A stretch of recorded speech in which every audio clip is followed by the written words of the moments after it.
The sky above Godric's Hollow tasted like ash and broken promises.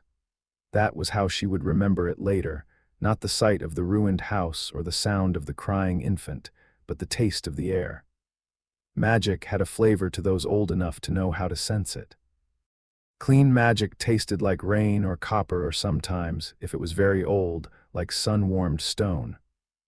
Dark magic tasted like rot, like something sweet left to die. This tasted like both at once. Quetzalcoatl, Luccoa, to the handful of beings in the modern world who still knew her, had been in Oaxaca when she felt it. Not the killing curse itself. Killing curses happened more often than humans liked to admit, and she'd long since stopped flinching at every tremor in the weave of the world. No, what caught her attention was the rebound, the magic folding back on itself like a serpent swallowing its own tail. An Ouroboros of dark intent and sacrificial love that sent a shockwave rippling through every ley line on the planet. She'd been sitting on the roof of a cathedral, watching the Day of the Dead celebrations below, enjoying the way the veil between worlds thinned enough to let old ghosts whisper through. The marigold petals on the streets below made rivers of gold in the candlelight. It was peaceful. It was one of her favorite nights of the year. Then the shockwave hit her like a wall of freezing water, and she was on her feet before the sensation finished passing through her. Her other eye, the one she kept closed, the one that saw things no being in this age should have to see, snapped open involuntarily. The world split into layers. She could see the ley lines beneath the earth, the threads of fate winding through the celebration below, the ghosts hovering just beyond the veil, delighted by the offerings left for them. And she could see, thousands of miles away, a knot of magic so ugly and so wrong that it made her stomach turn. Something had torn. Not just a life or a spell, a soul had ripped, and a piece of it had latched onto something living. Something small. Luccoa closed her other eye, took a breath.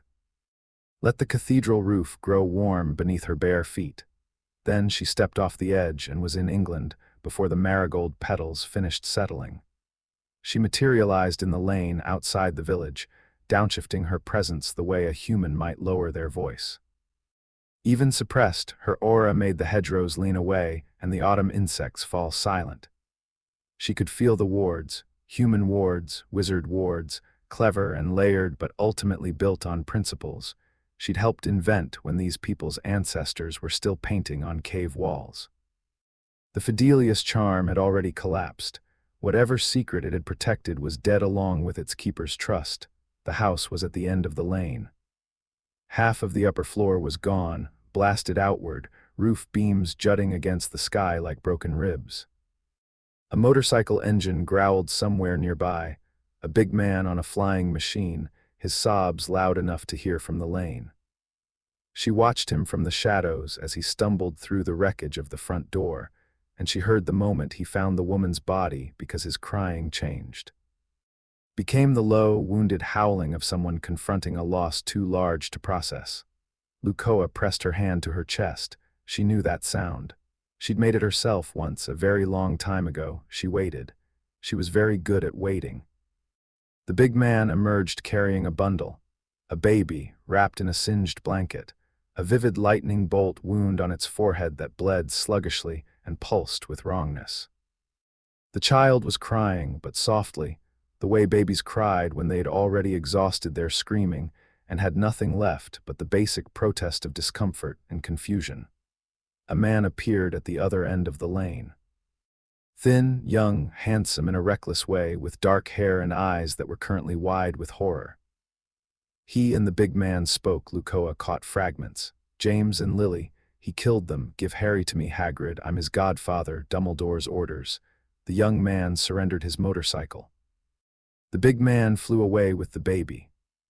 The young man stood in the lane for a long moment, and Luccoa watched something terrible happen behind his eyes, watched grief curdle into rage, watched reason collapse under the weight of it. He disapparated with a crack that startled roosting birds for a mile. She could have intervened. She didn't. That young man's fate was his own, and she had learned centuries ago that stepping between a human and their chosen destruction rarely ended well for anyone. Instead, she followed the motorcycle. It was easy enough to track. She simply stepped through the spaces between places, arriving at each point along the route before the motorcycle did, watching, evaluating. The big man was gentle with the child, at least. Huge hands cradling the bundle against his chest, tears freezing in his beard from the wind.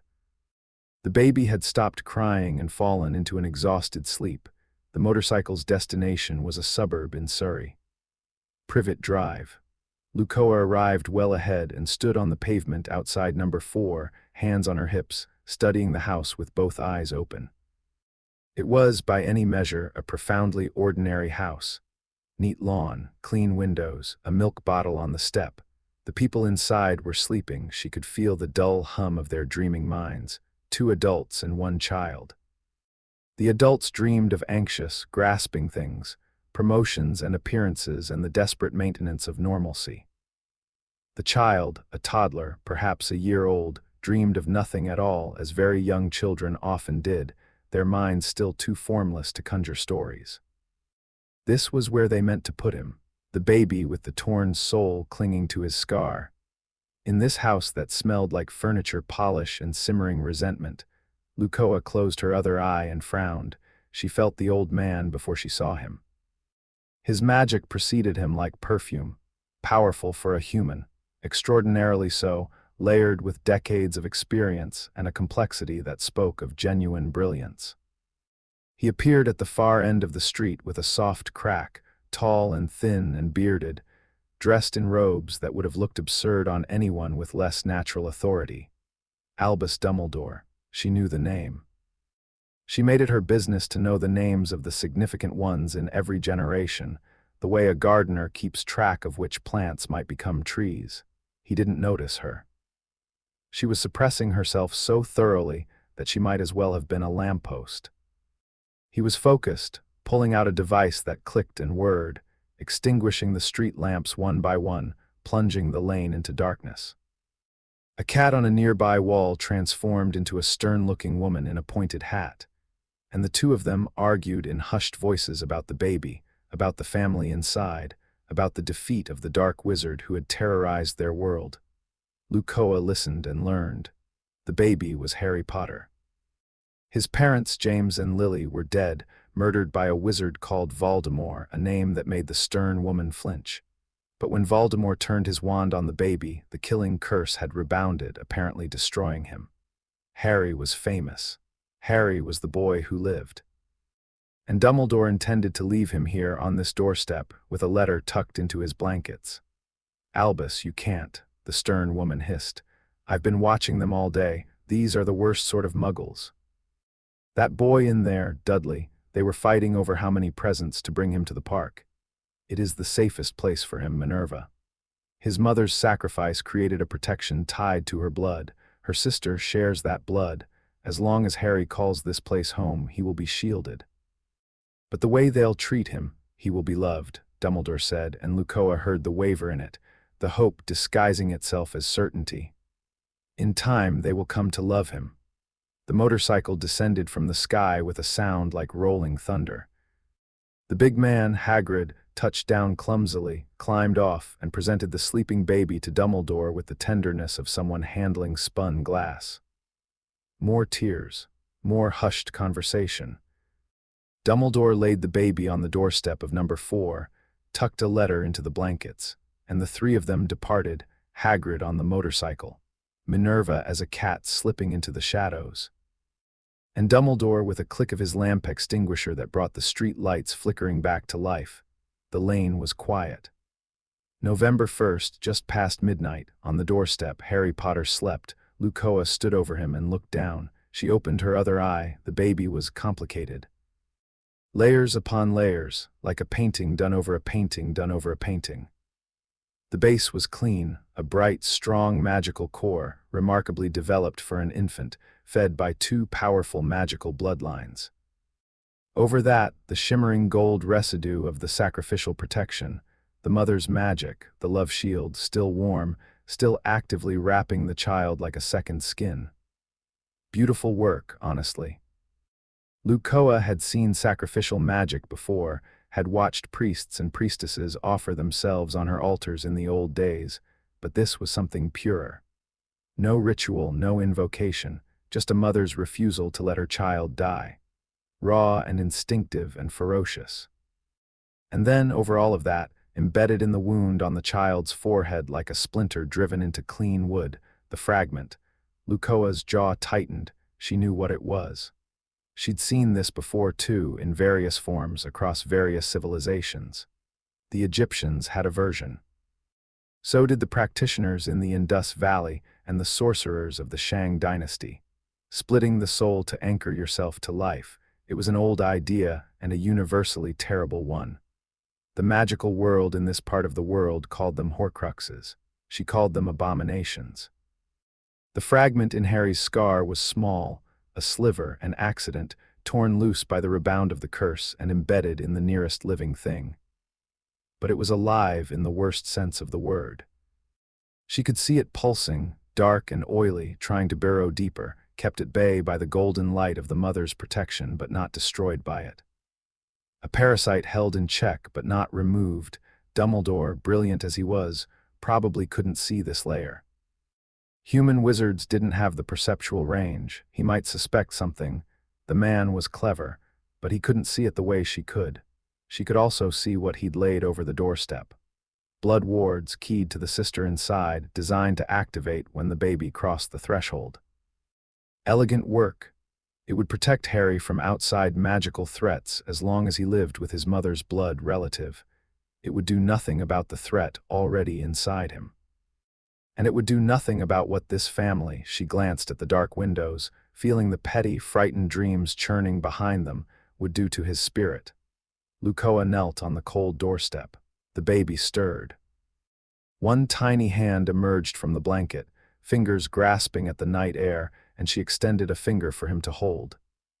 He gripped it with the fierce, automatic strength of newborns, and his eyes opened, green, like new leaves, like the first growth after a long winter. The fragment in his scar pulsed, recoiling from her proximity the way a parasite recoils from fire. Even suppressed as she was, her nature was anathema to something that broken and that dark. The baby's face scrunched, not in pain but in relief, like a headache he couldn't name had suddenly eased. "Oh," Luccoa said softly. "Hello there." Harry Potter stared up at her with wide green eyes and did not cry. She should put him back. She should walk away. Dumbledore's plan was sound enough in its limited, human chess game way. The blood wards would protect the boy's body. He'd grow up ignorant of his fame, which was probably healthy. He'd arrive at Hogwarts humble and malleable, ready to be shaped into whatever weapon Dumbledore needed him to be. That thought sat badly in her stomach. She looked at the dark house again. Felt the woman inside, Petunia, the letter had said, dreaming of a world where magic didn't exist, where her sister had never been special, where everything was normal. Felt the man, Vernon, dreaming of a corner office and a company car and a world that made sense and stayed in its proper boxes. These people would not love this child. Dumbledore could hope all he wanted, but Luccoa had been reading human hearts since before his civilization had a written language, and she knew the difference between a home and a cage.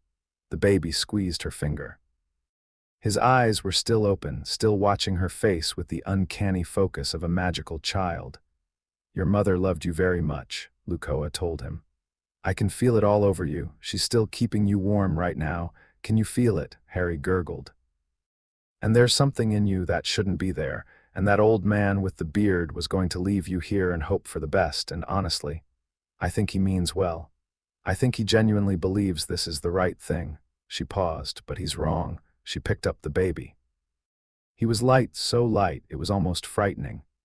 Humans were so fragile at this stage. She cradled him against her chest, and he settled into her warmth immediately, one hand still gripping her finger, the other fisting in the fabric of her shirt.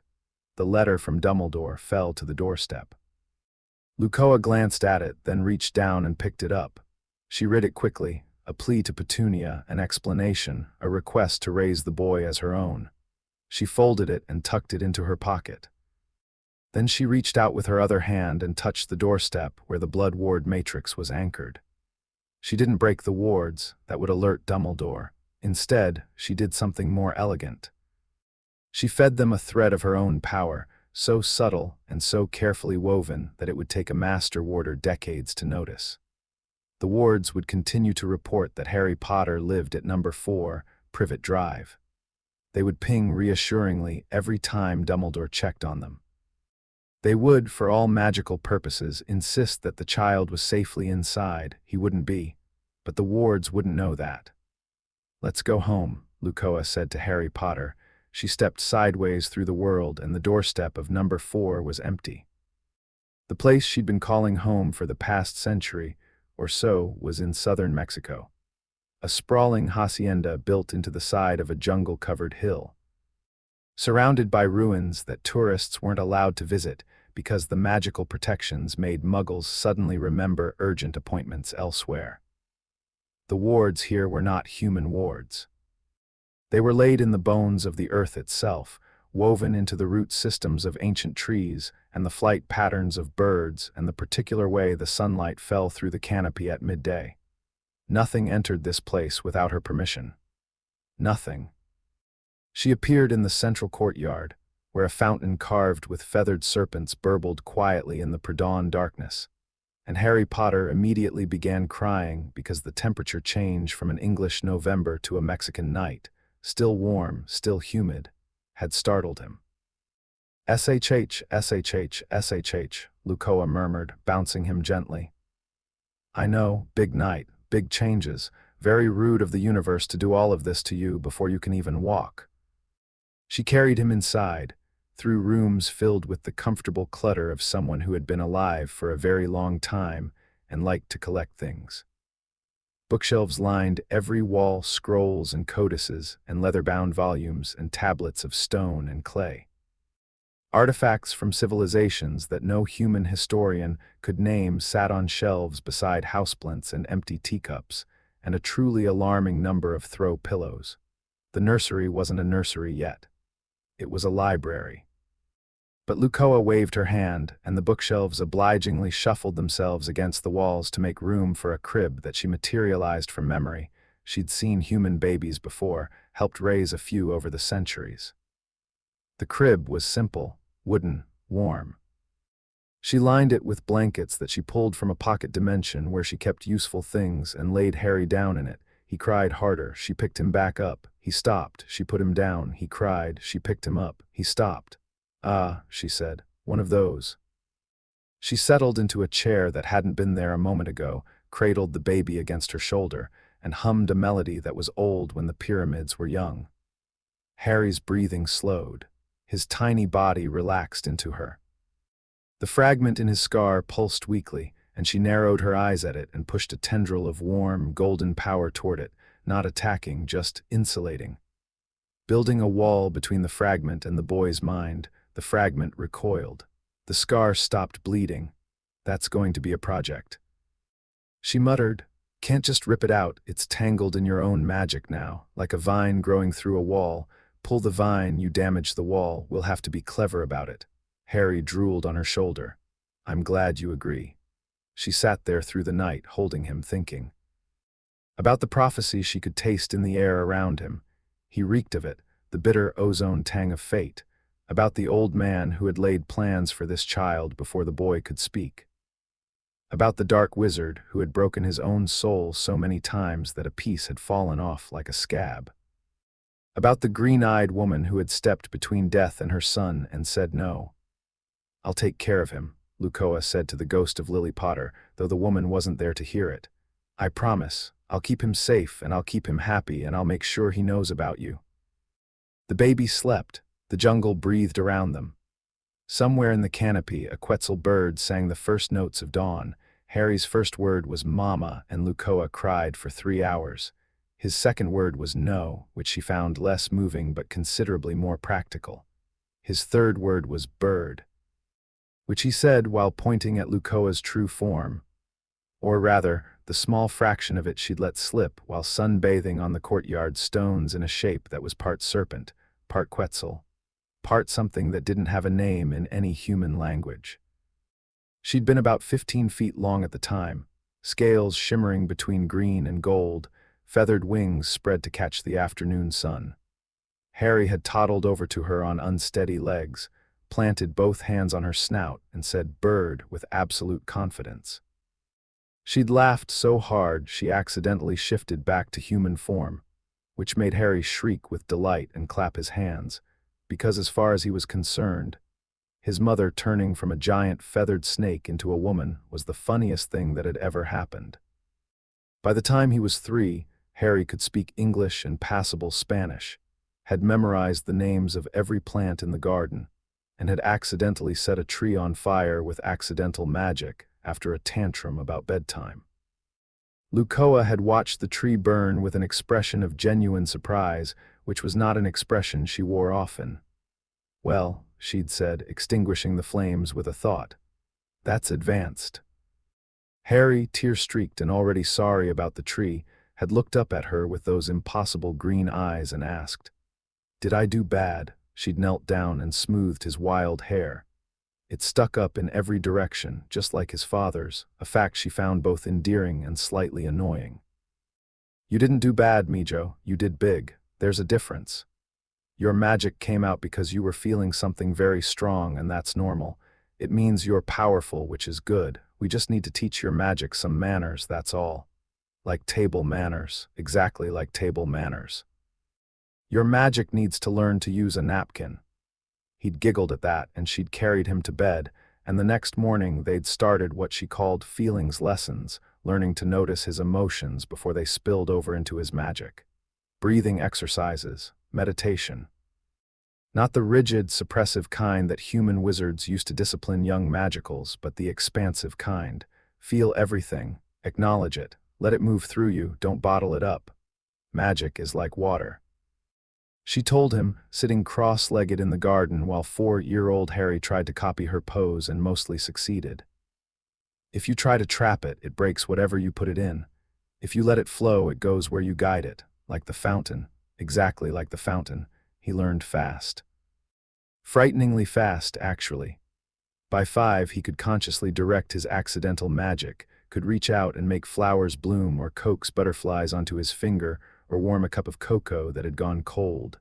Small things, but the control behind them was anything but small. Luccoa started teaching him intentionally after that. Not wizard magic, she had a working knowledge of wand-based spellcraft, but it wasn't her tradition, and she found it limiting. She taught him the foundations. The deep grammar of magic that existed before humans codified it into spells and incantations. All magic is just asking, she explained, sitting on the edge of a cenote. A natural sinkhole pool, its water crystal blue and impossibly deep, while Harry dangled his feet in the water beside her. He was 6. The universe is alive, Harry. Everything in it, the water, the stone, the air, the light, it's all conscious in its own way, not like you and me, not thinking, but aware. When you do magic, you're not forcing reality to change, you're asking it to. And because your magic is part of reality, part of the same fabric, it listens. What if it says no, then you're asking wrong, or asking for something that shouldn't be asked for? Like what? She'd considered this. Like trying to bring someone back from the dead. You can ask, but death has its own rules and they exist for good reasons. Death isn't an enemy, Mijo, it's a door. Trying to nail it shut just makes the house rot. Harry had been quiet for a while, feet swirling in the water. Is that what the bad man did, the one who hurt my parents? Luccoa had never hidden the truth from Harry. She'd told him about his parents when he was old enough to understand, about Lily and James, about how they loved him, about how they died. She told him about Voldemort without flinching, without softening it into a fairy tale. She'd shown him photographs she'd tracked down, she had her ways, and he kept one of Lily on his bedside table. Yes, she said. He was afraid of dying, so he broke his own soul to avoid it. He split himself into pieces and hid them in objects, and as long as those pieces exist, he can't fully die. That's sad. She'd looked at him, surprised. Sad, being afraid of dying so much that you break yourself. That's really sad. Luccoa had put her arm around him and pulled him close and thought, not for the first time, that Lily Potter's son had inherited every drop of his mother's capacity for empathy. It is sad, she agreed. It's also dangerous, because people who break themselves tend to break other things too. Is that why you're fixing the piece in my head? She went still. You know about that, Harry tapped his scar. I can feel it sometimes, when I meditate really deep. There's this cold spot, like a hole in the fence where the wind comes through, but you keep patching it. I can feel that too. 6 years old, and he could sense a horcrux through meditation. Luccoa filed that under, terrifying and impressive in equal measure. I'm working on it, she said. It's tricky. The piece is tangled up in your own magic, so I can't just yank it out without hurting you. I'm building up your defenses around it, making the wall thicker so it can't influence you, and I'm researching ways to extract it safely. Will it hurt? Not if I do it right. And if you do it wrong, I won't. He'd looked at her with those green eyes, trusting, steady, far too old for a 6-year-old face, and nodded. Okay, Mama Lou. It was around this time that they started traveling. Luccoa had never been one for sitting still, and she believed, had always believed, since the first time she'd helped raise a human child thousands of years ago, that the best education was experience. So they went. They visited the dragon colonies in the Carpathian Mountains, where Harry learned to speak Draconic with a childish accent that the elder dragons found absolutely delightful. A massive Hungarian horntail named Vasara had taken one look at Harry, sniffed him, declared him adequate for a hatchling, and proceeded to teach him how to play a dragon board game that involved actual fire. They visited the hidden libraries of Alexandria, not the famous one that burned, but the real one, buried deep beneath the Egyptian desert, maintained by beings who remembered when the Sphinx was new. Harry read scrolls written in languages that predated hieroglyphics, and Luccoa translated them for him, and he asked questions that made the library's ancient keepers exchange looks of startled respect. They visited Tokyo, where Luccoa introduced Harry to an old friend, a dragon named Toru who had taken up residence with a human woman and worked as her maid, of all things. Harry and Toru's human, a programmer named Kobayashi, had bonded over their shared experience of living with dragons, and Harry had played with Kana, another young dragon in human form, for an entire afternoon. The two of them chasing each other through a park while occasionally forgetting to obey the laws of physics. He's a good kid, Kobayashi had said to Luccoa, watching from a park bench as Harry and Kana levitated 30 feet in the air before remembering they were supposed to be inconspicuous and dropping back down guiltily. He is, Luccoa had agreed. You're a good mom, Luccoa had blinked. Then she'd looked away, suddenly finding the clouds very interesting. I'm doing my best, that's what good moms say. They visited Hogwarts too from a distance, one autumn evening when Harry was 9. They stood on a hillside overlooking the castle, its windows glowing amber against the dusk, and Harry stared at it with naked wonder. That's where my parents went to school, MMHM. Your father was in Gryffindor House, that's for the brave ones. Your mother was too, though I think she could have gone anywhere. She was brilliant. Will I go there? Do you want to? Harry thought about it. Really thought the way Luccoa had taught him, not grabbing the first answer that came to mind, but sitting with the question. I want to learn what they learned, he said. I want to walk where they walked, and I want, he trailed off, friends your own age, Luccoa suggested gently. He looked down at his shoes. Cana's fun, and the dragons are great, and you're everything, Mama Lou, you know that, but you want to be a kid with other kids. Yeah, then you'll go, he looked up, grinning. Really, when you're 11, that's when the letter comes. What letter? She told him about Hogwarts letters, and owls and the Sorting Hat, and he listened with the rapt attention he gave to everything she taught him. The attention of a boy who understood, instinctively, that every piece of knowledge was a gift. They went home to Mexico that night, and Harry fell asleep in the hammock on the veranda, and Luccoa sat beside him and wove another layer of protection around the cold spot in his scar, and thought about the years passing and the war that was coming. Because it was coming. She could taste it in the threads of fate, and the role this boy would be asked to play in it. She wouldn't let them use him. She wouldn't let anyone, not Dumbledore, not Voldemort, not the entire British wizarding world turn her son into a weapon or a martyr. He would face what he needed to face, because that was his nature and his right. But he would face it on his own terms, with the full power of everything she'd given him, and the full knowledge of who he was and what he was capable of. He would not be afraid. Not of prophecies, not of dark wizards. Not of death itself. He was Harry Potter, son of Lily and James, raised by Quetzalcoatl. And the world had absolutely no idea what was coming. The letter arrived on a Tuesday. Harry was in the garden, practicing what Luccoa called conversation. The art of reaching out to natural magic and simply talking to it. He was sitting beneath a ceiba tree, its massive trunk wider than he was tall, its roots spreading across the forest floor like the fingers of a giant hand. His eyes were closed. His breathing was steady. And the tree was telling him about rain, not in words. Trees didn't use words, but in impressions, feelings, slow tidal shifts of awareness. The tree remembered the last rainy season. It was anticipating the next one. Its roots were deep in the water table, and it could feel the subtle changes in pressure that meant storms were coming. It shared this the way it shared everything, patiently, generously, with the unhurried certainty of a being that measured its life in centuries. Harry listened. He'd gotten good at listening. The owl interrupted. It swooped into the garden with the determined air of a bird that had been flying for a very long time and was profoundly annoyed about it.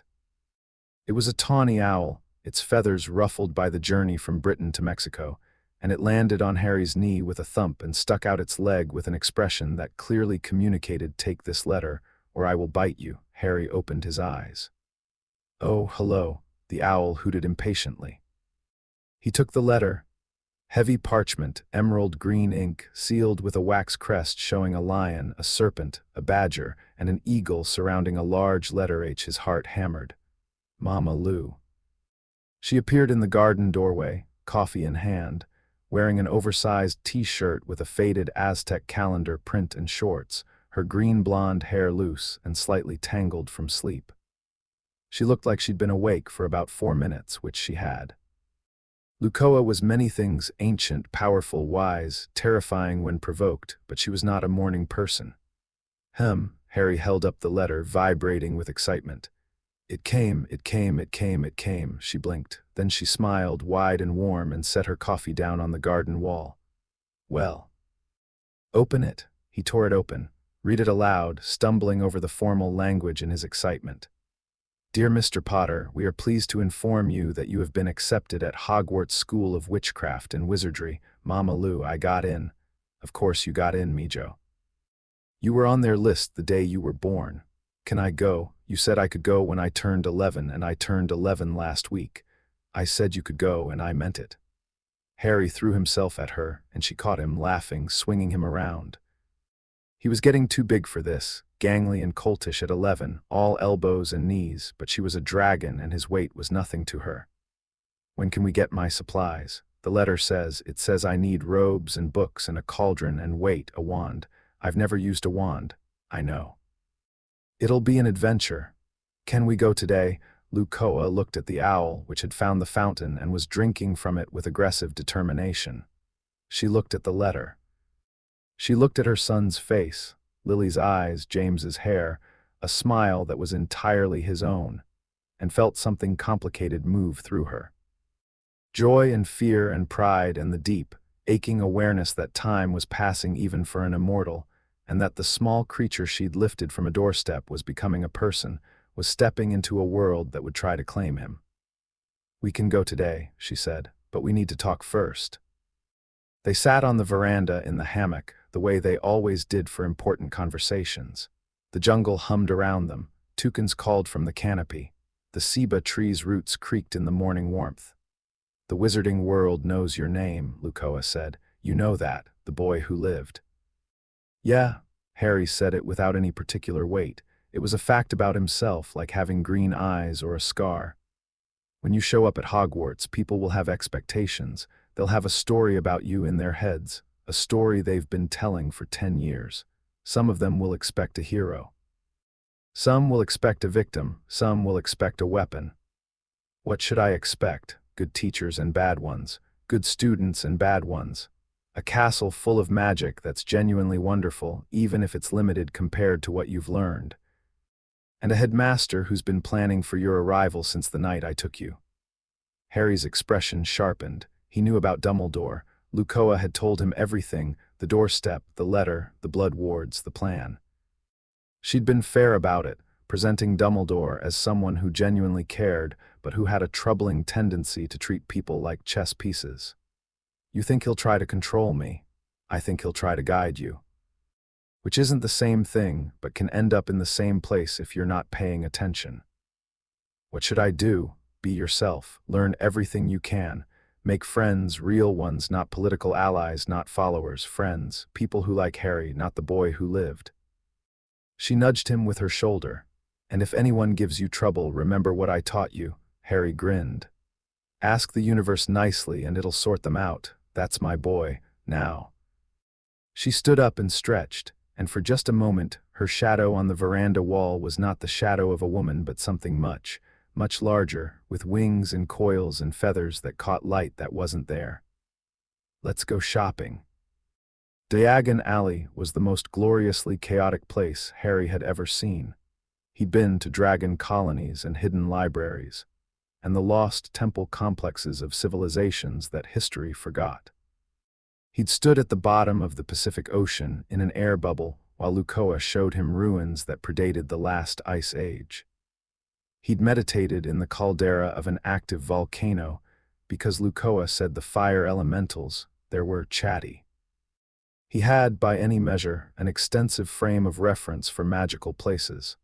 But Diagon Alley was human magic, and human magic had a quality that the older, deeper magic didn't: personality. The shops were crooked and colorful, and packed with things that existed, because someone had thought, wouldn't it be fun if? Telescopes and crystal phials and dragon liver and spellbooks and racing brooms and owls and cats and toads and robes in every color and cauldrons in every size. And a shop that sold nothing but magical sweets, and another that sold nothing but magical jokes, and the whole place buzzed with an energy. That was part carnival, part bazaar, part living thing. Harry's head turned in every direction at once. Luccoa walked beside him, drawing stares. She always drew stares. She was 6 feet tall with an impossible figure and hair that shimmered between green and gold in the sunlight, and an aura that even non-magical people subconsciously registered as important. She dressed relatively normally, sundress, sandals, a wide-brimmed hat, her left eye hidden behind a fall of hair, but relatively normally, for Luccoa still turned every head she passed. Where first? Harry asked, bouncing on his toes. Gringotts, you've got a vault. I do. Your parents left you everything. The Potter family is old by wizard standards anyway. Harry's vault, number 687, contained more gold than he'd ever seen, though Luccoa had quietly assured him that their family finances at home made this look like pocket change. It's your inheritance, though. She said, from James and Lily. It's yours. He filled a bag with gold galleons, silver sickles, and bronze nuts, and they climbed back into the goblin-driven cart, and Harry whooped with delight at the speed and the plunging tracks while Luccoa held her hat on and laughed. The goblins treated Luccoa with a deference that bordered on reverence. When the cart returned to the surface, the goblin who'd driven them bowed so deeply his nose touched his knees. They can tell what you are, Harry whispered as they walked back through the marble hall. Goblins have good senses. And long memories. Some of them are old enough to remember when my kind walked openly. Did you bank here? She gave him a sideways look. I have an arrangement with the Goblin Nation that predates this building by about 900 years. We don't discuss it in the lobby. They bought everything on the list. Robes at Madame Malkin's, where Harry stood on a stool being fitted while a pale blonde boy on the next stool attempted to make conversation.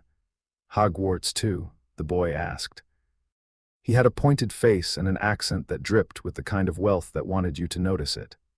Yeah, Harry said cheerfully. I'm Harry, Draco Malfoy. He said it like it should mean something. What house do you think you'll be in? I know I'll be in Slytherin. All my family have been. Haven't really thought about it. My mum says the houses all have good qualities. Draco's eyes slid to the window, where Luccoa was examining a display of enchanted hats with an expression of childlike delight. That's your mother? Yep, she's not. I mean, she doesn't look. She adopted me. Oh. Draco processed this. What family is she from? I know most of the pure-blood families. Harry smiled. She's not really from a family. She's more from a mythology. Draco stared at him like he'd said something in a language that didn't exist. All done, dear. Madame Malkin said brightly, and Harry hopped off the stool, waved to the thoroughly confused Draco, and rejoined Luccoa outside. Books at flourish and blots. Harry bought everything on the list, and then kept going. Magical theory, history of magic, advanced charms, a book on magical creatures that Luccoa flipped through, and occasionally corrected with a pen she'd pulled from her hair. This entry on Quetzalcoatl's is embarrassingly wrong, she muttered, scratching out a paragraph and writing a replacement in the margin. We do not have venomous fangs. Well, most of us don't. Mama Lou, you can't edit library books in the store. Watch me. A cauldron, potion ingredients, crystal files, a telescope. And then, the moment Harry had been waiting for Ollivander's. The shop was narrow and dusty and stacked floor to ceiling with thin boxes. It smelled like old wood and something electric, like the air before a storm. Harry felt the magic in the room the moment he crossed the threshold, thousands of wands, each one humming with its own frequency, its own character. It was like walking into a room full of sleeping voices. Ah, said a soft voice from the shadows. I wondered when I'd be seeing you, Mr. Potter, Mr. Ollivander emerged from behind a tower of boxes. He was old, very old by human standards, with wide, pale eyes that reminded Harry of the moon. Those eyes fixed on Harry with an unsettling intensity, and then slid to Luccoa, who was standing by the door, and Ollivander went very still. His pale eyes widened. His hand, reaching for a box on the shelf, froze in midair. His mouth opened, then closed, then opened again. My, he whispered. My. Hello, Luccoa said pleasantly. You, Ollivander's voice, normally smooth and mysterious, had gone entirely to pieces. My grandmother told me stories, I never, my word. I'm just here for a wand fitting, Luccoa said, her tone gentle, for my son. Ollivander stared at her for another long moment. Then he visibly gathered himself, straightened his coat, and turned back to Harry with the air of a man who had just decided to process a life-altering revelation at a later date. Right, yes, Mr. Potter, let's see. He pulled a tape measure from his pocket. Which is your wand arm? I'm right-handed. The tape measure began measuring things on its own arm-length finger span, the distance between his nostrils, which seemed irrelevant, but Harry had learned to trust eccentric people. Luccoa had taught him that eccentricity was usually just competence that had stopped caring about appearances. They started trying wands, beechwood and dragon heartstring, nothing. Maple and phoenix feather, a cascade of sparks that singed the ceiling. Ebony and unicorn hair, the wand actually flinched when Harry picked it up, which Ollivander found fascinating. Tricky customer, Ollivander murmured, but his eyes were bright with excitement. Very tricky. The wand chooses the wizard, Mr. Potter, and your magic is unusual. Unusual how? Ollivander paused, a box in each hand. He looked at Harry, he looked at Luccoa, he looked back at Harry. Your magical signature is deeper than I typically encounter, he said carefully. Most young wizards have magic that's on the surface, like a river. Yours goes down like an ocean. He disappeared into the back of the shop. Harry heard boxes being moved, shelves being rummaged through, and what sounded like a minor structural collapse. Ollivander returned with a single dusty box. I wonder, he said, almost to himself, and opened it. The wand inside was beautiful. Holly, pale and smooth, 11 inches. Harry reached for it, and the moment his fingers touched the wood, the shop lit up, not with sparks or fire crackles, with light. Clean, warm, golden light that filled every corner of the room and made the dust motes dance like stars and the thousands of boxed wands hum in harmony. A sound like a cathedral choir heard from very far away. Harry felt the wand connect to his magic and settle in like a key in a lock. Not the deep, foundational magic Luccoa had taught him. The wand couldn't reach that far down. But the upper layers, the human layers, the part of his magic that was Lily's and James's legacy, the wand embraced those with joy. "Oh, that's lovely," Harry said, turning the wand in his fingers. It felt like shaking hands with an old friend. Ollivander's pale eyes were shining. "Curious," he said, "very curious." "What's curious?" "I remember every wand I've ever sold, Mr. Potter. The phoenix whose tail feather resides in your wand gave one other feather, just one. And the wand that other feather went to belonged to the wizard who gave you that scar." The shop was quiet. Harry looked at the wand in his hand, this slender piece of holly that contained a brother to Voldemort's magic, and felt nothing like fear. He felt recognition, connection. Not to Voldemort, but to the thread of fate that linked them. "Makes sense," he said calmly. "We're connected. Might as well have wands that know each other." Ollivander blinked. Whatever reaction he'd expected, calm acceptance wasn't it. Luccoa paid for the wand, 7 galleons, and touched Ollivander's shoulder on the way out. "You make beautiful instruments," she said. "It's good work." Ollivander bowed his head. "Coming from you," he said softly, "that means more than I can express." Platform 9 3/4 was pandemonium. September 1st had arrived with a crispness in the air that Harry associated with England. He was still getting used to weather that wasn't tropical. Luccoa had brought him to King's Cross Station that morning, appearing out of thin air in a quiet corner of the parking structure, because she found trains charmingly unnecessary. They stood together at the barrier between platforms 9 and 10, watching wizarding families stream through the solid brick wall with their trolleys and trunks and owls. "Last chance to change your mind," Luccoa said. "Not a chance," she smiled. Then she knelt. She had to kneel quite far, being nearly 6 feet tall, and put her hands on his shoulders. Her visible eye was warm amber, the color of sunlight through honey. Her other eye, behind its curtain of hair, flickered with colors that had no names. "Listen to me, Mijo. You're going to have fun, you're going to learn things, you're going to make friends, and some of it's going to be hard, not the magic, the people. People are complicated, especially people with expectations. I know. If you need me for anything at any time you call, you know how." Harry touched the thin chain around his neck where a small pendant hung, a feathered serpent, carved from jade, warm against his chest. It was linked to Luccoa the way a thread is linked to a spool. He could send his thoughts along it, and she would hear them no matter where in the world she was. "I know, Mama Lou. Be kind, be brave, be curious. Don't let anyone make you feel small. And write me actual letters, not just telepathic check-ins. I want something I can put on the fridge," he laughed.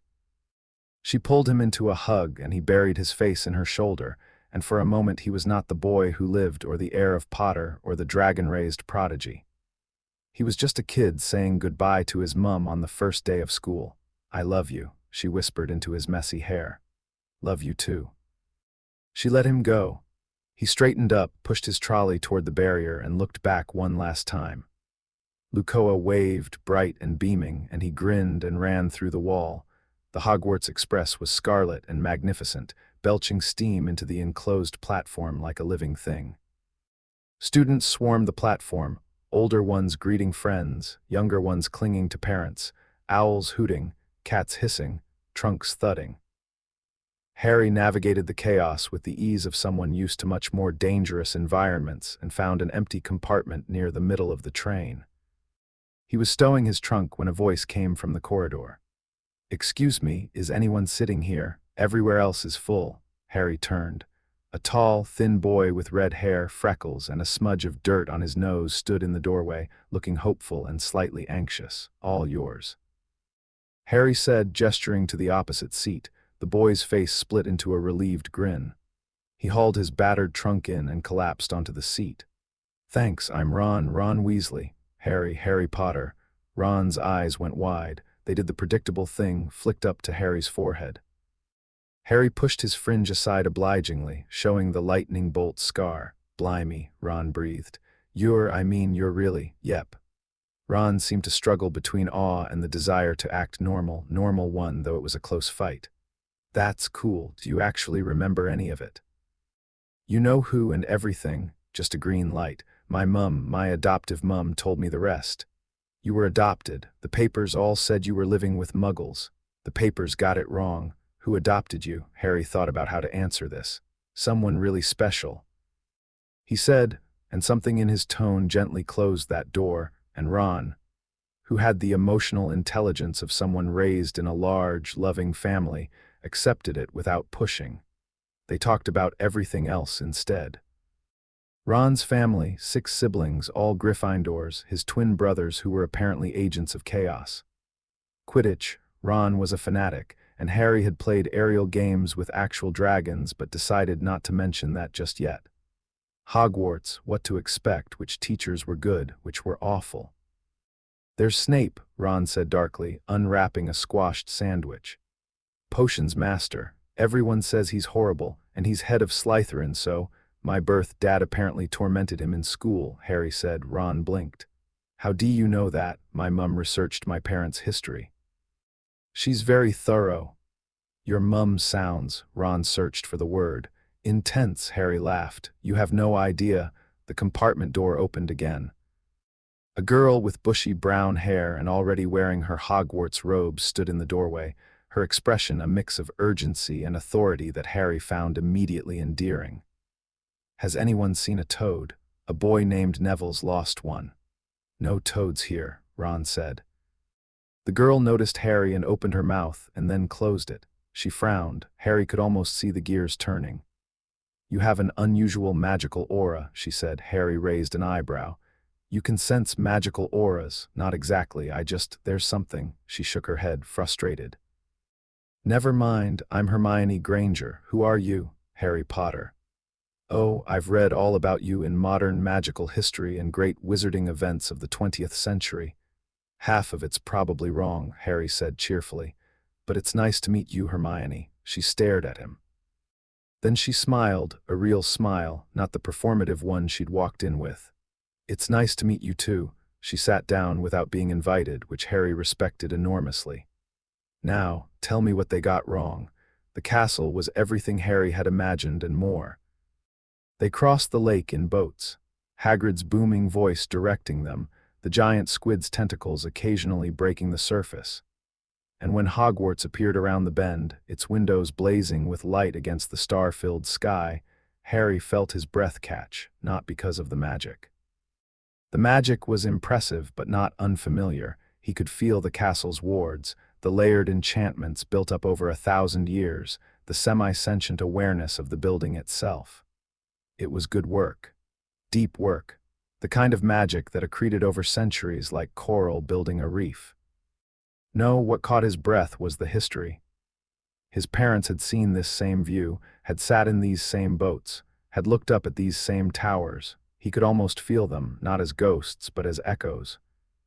The residue of every student who had ever made this crossing, their excitement and fear soaked into the wood of the boats and the water of the lake. He pressed his hand to the jade pendant at his chest and sent a single image to Luccoa. The castle, the lake, the stars. A moment later, warmth flooded back through the link. No words, just love and pride and the gentle nudge of go, I'll be here. Inside, they were led into a side chamber off the great hall and told to wait. Harry stood near the back, watching. Hermione was muttering spells under her breath.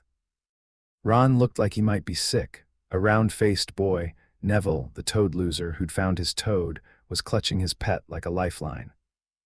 Draco Malfoy, the boy from Madame Malkin's, was holding court with 2 large boys who had the look of bodyguards. Draco spotted Harry and pushed through the crowd toward him. So you're Harry Potter, he said, and there was a different weight to it now than there had been in the robe shop. He'd done his research.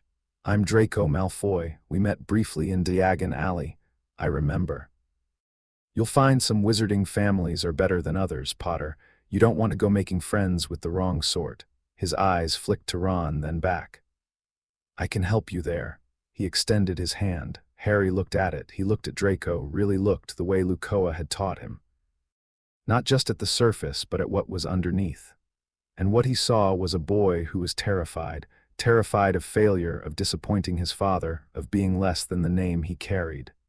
The arrogance was armor. The cruelty was mimicry, a child repeating the patterns he'd been taught without understanding them yet. "I appreciate the offer, Draco," Harry said, and his voice was kind, which clearly threw the blonde boy completely.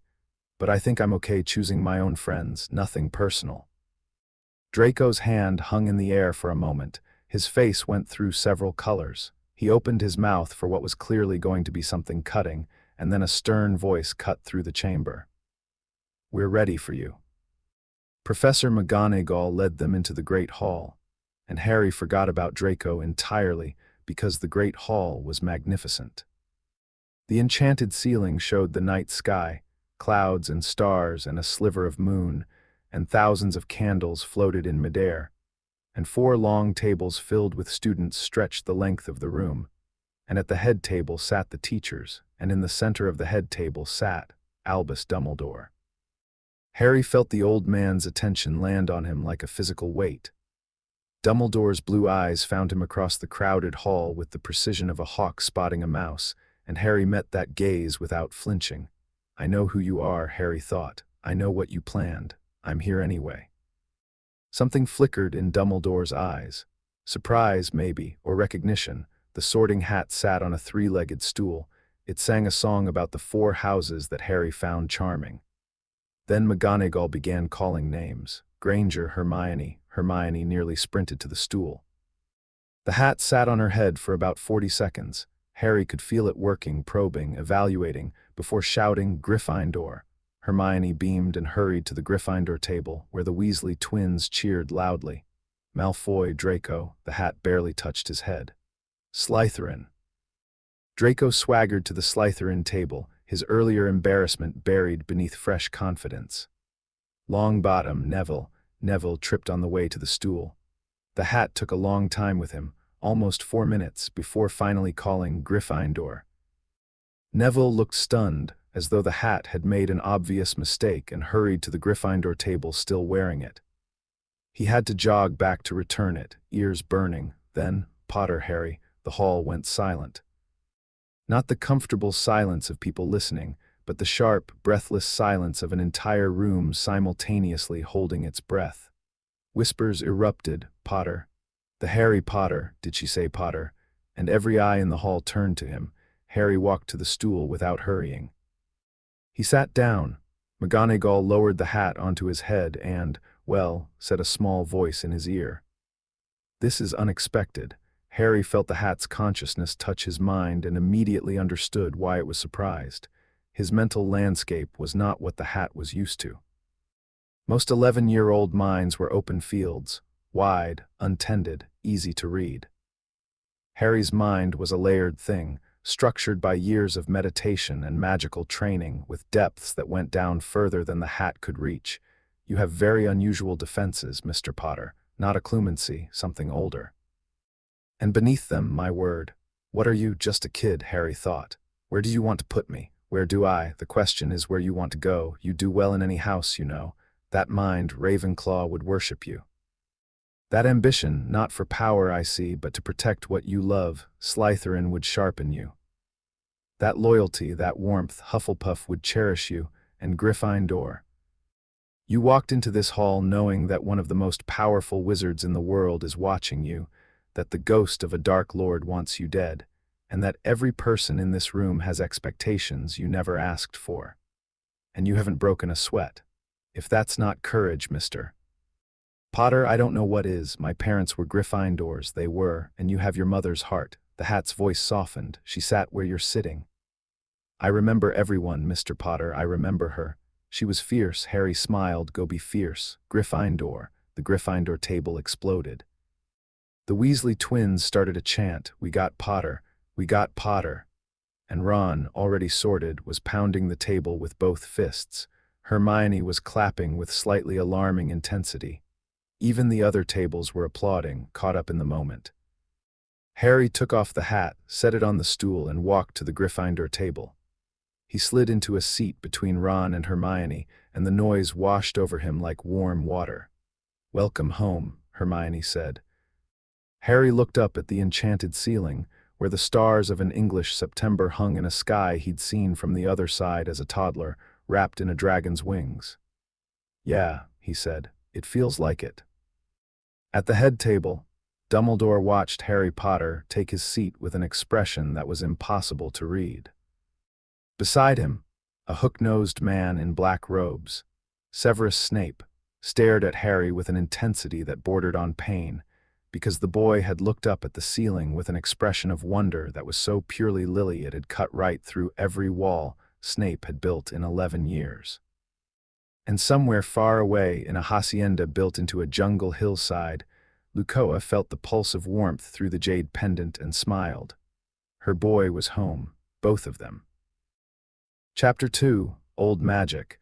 New tricks. Harry woke before dawn on his first morning at Hogwarts because the castle was talking, not in words. Castles didn't use words any more than trees did.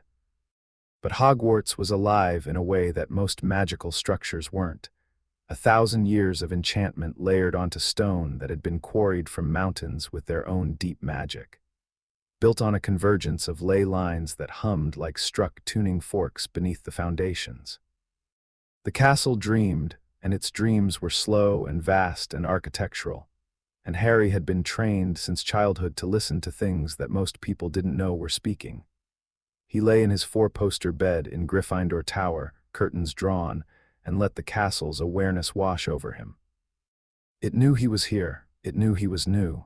It was curious about him, the way a very old dog might be curious about a kitten that had wandered into its yard. He could feel the walls gently probing, testing, cataloging. The magic in his scar gave a dull throb. The fragment didn't like the castle's attention, and Harry pressed a hand to his forehead and pushed warmth toward the cold spot, reinforcing the walls Luccoa had built. Good morning, he thought toward the castle, not in words, in intention. The castle settled around him like a cat curling up.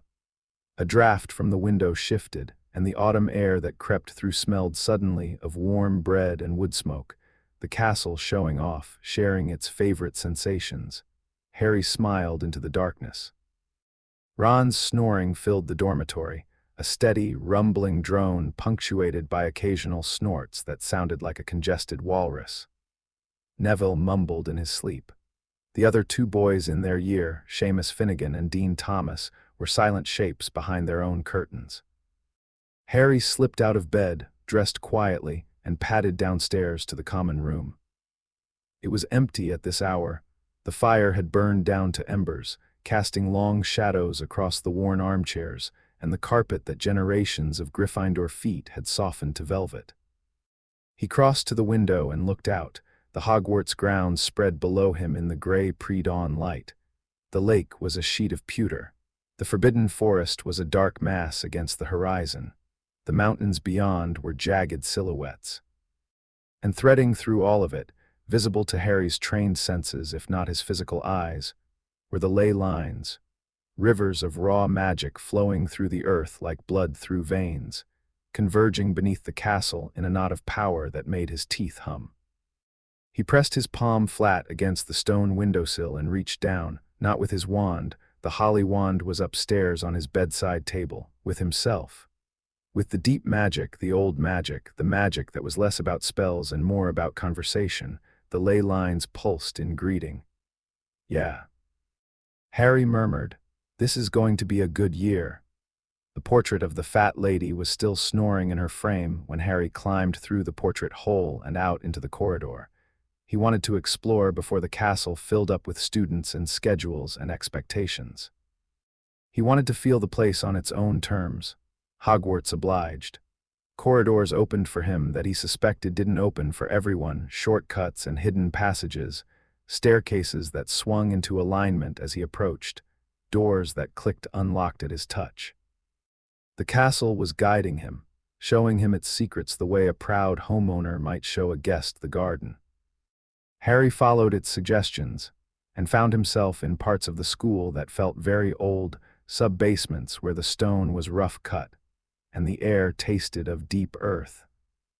Upper towers where the wind sang through narrow windows, and the enchantments were layered so thick He could see them shimmering in the air like heat haze.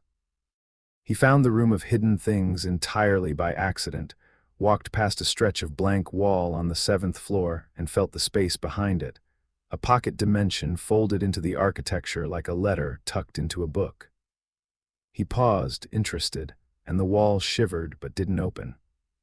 It wanted something from him, intent, desire, a specific request. Harry filed it away for later and moved on. He found the kitchens by following the smell of breakfast.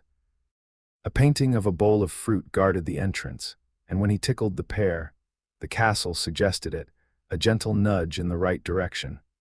The painting swung open and revealed a room that was the mirror image of the great hall above, staffed by dozens of house elves in spotless tea towels. They swarmed him. "Harry Potter, sir. Harry Potter, sir, is visiting the kitchens. What can we be getting for Harry Potter, sir?" "Just exploring," Harry said, crouching to their level because Luccoa had taught him that you always met people where they were, literally and figuratively. "This is incredible. You run the whole castle," the elves beamed.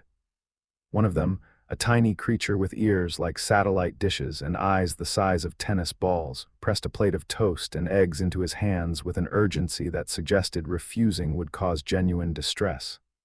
"Thank you," Harry said and meant it, and the elf who'd given him the food burst into happy tears. He ate breakfast in the kitchens, sitting cross-legged on the flagstone floor, surrounded by elves who told him about the castle's routines.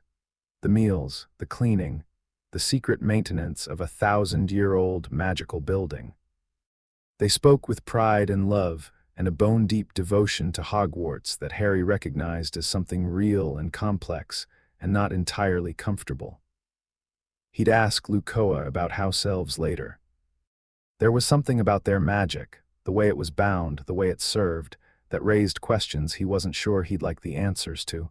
He made it back to Gryffindor Tower just as the rest of the first years were waking up. Ron was sitting on his bed, looking bleary and confused. "Where'd you go?" "I woke up and your bed was empty, explored the castle, found the kitchens." Ron's eyes widened. "The kitchens? My brothers have been trying to find those for years. I'll show you sometime." "Harry, you've been here one night." Harry grinned. "I'm a fast learner." They went down to breakfast, the official one, in the Great Hall. And Harry's first day at Hogwarts began. Charms was first period, taught by a tiny wizard named Flitwick who stood on a stack of books to see over his desk and fell off them when he reached Harry's name on the roll call. Harry liked him immediately. Flitwick had genuine enthusiasm for his subject, the kind of passion that made even basic material feel exciting, and his magical knowledge, while firmly within the wizard tradition, was deep and well-structured. The lesson was theoretical, the principles behind the levitation charm, which they'd practice later in the term. Harry took notes alongside everyone else, though the theory was familiar to him in a different framework. What wizards called charm work. The use of incantations and wand movements to produce specific magical effects was a codified version of what Luccoa had taught him as asking. The wand was a focusing tool. The incantation was a mnemonic, a way of shaping intent into a repeatable pattern. The magical theory behind it was sound, just narrow, like learning to paint by numbers when you already knew how to paint freehand, but Harry found it genuinely interesting. There was an elegance to wand magic, a precision that freeform magic lacked. Luccoa could reshape reality with a thought, and she taught Harry to do the same on a smaller scale, but there was something appealing about the craft of spellwork. The care that went into designing an incantation. The way a specific wand movement could channel magic along particular pathways. It was like the difference between singing and playing an instrument. Both were music, but they used different skills. "You're taking a lot of notes for someone who looks like he already knows this," Hermione whispered from the desk beside him. "I know some of the theory from a different angle." Harry whispered back, "But I've never used a wand before this summer. I want to learn the technique." "A different angle. My mum taught me a different magical tradition. Non-European, older." Hermione's eyes went bright and hungry. "Can you tell me about it? Over lunch, deal." Transfiguration was next, and Professor McGonagall was magnificent. She started the class as a cat, sitting on her desk, watching the students file in, waiting until everyone was seated before transforming back into herself in a move that drew gasps from everyone except Harry, who applauded. McGonagall almost smiled. Almost. Transfiguration is some of the most complex and dangerous magic you will learn at Hogwarts, she said, her Scottish accent clipping each word with precision.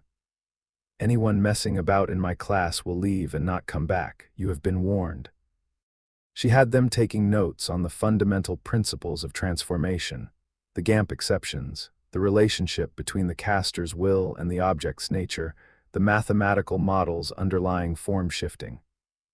Then she set them the task of turning a match into a needle. Harry picked up his wand. The holly wood hummed against his palm. It had been doing that since the sorting, as if the wand was excited to be at Hogwarts. He studied the match for a moment, feeling its nature, the wood, the sulfur tip, the potential energy stored in its chemical structure. Then he spoke the incantation, moved his wand, and asked. The match became a needle. Not gradually, not partially, completely. Silver and sharp and gleaming with a perfect eye at one end, the classroom went quiet. McGonagall walked over, picked up the needle, and examined it. She held it up to the light. She tapped it with her own wand, running diagnostic charms. Her expression didn't change, but Harry could feel her surprise, a sharp intake of breath she didn't let reach her face.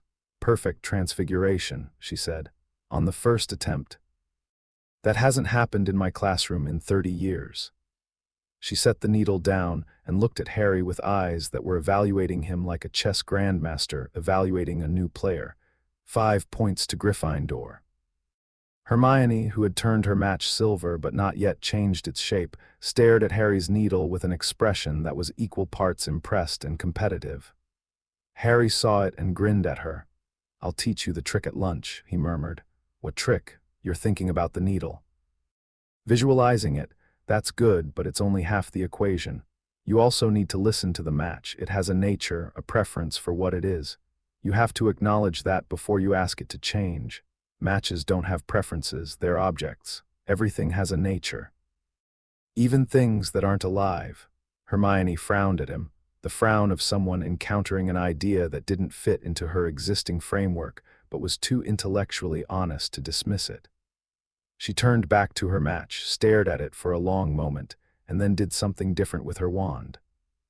The match turned into a needle, not perfect, a little rough around the eye, but complete. Hermione looked at Harry, then at the needle, then at Harry again.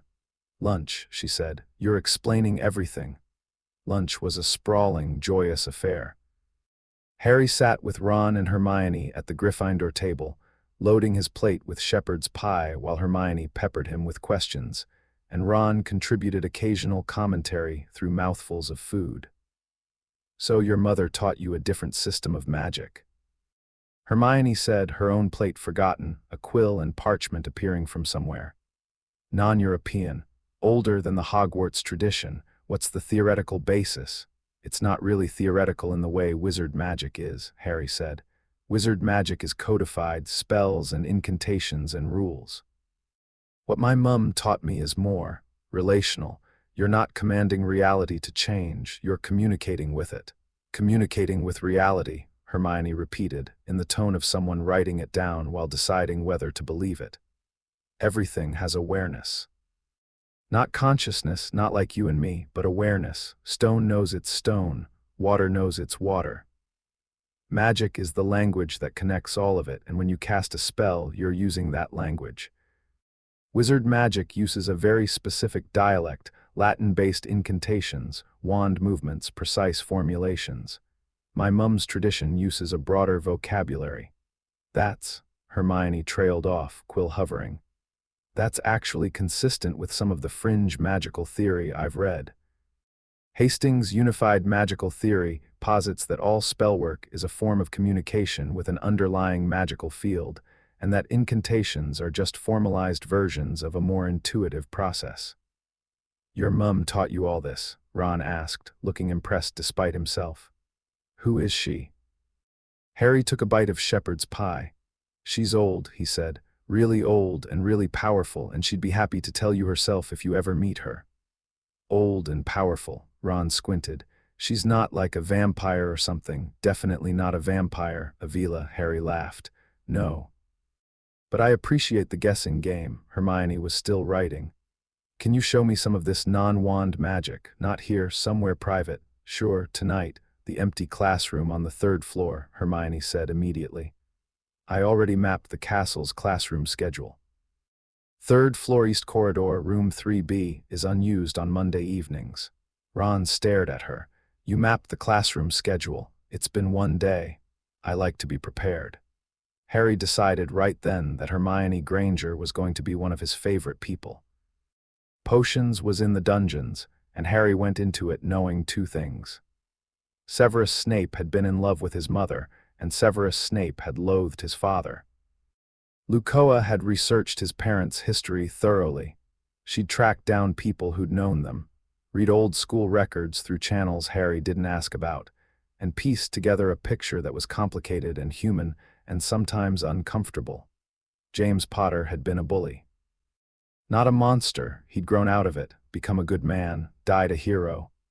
But at school he'd been arrogant and cruel to those he considered beneath him, and Severus Snape had been his favorite target. Lily had been Snape's childhood friend, had defended him, and their friendship had shattered when Snape called her a slur, mudblood, in a moment of humiliation and rage. She'd never forgiven him. He'd never forgiven himself. He's going to look at you and see both of them, Luccoa had told Harry. Your father's face and your mother's eyes. That's going to hurt him in ways he probably can't articulate, and hurt people do unpredictable things. Should I be careful around him? You should be kind, not careful. Careful implies he's dangerous to you. He's not. But he's in pain, and he has been for a very long time. And sometimes the kindest thing you can do for someone in pain is refuse to be the enemy they need you to be. Harry carried that into the dungeon classroom, where the air was cold, and the jars of preserved specimens on the shelves caught the torchlight in unpleasant ways, and he waited. Snape swept in like a thunderstorm given human form. Black robes billowing, lank dark hair framing a sallow face, black eyes scanning the room with an intensity that made several students physically lean back in their seats. He reached his desk, turned, and launched immediately into a speech that was clearly rehearsed but no less effective for it. You are here to learn the subtle science and exact art of potion making. As there is little foolish wand-waving here, many of you will hardly believe this is magic. I don't expect you will really understand the beauty of the softly simmering cauldron with its shimmering fumes, the delicate power of liquids that creep through human veins, bewitching the mind, ensnaring the senses. His voice was low and precise and commanding. I can teach you how to bottle fame, brew glory, even stop or death, if you aren't as big a bunch of dunderheads as I usually have to teach. Silence. Hermione was on the edge of her seat. Ron had gone slightly pale. Snape's eyes found Harry. The moment stretched. Harry felt the man's gaze like a physical force, not legilimency, not exactly, but the focused attention of a powerful wizard whose emotions were a churning mess of old grief and fresh anger and something that might have been hope if he let it be. Ah, yes, Snape said softly. Harry Potter, our new celebrity. Draco Malfoy and his bookend bodyguards, Crabbe and Goyle, sniggered from the Slytherin side of the room. Potter. Snape stepped closer. What would I get if I added powdered root of asphodel to an infusion of wormwood? Harry met his eyes, not with defiance, with steadiness. The draught of living death, sir, a powerful sleeping potion. Something shifted in Snape's expression, the faintest crack in the mask. And where would you look if I told you to find me a bezoar, the stomach of a goat? It's a calcified mass that neutralizes most poisons. And what is the difference between monkshood and wolfsbane? They're the same plant, also known as aconite. The dungeon was very quiet. Hermione's hand, which had shot up at the first question, slowly lowered. Snape stared at Harry for a long moment. His jaw was tight. His eyes were unreadable. Then he turned away. Well, he said, it seems fame isn't everything. Perhaps there's something in that head besides a scar. It wasn't praise, but it wasn't the attack Harry had expected either. Snape had been braced for James Potter's son, arrogant, lazy, coasting on fame. Finding Lily's eyes looking back at him with patience and knowledge had thrown him off script. The rest of the lesson was demanding but fair. Snape was a genuinely excellent teacher when he wasn't being cruel. His knowledge of potions was encyclopedic, his instructions precise, his standards exacting. Harry partnered with Ron and brewed a boil-cure potion that was, if he was honest, the most fun he'd had all day. Potions was different from his usual magic. It was chemistry, botany, alchemy. It followed rules that were partly magical and partly physical, and the intersection fascinated him. His potion turned the correct shade of blue-green. Snape examined it, said nothing, and moved on. From Snape, that was practically a standing ovation. Neville wasn't so lucky. His cauldron melted. He'd added the porcupine quills before taking it off the fire, and the resulting mess splashed onto his skin, raising angry red boils. Snape rounded on him with a viciousness that made Harry's jaw clench. Idiot boy. What part of remove from heat before adding quills was too complex for your— It was a mistake, Harry said. The dungeon froze. Snape turned to him slowly, and this time there was no crack in the mask. It was pure, cold fury. Excuse me, he made a mistake, Professor. He's 11, it's his first potions class, and he's hurt. Could we maybe help him to the hospital wing before the lecture? Every student in the room held their breath. Ron looked like he was watching someone walk a tightrope over a volcano. Snape's black eyes bored into Harry's green ones. The moment stretched like pulled taffy. Harry didn't look away, didn't flinch, didn't challenge. He just waited, calm and clear, and let the man make his choice. Finnegan, Snape snapped, not breaking eye contact with Harry. Take Longbottom to the hospital wing. Seamus scrambled to obey, hauling a whimpering Neville out of the dungeon. Snape held Harry's gaze for one more long, loaded second, and then turned back to the class. Continue brewing. After class, as the students filed out, Ron grabbed Harry's arm in the corridor. Are you mental? That's Snape. He could have given you detention until 7th year. He could have. Harry agreed, but Neville was covered in boils and nobody was helping him. Yeah, but, I mean, you just— Ron sputtered. You didn't even look scared. Harry thought about this. I wasn't scared, he said, and it wasn't bravado, it was simply true. He'd been raised by a being that could flatten this castle with a sneeze. Snape was a formidable wizard and a complicated man, but he was not someone Harry needed to fear. He's hurting, Ron. People who hurt like that lash out because they don't know what else to do. Getting scared of them just gives them something to push against. Ron stared at him. You're weird, mate. Good weird, but weird. Hermione, who had been listening from 3 steps behind, said nothing. But she was looking at Harry with an expression that had shifted from intellectual curiosity to something deeper, the beginning of genuine loyalty. Neville found Harry in the common room that evening, boils healed, face still blotchy. He stood in front of Harry's armchair, fidgeting with the hem of his robe. You didn't have to do that, Neville said. Stand up for me, I mean, nobody ever, I mean, you didn't have to. Yeah, I did, Harry said. Sit down, Neville. Do you want help with the potions homework? Neville sat down. And something in his posture changed, some rigid, frightened thing loosening just a fraction. It wasn't much, but it was a start. Flying lessons came on Thursday, and Harry had been looking forward to them with the particular excitement of someone who knew a secret.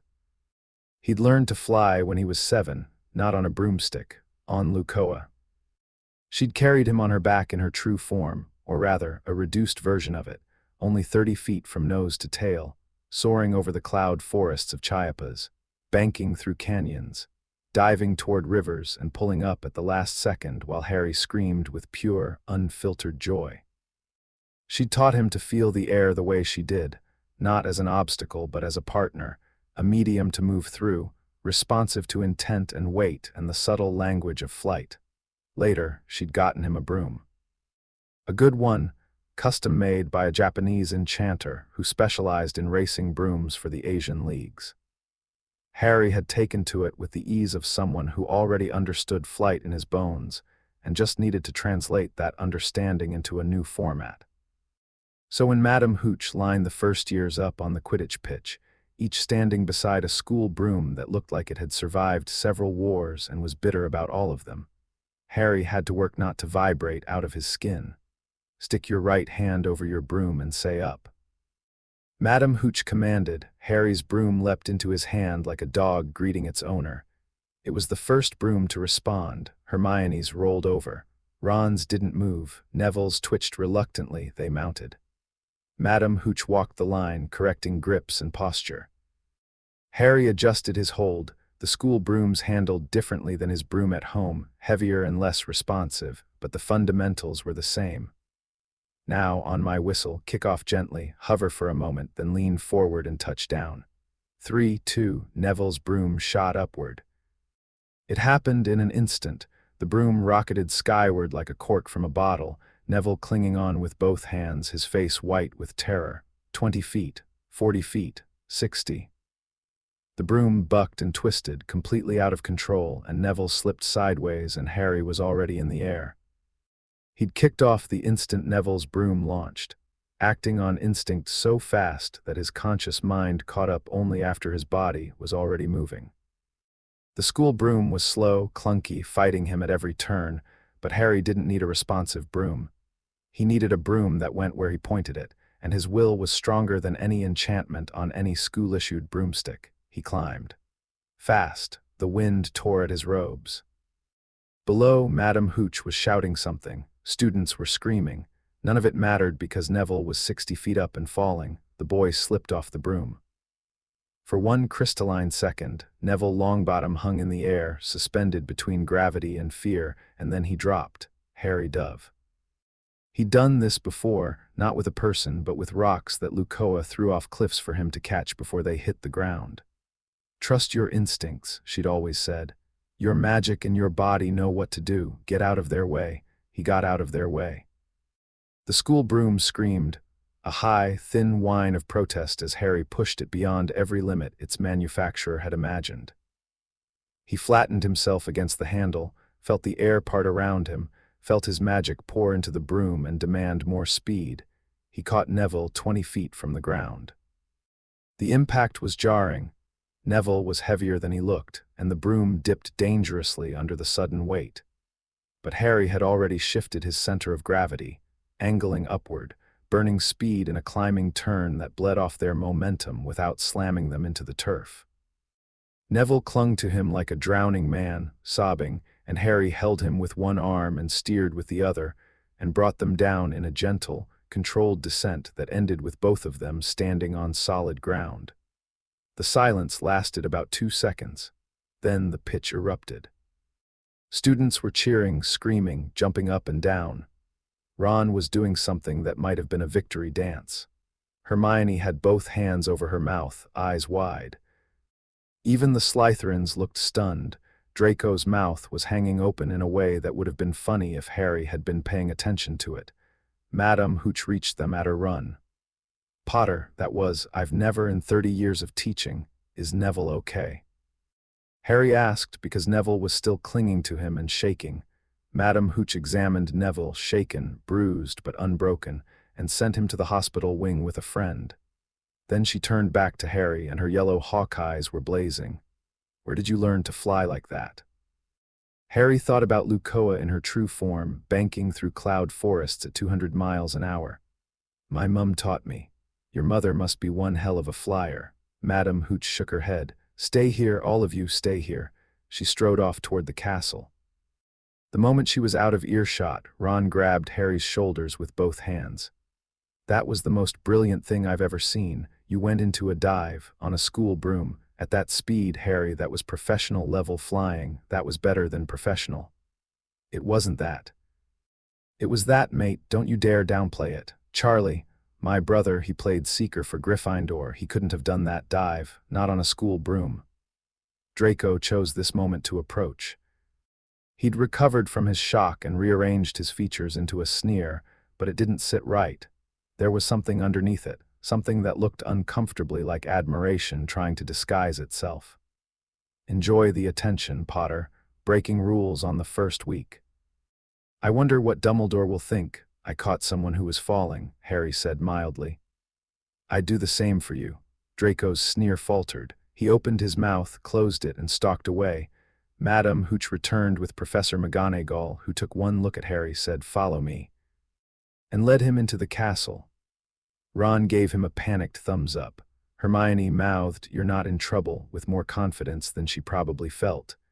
McGonagall walked in silence through 3 corridors and up 2 staircases before stopping outside a classroom and opening the door. "Excuse me, Professor Flitwick, could I borrow wood for a moment?" A burly 5th year with the build of a keeper and the expression of someone who took Quidditch far too seriously emerged from the classroom. "Wood," McGonagall said. "I've found you a seeker." Oliver Wood looked at Harry. Harry looked at Oliver Wood. "He's a 1st year," Wood said. "He caught a falling student in a 60-foot dive on a school broom." McGonagall's mouth twitched. "I think we can make an exception." Wood's expression transformed. It went from skepticism to interest to something that could only be described as religious ecstasy. "A 60-foot dive on a school broom. I'll speak with the headmaster about bending the 1st-year broomstick rule. Potter, you're looking at the captain of the Gryffindor Quidditch team." "Brilliant," Harry said, grinning. Wood grabbed his hand and shook it with the intensity of a man who had just been told the winning lottery ticket was in his pocket. "Welcome to the team, Potter. We start training Saturday. Be prepared to work." The evening found Harry, Ron, and Hermione in the empty classroom on the 3rd floor that Hermione had identified for their extracurricular studies. Hermione had locked the door and cast a privacy charm, impressively for a first-week student, and now sat cross-legged on a desk with her quill and parchment ready. "All right," she said, "show me." Harry sat on the floor. He held out his hand, palm up, and reached, not for his wand, for the room. The stone floor was old. The wooden desks were old. The air in the room carried traces of centuries of magic, spells cast by students, enchantments woven by teachers, the ambient hum of the castle itself. Harry touched all of it gently, the way you'd touch a sleeping animal to let it know you were there. A ball of light bloomed in his palm. Not a lumos, no wand, no incantation. Just light, warm and golden, hovering an inch above his skin. Ron's jaw dropped. Hermione leaned forward so fast she nearly fell off the desk. "That's wandless magic," she breathed. "That's supposed to be nearly impossible. Only a handful of adult wizards can. It's not wandless magic. Not exactly." Harry turned his hand and the light drifted upward, splitting into 3 smaller lights that orbited each other like tiny planets. Wandless magic, the way wizards define it, is doing wand spells without the wand. You use the same incantation, the same mental framework, you just skip the focusing tool. That's hard because the framework was designed for the tool. He gestured to the lights. "This is different. There's no spell here, no incantation. I'm not commanding the light to exist. I'm asking the magic in this room to express itself as light. The magic is already here. It's always here. I'm just having a conversation with it." Hermione was writing so fast her quill was a blur. "Can you teach us?" "I can teach you the principles. Whether you can do it the way I do, I don't know. I've been learning this since I was 5, and my mum's tradition is different from anything at Hogwarts, but the theory should work with wand magic too. It's about relationship, not power. I want to learn," Hermione said immediately. "Me too." Ron said, surprising both of them. He shrugged. "What? I've got 5 brothers who are all better than me at something. If Harry's offering to teach me magic that none of them know, I'd be mental to say no." Harry looked at his 2 friends, Hermione burning with intellectual hunger, Ron burning with something quieter but just as fierce, and felt a warmth in his chest that had nothing to do with magic. "Okay," he said. "First lesson, close your eyes, feel the room, feel the room." Ron repeated skeptically, "The stone floor, the wooden desks, the air, don't think about them, feel them. Let your magic reach out the way your hand reaches out in the dark." They closed their eyes. Harry watched, his own senses extended, feeling their magic stir, tentative, untrained, but real. Hermione's magic reached first, because of course it did. It was sharp and precise and curious, probing the room like fingers reading Braille. Ron's followed, slower but warmer, spreading out like spilled honey, organic, intuitive, surprisingly strong. "The floor is cold," Hermione murmured. The desk is. I can feel the tree it came from. It was an oak, a really old one. Bloody hell, Ron whispered. Is that the castle? I can feel it breathing. Harry smiled. That's lesson 1. They practiced for an hour. Neither Ron nor Hermione produced wandless effects. Harry hadn't expected them to, not yet. But by the end, both of them could reliably sense the ambient magic in the room, which was a foundation that most adult wizards never built. This changes everything, Hermione said as they walked back to Gryffindor Tower, her eyes bright in the torchlight. If the theoretical basis for magic is relational rather than formulaic, then the entire structure of magical education needs to be. Hermione, Ron said gently. It's 11 o'clock. Revised from the ground up, and I'm going to write a paper. She's going to write a paper, Ron said to Harry. She's going to write a brilliant paper, Harry said. Hermione blushed. Don't patronize me. I'm not. I'm being accurate. October came in gold and gray, and Harry settled into Hogwarts like a hand into a glove. He was good at classes, not ostentatiously, not in a way that demanded attention, but consistently, thoroughly good. His transfiguration was flawless. His charms work was elegant. His potions were precise and inventive in ways that made Snape stare at him with an expression that seemed to cause the man physical pain. Because it was clear the boy had talent, and Snape, desperately, did not want to admit it. His herbology impressed Professor Sprout, who didn't know that Harry had been talking to plants since he was 4. His astronomy bored him. He'd mapped constellations from the back of a flying dragon, but he did the work without complaint.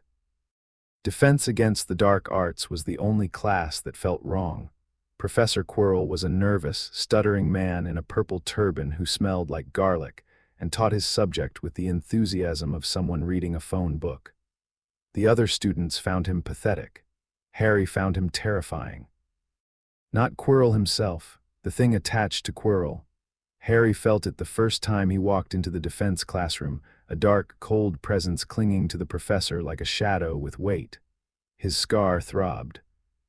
The horcrux fragment behind it stirred, pressing against the walls Luccoa had built, reaching toward the presence on Quirrell the way a compass needle reaches toward north. Harry sat in his seat, pressed his hand to his scar, and pushed the fragment back down. Then he opened his other senses, the deep ones, the ones Luccoa had trained, and looked at Quirrell. Really looked. What he saw made his stomach turn. There were 2 souls in that body. Quirrell's pale and weak and half-consumed, and something else, something that clung to the back of his skull like a tumor. Dark, fragmented, hungry. It was a piece of something that had been human once before it broke itself into too many pieces to hold a shape. It wasn't a horcrux, it was the main fragment, the central piece, what was left of the original after all the splitting. Parasitic, desperate, barely alive Voldemort, or what was left of him. Harry went to the owlery after class and sent a letter, not by owl, by pendant. He pressed his thumb to the jade-feathered serpent at his throat and sent Luccoa a detailed image of what he'd seen, along with a single thought: he's here. What's left of him? He's wearing the defense teacher like a coat. The response came instantly, not words, a pulse of warmth that meant I know. Then, more specifically, I've known since September. I've been watching, you're watching Hogwarts, Mijo. I've been watching Hogwarts since the day you set foot in it. There's a reason the owls on the West Tower have been unusually calm this term. One of them is me. Harry looked out the owlery window at the West Tower. A large, unusually beautiful barn owl with faintly green-tinged feathers looked back at him and winked. He laughed out loud. Are you going to do something about Quirrell? Not yet. He's not a threat to you, not with my protections on you and the castle's own wards, and the fragment attached to him is too weak to act directly. Right now, he's watching and waiting. I want to know what he's waiting for. There's something on the 3rd floor, behind a locked door. A 3-headed dog is guarding it. I can feel powerful enchantments, the philosopher's stone. Nicola's Flamel's creation. Dumbledore moved it here from Gringotts, I suspect as bait for Voldemort, bait for the fragment of Voldemort, yes. The stone can create the elixir of life. For a disembodied soul fragment, that's the closest thing to resurrection available.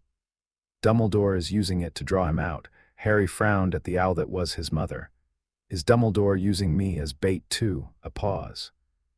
Then, I think Dumbledore is a man who plays chess with real people and convinces himself it's for their own good. Whether he's using you as bait or as a piece or as an end goal, I'm not sure. But you're part of his game, Harry. You have been since the night he left you on that doorstep. What should I do? What do you want to do? Harry thought about it. He thought about the fragment in his scar and the fragment on Quirrell's skull and the stone behind the enchantments and the old man watching from the head table. I want to understand the board before I make a move. The owl ruffled its feathers approvingly. That's my boy.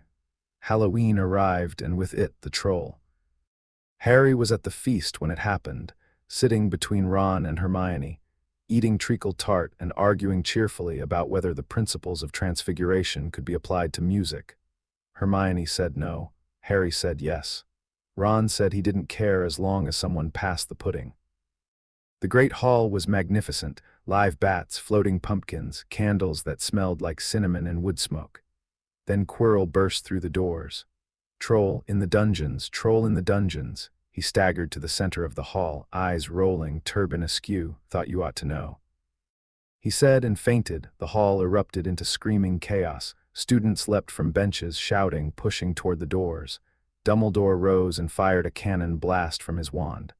Silence, prefects, lead your houses back to the dormitories. Teachers, with me to the dungeons. Harry didn't move. He was watching Quirrell's crumpled form on the floor and the thing on the back of his skull, which was not unconscious at all. It was alert, focused, radiating dark satisfaction. This was a distraction. Quirrell had let the troll in himself. Harry, come on. Ron tugged his arm. The Gryffindors were filing out, Percy Weasley's pompous voice directing traffic. Where's Hermione? Harry asked. Ron blinked, looked around. She wasn't at the feast. She's been in the bathroom all afternoon. Parvati said she was crying about something. Harry's blood went cold. Which bathroom? First floor, I think, but Harry was already moving. He slipped out of the stream of students heading upstairs, cut through a side corridor, and ran. Ron's footsteps pounded behind him. The redhead had followed without hesitation, which Harry filed away as evidence that Ron Weasley was braver than he knew. They smelled the troll before they saw it, a reek like old socks and unwashed drains, thick enough to taste. Then they heard it, heavy, dragging footsteps and a low, grunting breath and the sound of a massive club scraping along stone. They rounded the corner and there it was, 12 feet tall, gray-green skin, tiny head, enormous body. A wooden club the size of a tree trunk clutched in one ham-sized fist. It was shuffling down the first-floor corridor toward the girls' bathroom, drawn by the sound of running water or the scent of something living. Trolls weren't smart, but they were persistent. It reached the bathroom door. Pushed through it with a crash of splintering wood, Hermione screamed. Harry moved, not with his wand. Not with a spell. With the deep magic, the old magic, the magic that Luccoa had poured into him through years of patient teaching. He reached out to the stone of the corridor, the ancient Hogwarts stone, saturated with a millennium of enchantment, and asked. The floor beneath the troll's feet liquefied. It happened instantly. The stone turned to something like quicite, thick, grasping, hungry. The troll sank to its knees, bellowing in confusion, its club flailing.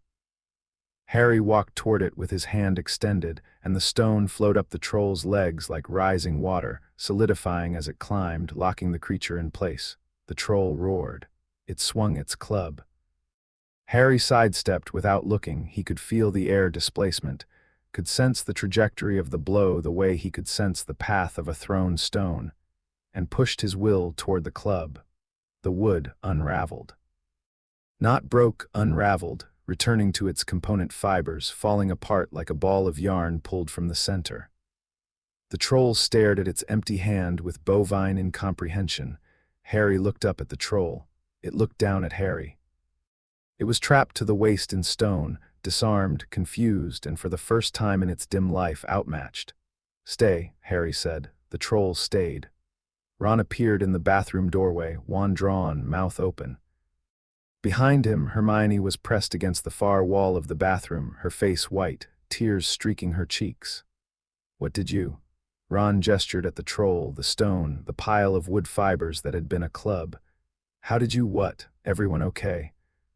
Harry asked because that was the only question that mattered. I'm fine," Hermione said, her voice shaking. She pushed past Ron and stared at the troll. "You trapped it in the floor, there's no spell that does that. I asked the floor nicely." "You asked the—" Hermione's brain visibly short-circuited. She stared at Harry, then at the troll. Then at Harry, then she hugged him. It was sudden and fierce, and she was shaking. And Harry hugged her back and felt Ron's hand land on his shoulder. And the three of them stood there for a moment in a destroyed bathroom with a troll embedded in the floor. And something clicked into place between them, a bond forged in adrenaline and fear and the simple, overwhelming fact that they had been there for each other when it mattered. Footsteps thundered down the corridor. McGonagall appeared first, followed by Snape and Quirrell. McGonagall took one look at the scene, the troll in the floor, the three first-years standing in the wreckage, the pile of wood shavings, and her hand went to her heart. "Explain," she said faintly. "The troll went for the girls' bathroom," Harry said. "Hermione was inside. Ron and I came to help."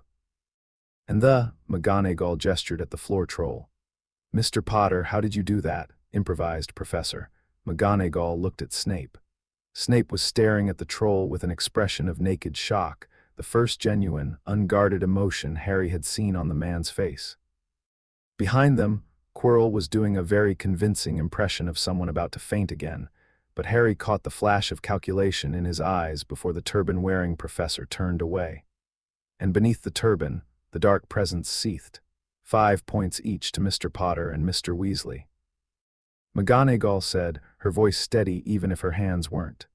"For sheer dumb luck that happened to save a fellow student's life. Now will someone please get this troll out of my floor?" The troll incident cemented 3 things. Harry, Ron, and Hermione's friendship, Harry's reputation as someone not to be trifled with, and Quirrell's awareness that Harry Potter was far more than he appeared. Harry felt the shift in Quirrell's attention after Halloween.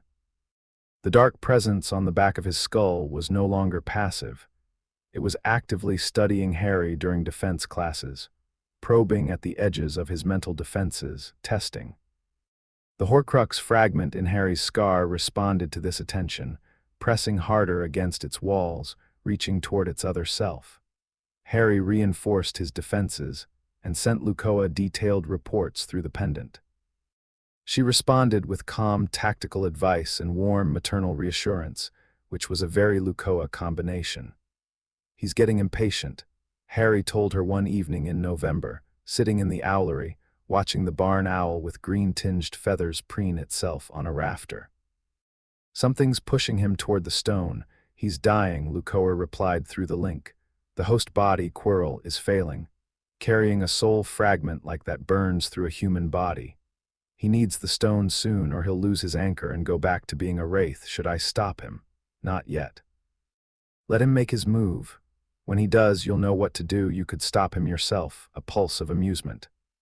"I could stop him by existing in his general direction. That's not the point.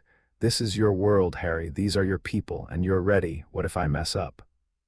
"Then you mess up and I catch you. That's what mums are for." He smiled at the owl. The owl winked at him again. Quidditch provided a welcome distraction. Oliver Wood was, as it turned out, functionally insane about the sport, and trained the team with an intensity that would have been concerning if it hadn't been so effective. Harry attended every practice, and on his new broom, a Nimbus 2000 that McGonagall had procured through channels she refused to discuss, he was untouchable. His first match was against Slytherin, on a biting November morning with the whole school watching.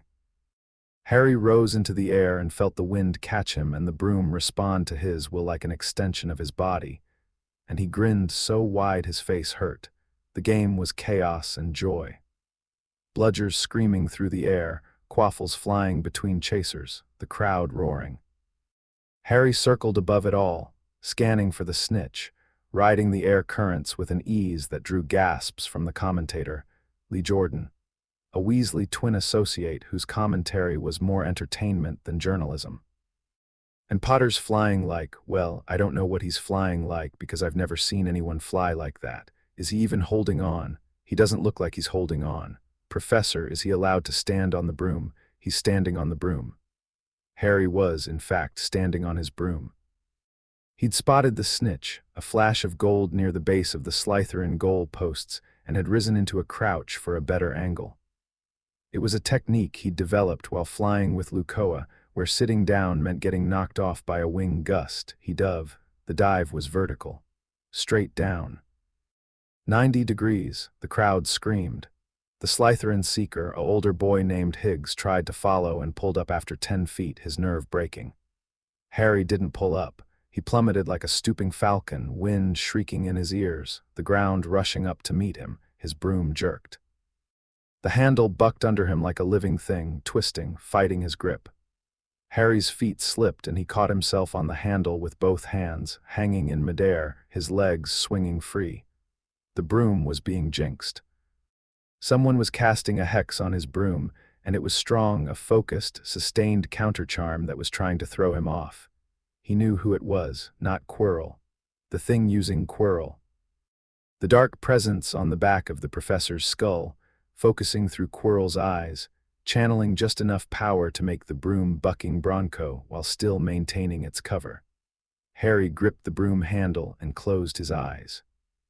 He reached past the jinx, past the surface magic, down to the broom itself, the wood, the enchantments woven into it, the core of magic that made it fly.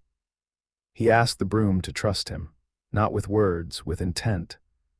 With the bond between rider and mount that was older than broomsticks, older than horses, older than civilization. The broom steadied. It happened in an instant. One moment it was trying to throw him off, the next it was rock solid under his hands, the jinx sliding off its surface like water off a duck's back. Harry swung himself upright, found the snitch still hovering near the goal posts, and dove again. He caught it 3 feet off the ground, pulled out of the dive with his toes brushing the grass, held up the struggling golden ball in his fist. The stands exploded. Gryffindor wins, 170-60. Harry Potter catches the snitch in the most terrifying and brilliant piece of flying I have ever. Professor, please don't take the microphone. I'm having a moment. Harry landed. His team swarmed him. Fred and George Weasley lifted him onto their shoulders. Ron was screaming so loudly he'd gone purple. Hermione was jumping up and down in the stands, all pretense of academic detachment abandoned. In the teacher's box, Quirrell sat very still. His turban was slightly askew, his hands were shaking. And beneath the turban, something ancient and broken and cruel was reassessing every assumption it had made about Harry Potter. That night, Harry sat in the common room after everyone else had gone to bed. The fire had burned low. Gryffindor Tower was warm and quiet and smelled like the butterbeer someone had smuggled in to celebrate. He was thinking about the jinxed broom, about the dark presence under the turban, about the stone on the 3rd floor and the dog guarding it and the chess game being played around him by players who thought he didn't see the board. He pulled out a piece of parchment and a quill and started a letter. Dear Mama Lou, I caught the snitch today. You would have laughed at the dive. It was almost as steep as that time in the Chiapas canyons, except on a broom and without you underneath me to catch me if I fell. The thing wearing Quirrell tried to jinx my broom during the match. I handled it, but it means he's getting bolder. He's going to make a move for the stone soon. I can feel it. The host body is deteriorating. Quirrell's magic is failing. The fragment is eating him alive. Dumbledore knows about Quirrell. I'm almost sure of it. He watches the man at meals with an expression I can't quite read. It's not suspicion, exactly. It's patience. He's waiting for something. I think he wants Quirrell to make his move so that Dumbledore can catch him in the act and learn more about what Voldemort has become. I think Dumbledore also wants me there when it happens. I think the whole year has been arranged, the stone, the protections, the hints dropped in the right places, so that I'd follow the trail and face Voldemort. A test or an introduction. Or maybe just Dumbledore's belief that I need to face my destiny early so I'm ready for it later. I'm not angry about it. You taught me not to be angry at people for doing what they think is right, even when they're wrong. But I'm not going to be his piece, either. When I face Quirrell, and I will, because that fragment in my scar won't let me walk away and I don't want to walk away, I'll do it on my terms. The castle is beautiful. My friends are brilliant. Ron makes me laugh until my stomach hurts, and Hermione makes me think until my brain hurts, and Neville is braver than he knows, and even Draco Malfoy is more complicated than he pretends to be. I miss you. I miss the hammock and the garden and the cenote and the ceiba tree. I miss your cooking. Please don't tell the Hogwarts elves their food is actually amazing. I miss falling asleep listening to you hum, but I'm happy. I'm really, really happy. Come visit soon. The castle wants to meet you properly. I can feel it asking about you. I think it knows what you are. I think it's excited. Your son, Harry P.S. I stood on the broom during the match and the commentator lost his mind. You would have been proud. He folded the letter. He'd send it by owl in the morning, a real owl, not the Luccoa owl, because she'd asked for real letters and she was going to get them. The fire crackled. The castle hummed around him, warm and ancient and alive.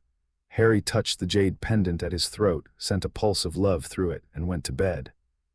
He dreamed of feathered serpents and flying, and a green-eyed woman he'd never met who smiled at him from behind a veil of golden light and whispered, "Thank you for finding him a home." The next morning, Dumbledore summoned Harry to his office. The gargoyle guarding the entrance leapt aside without a password. Either Dumbledore had arranged it, or the castle was helping Harry again. He climbed the spiral staircase and knocked on the heavy oak door. "Come in, Harry." The headmaster's office was extraordinary. Circular, lined with portraits of sleeping former headmasters, filled with whirring silver instruments and stacks of books, and a magnificent phoenix perched on a golden stand. The phoenix, Fawkes, Harry remembered from his research, turned its head as Harry entered and let out a single clear note that resonated in Harry's chest like a bell. Harry stopped. He stared at the phoenix. Fawkes stared back. Then the phoenix launched itself from its perch, crossed the office in a blaze of crimson and gold, and landed on Harry's shoulder. Dumbledore's eyebrows rose to his hairline. "Well," the headmaster said, "Fawkes hasn't done that in quite some time." Harry reached up and stroked the phoenix's breast feathers. Fawkes crooned, leaning into the touch. Harry could feel the bird's magic, ancient, pure, cyclical, death and rebirth and death and rebirth. A creature that understood endings not as tragedy but as transformation. "He's beautiful." Harry said, "He seems to think the same of you." Dumbledore gestured to the chair opposite his desk. "Please sit." Harry sat. Fawkes remained on his shoulder, a warm, heavy weight. Lemon drop. Dumbledore offered a dish of yellow sweets. Harry took one, because Luccoa had taught him that sharing food was a gesture of trust in virtually every culture, and refusing it for no reason was mildly rude. "Thank you for coming, Harry. I wanted to have a conversation that is perhaps overdue." Dumbledore folded his long fingers together and regarded Harry over his half-moon spectacles. His blue eyes were sharp and penetrating, and Harry met them squarely. "You want to know where I've been for the last 10 years, Harry said. The briefest flicker of surprise crossed Dumbledore's face. "Among other things, you left me on the Dursleys' doorstep. Someone took me before they found me. She raised me, loved me, taught me. That's the short version. And the long version involves details about my mother that aren't mine to share." "Your mother?" Dumbledore's voice was careful, neutral. Lily Potter is my birth mother, and I love her and honor her memory every day. The woman who raised me is my mother too. I'm lucky enough to have had two." Dumbledore was quiet for a moment. When he spoke, his voice had shifted, less headmaster, more human. "Harry, I need to understand who has been raising you, not out of suspicion, but out of genuine concern for your safety. The protections I placed, the blood wards on Privet Drive, they're still active. You've been checking them for 10 years, and they've told you I was safe and sound at the Dursleys' house. I wasn't. My mother spoofed them the night she took me." Dead silence. The silver instruments on the desk whirred. The portraits of former headmasters had stopped pretending to sleep. Fawkes trilled softly on Harry's shoulder. She spoofed blood wards, Dumbledore repeated. She's very talented. Blood wards tied to an ancient sacrificial protection, laid by me personally, anchored to a bloodline and a location and a magical sacrifice that, she's very talented. Dumbledore sat back in his chair. His expression had gone through several phases during this conversation, surprise, concern, calculation, and had arrived at something Harry hadn't expected, respect. I have spent 10 years believing you were safe at Privet Drive, Dumbledore said slowly. I checked the wards regularly. I had agents observe the house. Everything confirmed that you were there, thriving, protected. I was thriving and protected, just not there. Who is she, Harry? Harry looked at Dumbledore. He looked at the old man's eyes, the weight of his years, the genuine care buried under layers of strategy and control. And he made a choice. Her name is Luccoa. She's a dragon. The dragon, really. Quetzalcoatl, the feathered serpent. The office went very quiet. Dumbledore didn't react visibly. Not immediately, but his magic did. Harry felt it spike, a surge of power that made the instruments on the desk rattle and the candle flames flatten. It was involuntary, the magical equivalent of a gasp. Quetzalcoatl, Dumbledore said. Yes, the Aztec deity, the feathered serpent. One of the primordial chaos dragons. You know about chaos dragons. I know they exist. I know they are beings of such vast power that they predate human civilization. I know that they shaped the magical landscape of the world before humans learned to harness magic for themselves. Dumbledore's voice was very steady, the way a voice is steady when its owner is investing significant effort in keeping it that way. I did not know that one of them had taken an interest in raising a human child. She didn't take an interest in a human child. She took an interest in me. She felt the curse rebound. She felt the horcrux attach. She came to investigate and found me on a doorstep in Surrey, about to be left with people who would have made my life miserable, with a piece of a Dark Lord's soul embedded in my head. She made a choice. A horcrux, Dumbledore whispered. You suspected, I theorized, the connection between Harry and Voldemort, the scar, the parcel-tongue ability that the fragment likely conferred. I had suspicions. But to have them confirmed, he closed his eyes briefly. How did she detect it? She can see souls. It's one of her abilities. She's been containing the fragment since I was a baby, building defenses around it, keeping it from influencing me. She's working on a way to remove it safely. Remove it? Dumbledore leaned forward. She believes she can remove a horcrux from a living host without killing the host. She's Quetzalcoatl, Professor. She helped write the rules that horcruxes break. If anyone can do it, she can. Dumbledore was quiet for a long time. The office hummed around them, the instruments, the portraits, Fawkes's soft breathing. Harry, Dumbledore said finally, I owe you an apology. Harry hadn't expected that. I left you on that doorstep believing it was the best option available. I weighed the risks, considered the alternatives, and made a decision that I told myself was for your protection. But the truth is that I also made it for strategic reasons. I wanted you raised away from the magical world so that you would arrive at Hogwarts without preconceptions, without alliances, without the burden of your fame. I wanted you manageable. The honesty was surprising. Harry respected it. I don't think you're a bad man, Professor, Harry said. I think you're a brilliant man who's been fighting a war for so long that you've started seeing people as pieces. My mum warned me about that. She said the most dangerous thing about power isn't what it does to your enemies, it's what it does to the way you see the people you're trying to protect. Dumbledore flinched. It was small, a tightening around the eyes, a shift in the way he held his hands, but it was real. Your mother is wise. She's had a lot of practice. I would very much like to meet her, Harry smiled. I think that can be arranged. But Professor, I'm telling you this because I think honesty works better than games. I know about Quirrell. I know what's living on the back of his skull. I know about the stone on the 3rd floor and the protections guarding it. And I know that at least part of the reason you brought the stone to Hogwarts was to draw Voldemort out. Dumbledore's expression didn't change, but something behind his eyes shifted. You know a great deal.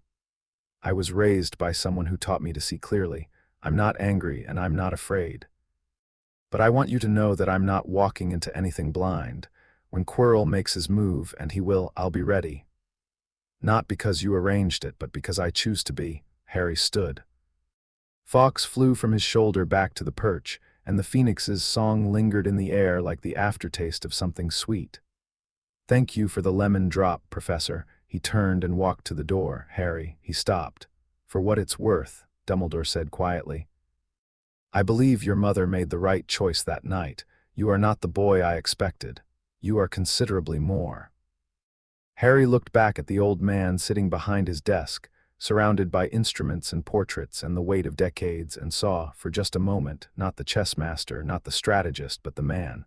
Tired, hopeful, genuinely moved. She'd say you made the wrong choice for the right reasons. Harry said, and that the mark of a good person isn't never being wrong, it's what you do when you realize you were. He left. The gargoyle sealed the entrance behind him. The corridor was quiet and cool and smelled of old stone. Harry put his hands in his pockets and walked back to Gryffindor Tower, whistling, and the castle shifted its corridors to give him the shortest route home. Chapter 3.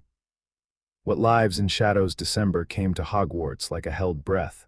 Snow fell thick and silent over the grounds, burying the Quidditch pitch and frosting the forbidden forest until the trees looked like they'd been dipped in glass. The lake froze at the edges, and the giant squid could be seen occasionally pressing a tentacle against the ice from below, tapping out patterns that the merpeople probably understood, and everyone else found mildly unsettling. The castle itself seemed to relish winter. The fires burned brighter, the staircases moved less erratically, and the suits of armor hummed carols in creaking metallic voices that were more enthusiastic than melodic. Harry loved it. He loved the way the cold air tasted when he stepped outside, clean and sharp, so different from the humid warmth of Mexico.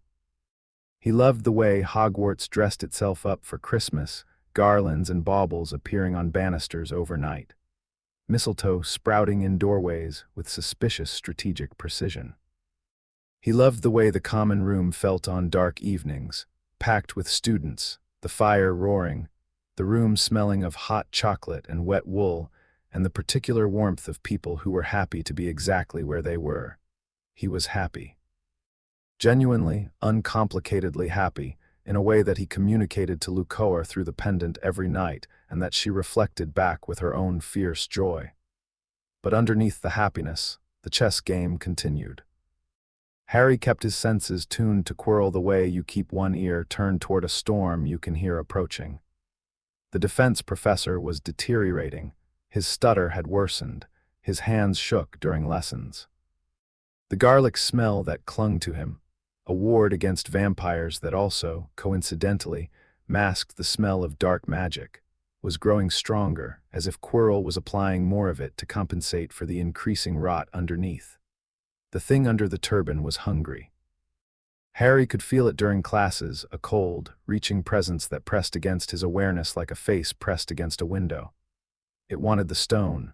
It needed the stone, and with each passing week the need was overriding what remained of Quirrell's caution. Harry watched. He waited. And in the margins of his days he prepared. He also, somewhat unexpectedly, became friends with a ghost. It happened in the library on a Tuesday evening. Harry had been researching the Philosopher's Stone, not because he didn't trust Luccoa's information, but because he wanted to understand it from the wizard perspective. Nicholas Flamel's creation was a genuine marvel of human magical achievement. The ability to transmute base metals into gold was interesting but not unique. The elixir of life, however, a potion that could extend human life indefinitely, that was something even Luccoa respected. He was deep in a text on alchemical theory when a silvery figure drifted through the bookshelf beside him and settled into the chair across the table with the easy familiarity of someone who had been haunting this library for centuries. "You read differently than most students," said nearly headless Nick. Harry looked up.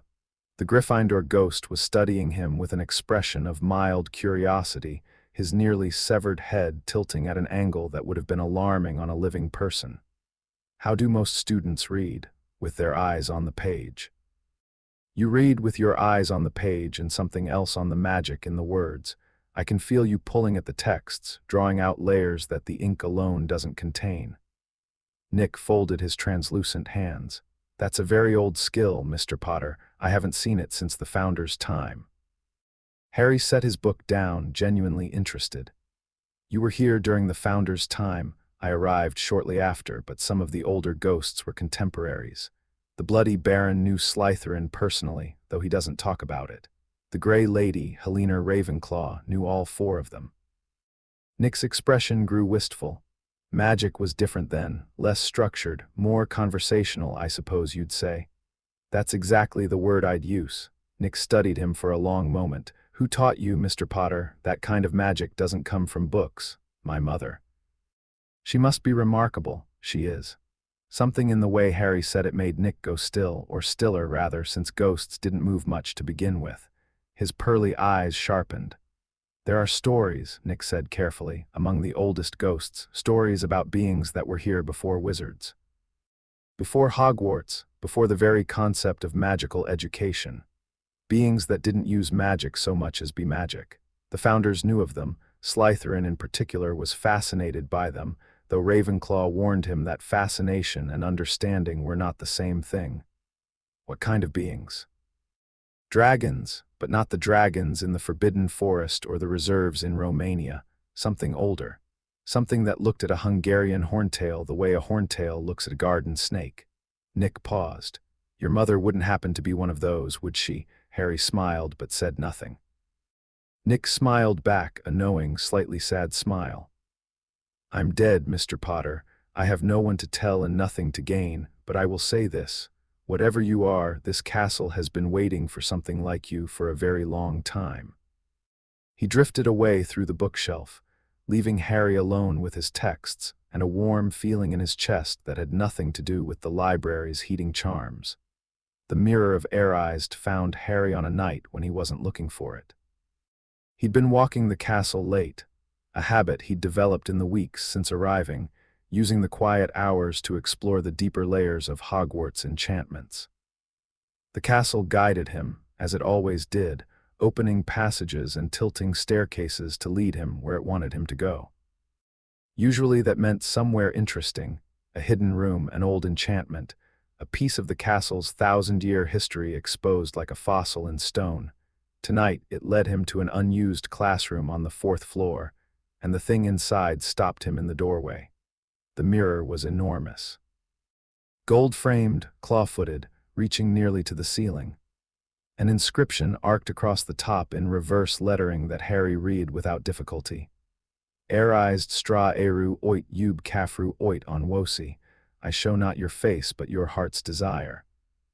Harry felt the enchantment in the mirror before he stepped in front of it, a deep, pulling magic that reached into the viewer's soul and drew out the thing they wanted most. It was masterful work. Also, he realized as he examined the magical signature more closely, slightly cruel. The mirror didn't just show you what you wanted, it trapped you in the wanting.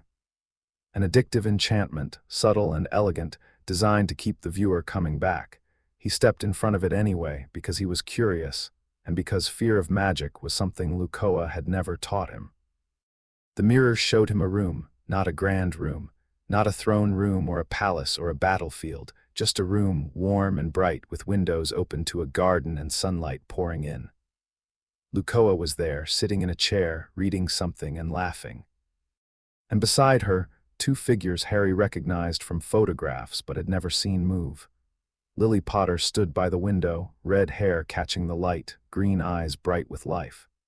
She was younger than Harry had imagined, barely into her 20s, frozen at the age she died.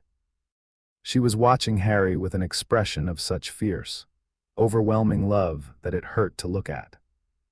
James Potter sat on the arm of Luccoa's chair, leaning over her shoulder to read whatever she was reading, and he was grinning, a wide, reckless, joyful grin that Harry recognized because he'd seen it in his own mirror. James looked like Harry, or Harry looked like James. The resemblance was startling and strange and wonderful. They were all together. His three parents. In a room that didn't exist, in a world where death hadn't come, in a reality where Harry had lost no one and everyone he loved was in the same place. Harry stood in front of the mirror for a long time. He didn't cry. He thought about crying. The ache in his chest was real and deep and old, but the tears didn't come. Instead, he felt something settle in him, a recognition, an acceptance. This was his heart's desire, not power, not fame. Not even safety, just this, the people he loved, together and happy. He couldn't have it.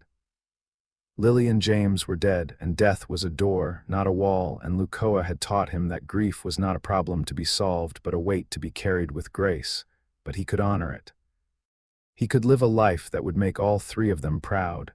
"It's a beautiful image," he said to the mirror, "but it's not real, and I'd rather love what's real than ache for what isn't." He reached out and touched the glass. The enchantment pulled at him, stay, look, want, and he acknowledged it the way he acknowledged all magic, with respect and clarity, and then he gently pushed it away. The mirror's surface rippled. The image faded. His own reflection stared back at him, just Harry, 11 years old, messy hair, green eyes, a scar on his forehead and a jade pendant at his throat. "Thank you for showing me," he said, and meant it, and walked away. He was halfway down the corridor when he felt the presence behind him. "Most people can't walk away from that mirror, Harry." Dumbledore stepped out of the shadows. He'd been watching, of course he had. The mirror was probably his, placed here deliberately, part of whatever larger design he was weaving. Harry didn't resent it. Dumbledore used the tools he had. "Most people haven't been taught that desire and need are different things," Harry said. Dumbledore fell into step beside him. They walked in companionable silence through the moonlit corridors, their footsteps echoing off stone. "What did you see?" Dumbledore asked, "if you don't mind sharing." "My family, all of them, together." "Ah," a single syllable, heavy with understanding.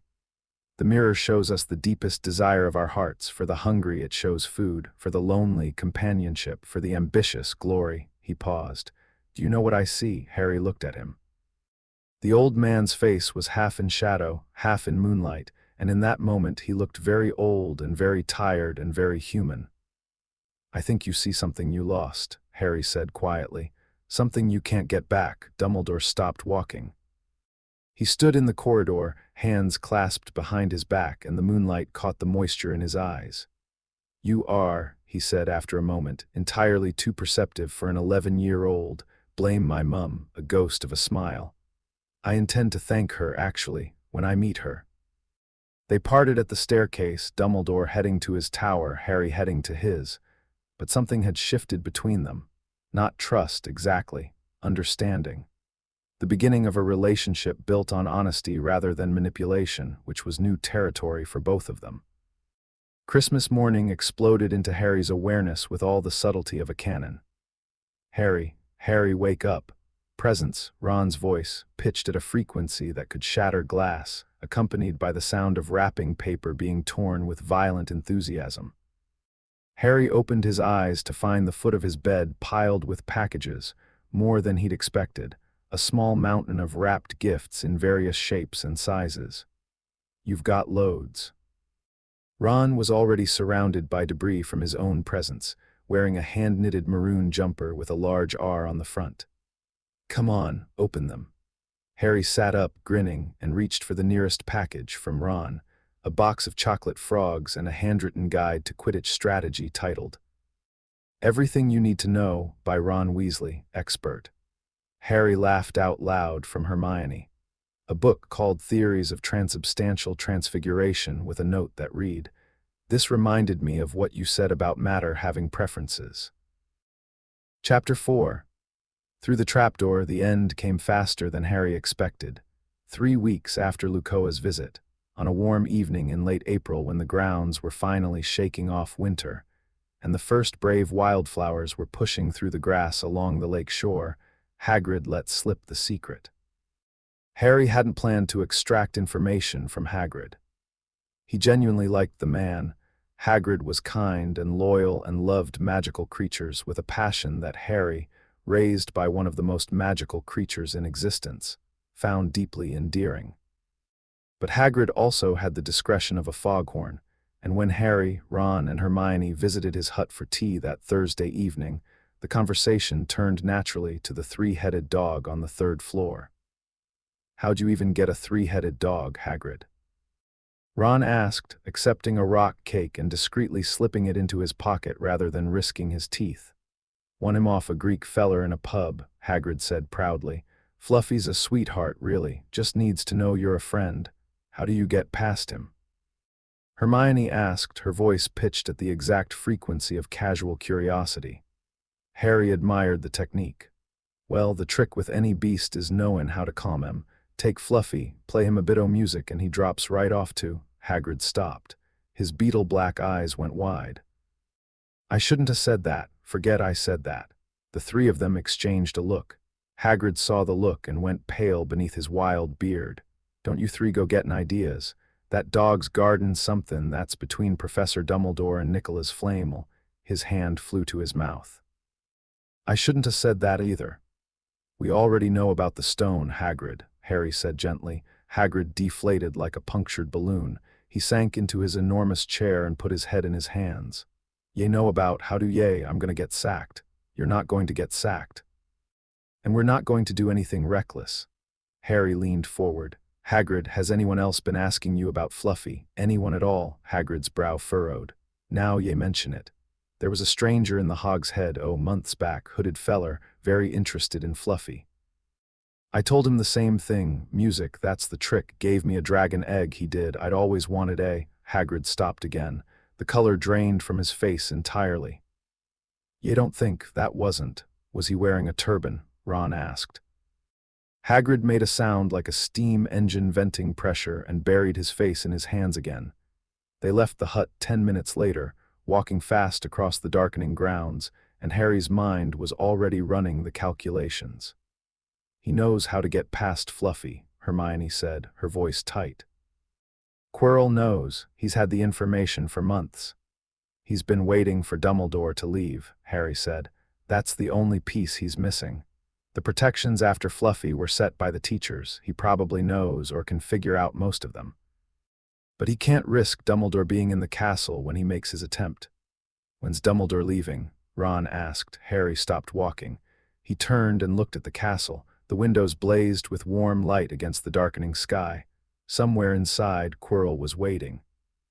The fragment under the turban was pressing against its host's skull, demanding action, burning through what was left of the man's life force.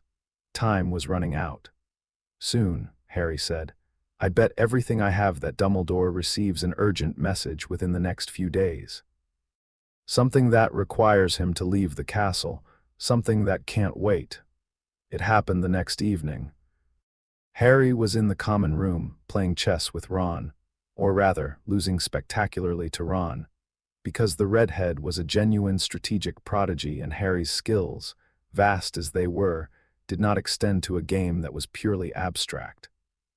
Hermione was reading beside them, but her eyes weren't tracking the lines. Neville was attempting to repot a small cactus that kept trying to bite him. The portrait holes swung open, and Lavender Brown tumbled in, breathless. "Dumbledore's gone. He just left, flew out of the front doors. Someone said it was an owl from the ministry." Harry set down his chess piece. He looked at Ron. Ron looked at him. Hermione closed her book. "Tonight," Harry said. The three of them moved to a corner of the common room, heads together, voices low. "He'll go after curfew," Hermione said. "Maximum time before anyone notices. He'll get past Fluffy with music, then face each teacher's protection in sequence." "We go after him," Ron said, and there was no hesitation in his voice, no question mark, just flat, certain resolve. "You don't have to." Harry said, "This is finish that sentence and I'll hex you," Hermione said pleasantly. "What she said," Ron agreed. "We're coming, Harry, shut up about it." Harry looked at his friends. 5 months ago, they'd been strangers on a train. Now they were the people he trusted most in the world after Luccoa, and they were volunteering to walk into danger beside him without a moment's hesitation. "Okay," he said, "here's what I know about the protections." They planned quickly. Harry laid out everything he'd gathered from his own senses, from Luccoa's intelligence, from listening to the castle's whispers. The protections were layered, each one designed by a different teacher. Fluffy, Hagrid; Devil's Snare, Sprout; Flying Keys, Flitwick. A giant chess set McGonagall; a troll, Quirrell, who had obviously designed a challenge he could bypass easily; a logic puzzle Snape. And finally, the mirror of air-eyed Dumbledore. The mirror, Harry said. That's where the stone actually is. Dumbledore hid it inside the mirror somehow. I think based on what I know about the mirror's enchantment, you can only get the stone if you want to find it but not use it. That's the final protection. Brilliant, Hermione breathed. A desire-based lock. The only person who can retrieve the stone is someone who doesn't want to use it for themselves. Which means Quirrell can't get it, Ron said. He wants to use it, he needs to use it. But if he can't get the stone, what's the point of going down there? Hermione frowned. He doesn't know he can't get it, Harry said, and the thing inside him is desperate. It's not thinking clearly, it's dying and it's scared and it's going to throw everything it has at this because it's out of options. Desperate things are dangerous.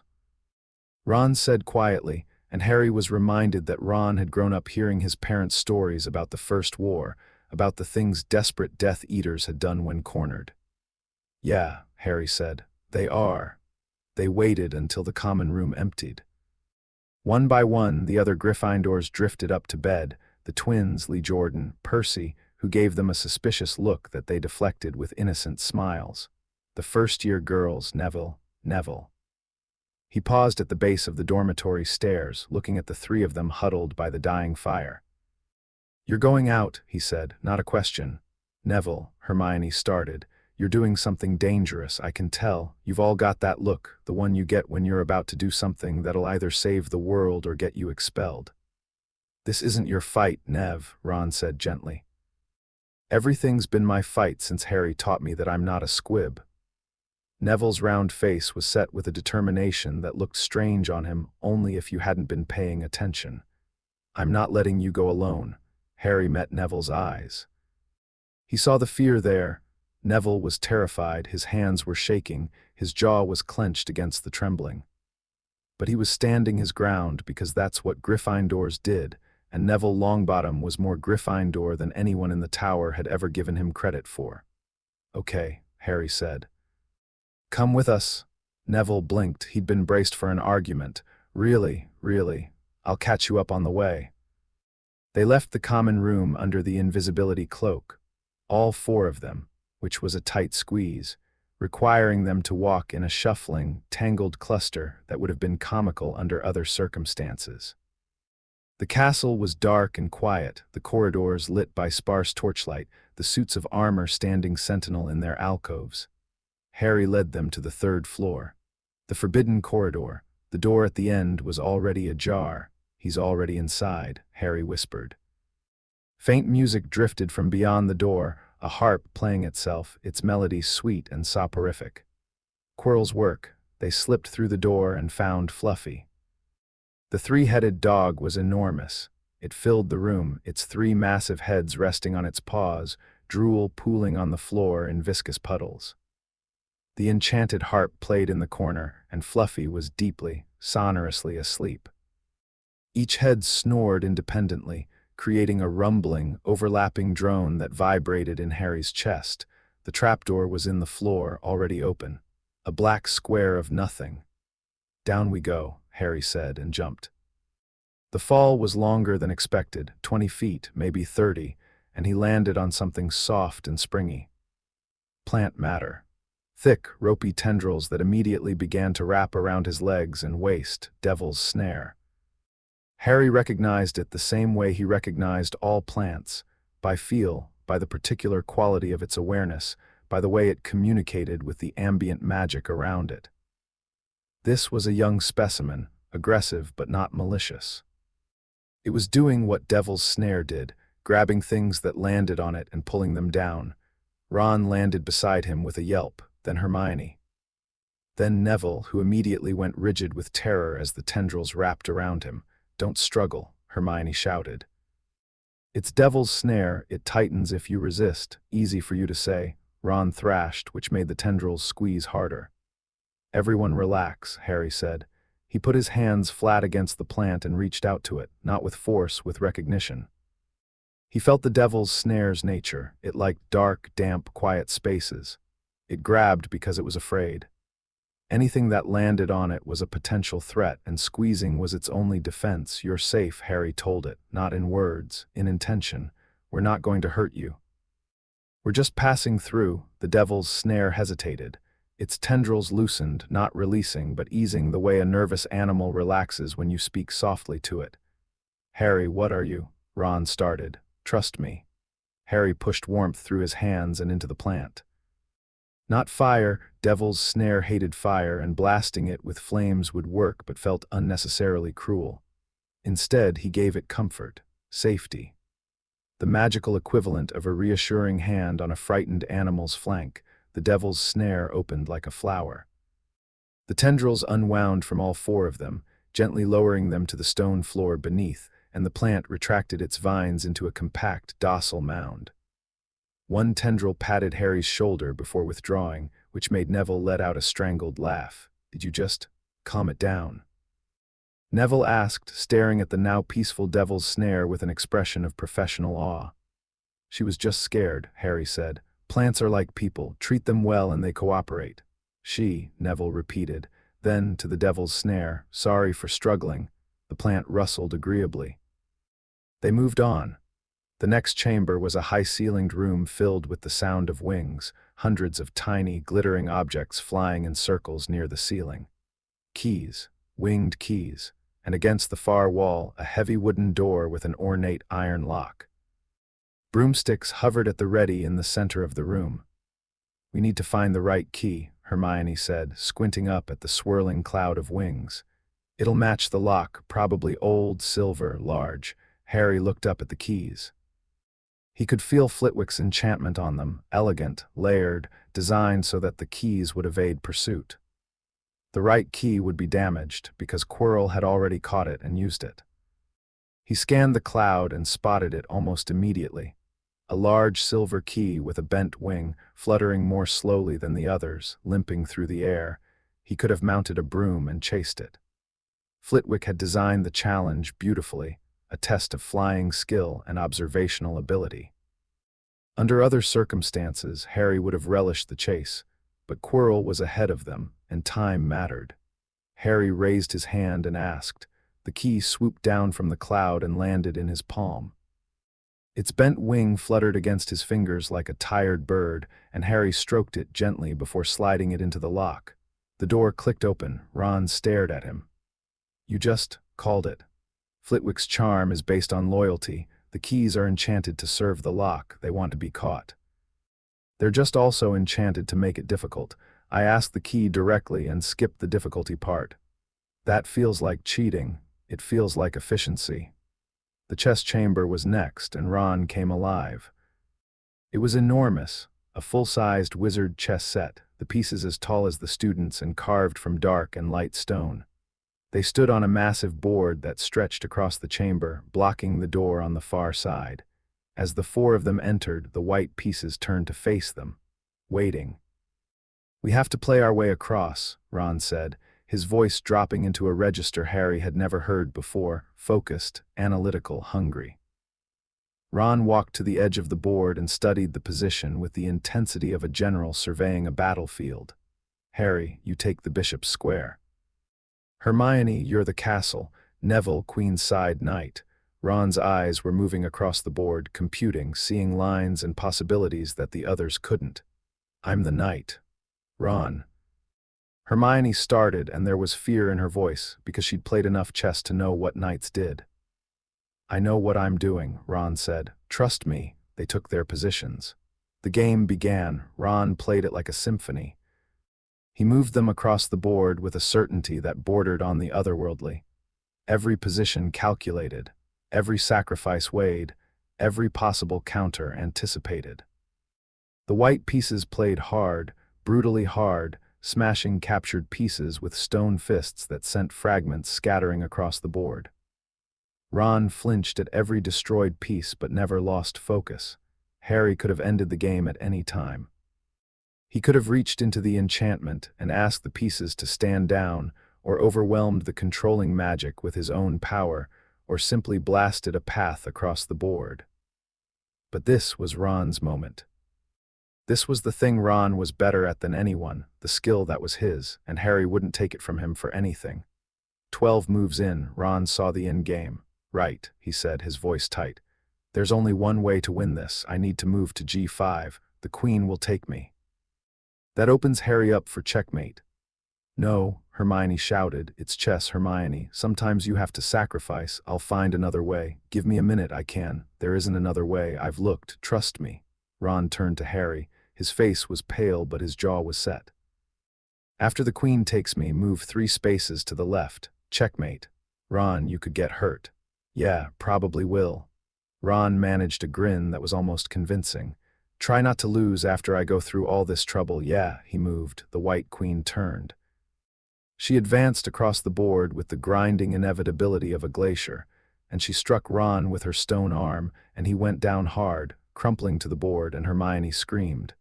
Harry stepped 3 spaces to the left. Checkmate, he said. The White King's crown toppled from its head and clattered to the board. The pieces moved aside. The door to the next chamber opened. Harry and Hermione rushed to Ron. Neville was already there, kneeling beside him, his fingers pressed to Ron's neck. He's alive, Neville said, his voice shaking. Pulse is strong. I think he's just knocked out, maybe a concussion, maybe a broken arm. Harry put his hand on Ron's chest and pushed healing warmth into him.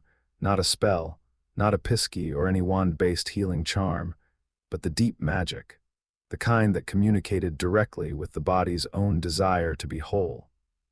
He couldn't fix a broken bone, that required medical precision he didn't have, but he could stabilize, ease pain, reduce swelling. He felt the fracture in Ron's left forearm and wrapped it in warmth, splinting it with magic from the inside. Ron's breathing steadied, his face relaxed. He was unconscious but stable. Neville, Harry said, stay with him. But, if he wakes up, he'll need someone here, and if anything comes back this way, he'll need someone to protect him. Can you do that? Neville looked down at Ron's unconscious form. Then he looked up at Harry and his eyes were steady. I can do that. Thank you. Harry stood. He looked at Hermione. Her face was tear-streaked, her jaw clenched, her wand in her hand. Let's go, she said. The next chamber reeked. The troll, Quirrell's contribution to the protections, was already unconscious on the floor, a massive lump of gray-green flesh with a bloodied club beside it. Quirrell had dealt with his own obstacle, naturally. They stepped over the troll's outstretched arm and moved to the next door. The final chamber before the mirror was Snape's, and it was beautiful. 7 bottles stood on a table. Flames erupted in the doorway behind them, purple, and in the doorway ahead, black. A scroll of parchment lay beside the bottles. Hermione picked it up and read it aloud. A logic puzzle. Not magic, pure logic. Snape's contribution was a test that most wizards would fail, because most wizards, as Hermione had once pointed out, didn't have an ounce of logical sense. Hermione had plenty.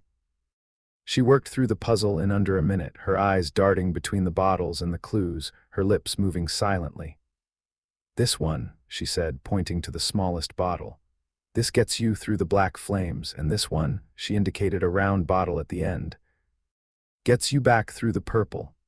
Harry picked up the smallest bottle. There was barely a swallow in it, not enough for 2. There's only enough for 1, Hermione said, and her voice was steady, but her eyes were bright with unshed tears. She wasn't crying because she was afraid. She was crying because she couldn't go with him. Go back, Harry said. Take the return potion. Get Neville and Ron and find a teacher. Find Snape if you can, or McGonagall. Tell them Quirrell's gone through. Harry, you're brilliant, Hermione, and brave. And I need you to do this because Ron and Neville need help, and I need someone I trust absolutely to make sure they're safe. She hugged him. Fierce and fast and so tight he felt his ribs creak. Don't you dare die, she whispered. Wouldn't dream of it. She stepped back, drank the round bottle, and walked through the purple flames without looking back, because she trusted him, and because looking back would have made it impossible to leave. Harry looked at the smallest bottle in his hand. He looked at the black flames in the doorway ahead. He pressed his thumb to the jade pendant. Mama Lou, I'm going through. The response was immediate, not words. A flood of love so intense it made his knees buckle, love and confidence and fierce, unshakable belief. And beneath it, the steady pulse of a mother who was watching, who was close, who would let her son face this on his own terms but would burn the world to ash if he needed her. Harry drank the potion. It was ice in his veins, cold spreading from his stomach outward, coating him in a layer of magical protection that would let him pass through the flames unharmed. He walked through the fire. The chamber beyond was large and circular, lit by torches that burned with a cold blue-white light. The mirror of Air Eyes stood in the center, its gold frame gleaming, its surface dark and still. Quirrell stood before it. He'd abandoned the stutter. He'd abandoned the turban.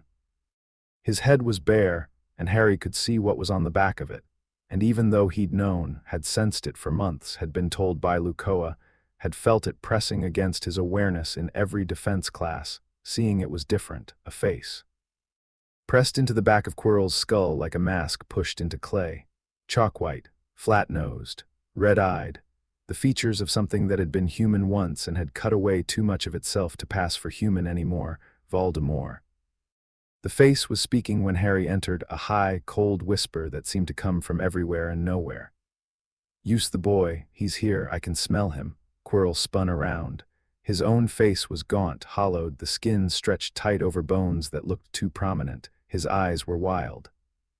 The parasitic relationship between him and the thing on his skull was killing him in real time.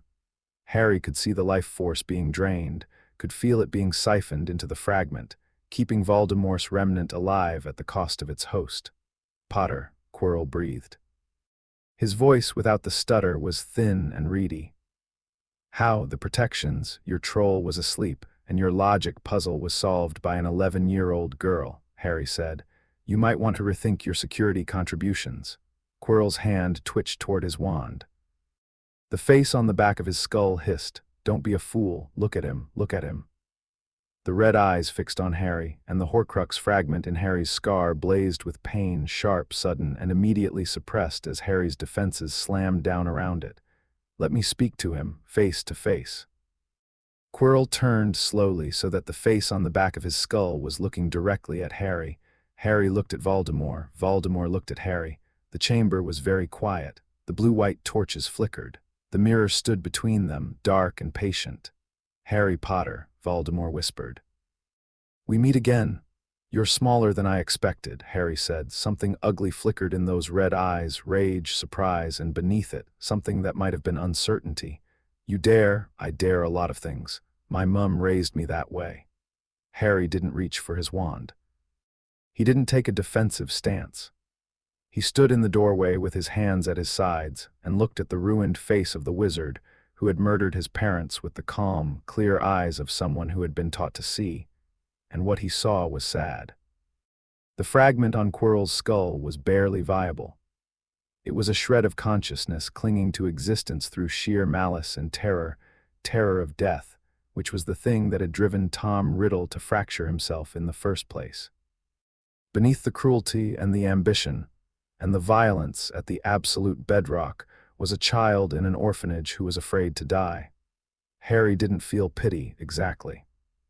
Pity would have been an insult to the people this being had destroyed, to Lily and James, to the hundreds of others, to Quirrell himself, being consumed alive.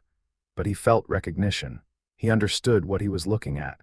"You've come for the stone," Harry said. "Yes." The hiss was involuntary, a remnant of the parcel tongue that clung to whatever fragment of Tom Riddle remained. "The elixir of life, a body of my own, I will be reborn and the world will tremble again. The stone is in the mirror, and you can't get it out, can you?" Silence. Then, with venomous reluctance, "The mirror shows me what I desire but will not yield it. Dumbledore's final trick." The red eyes narrowed. "But you, Potter, the mirror might respond differently to you. You want me to get the stone for you. I want to offer you a choice." The whisper turned silky, persuasive.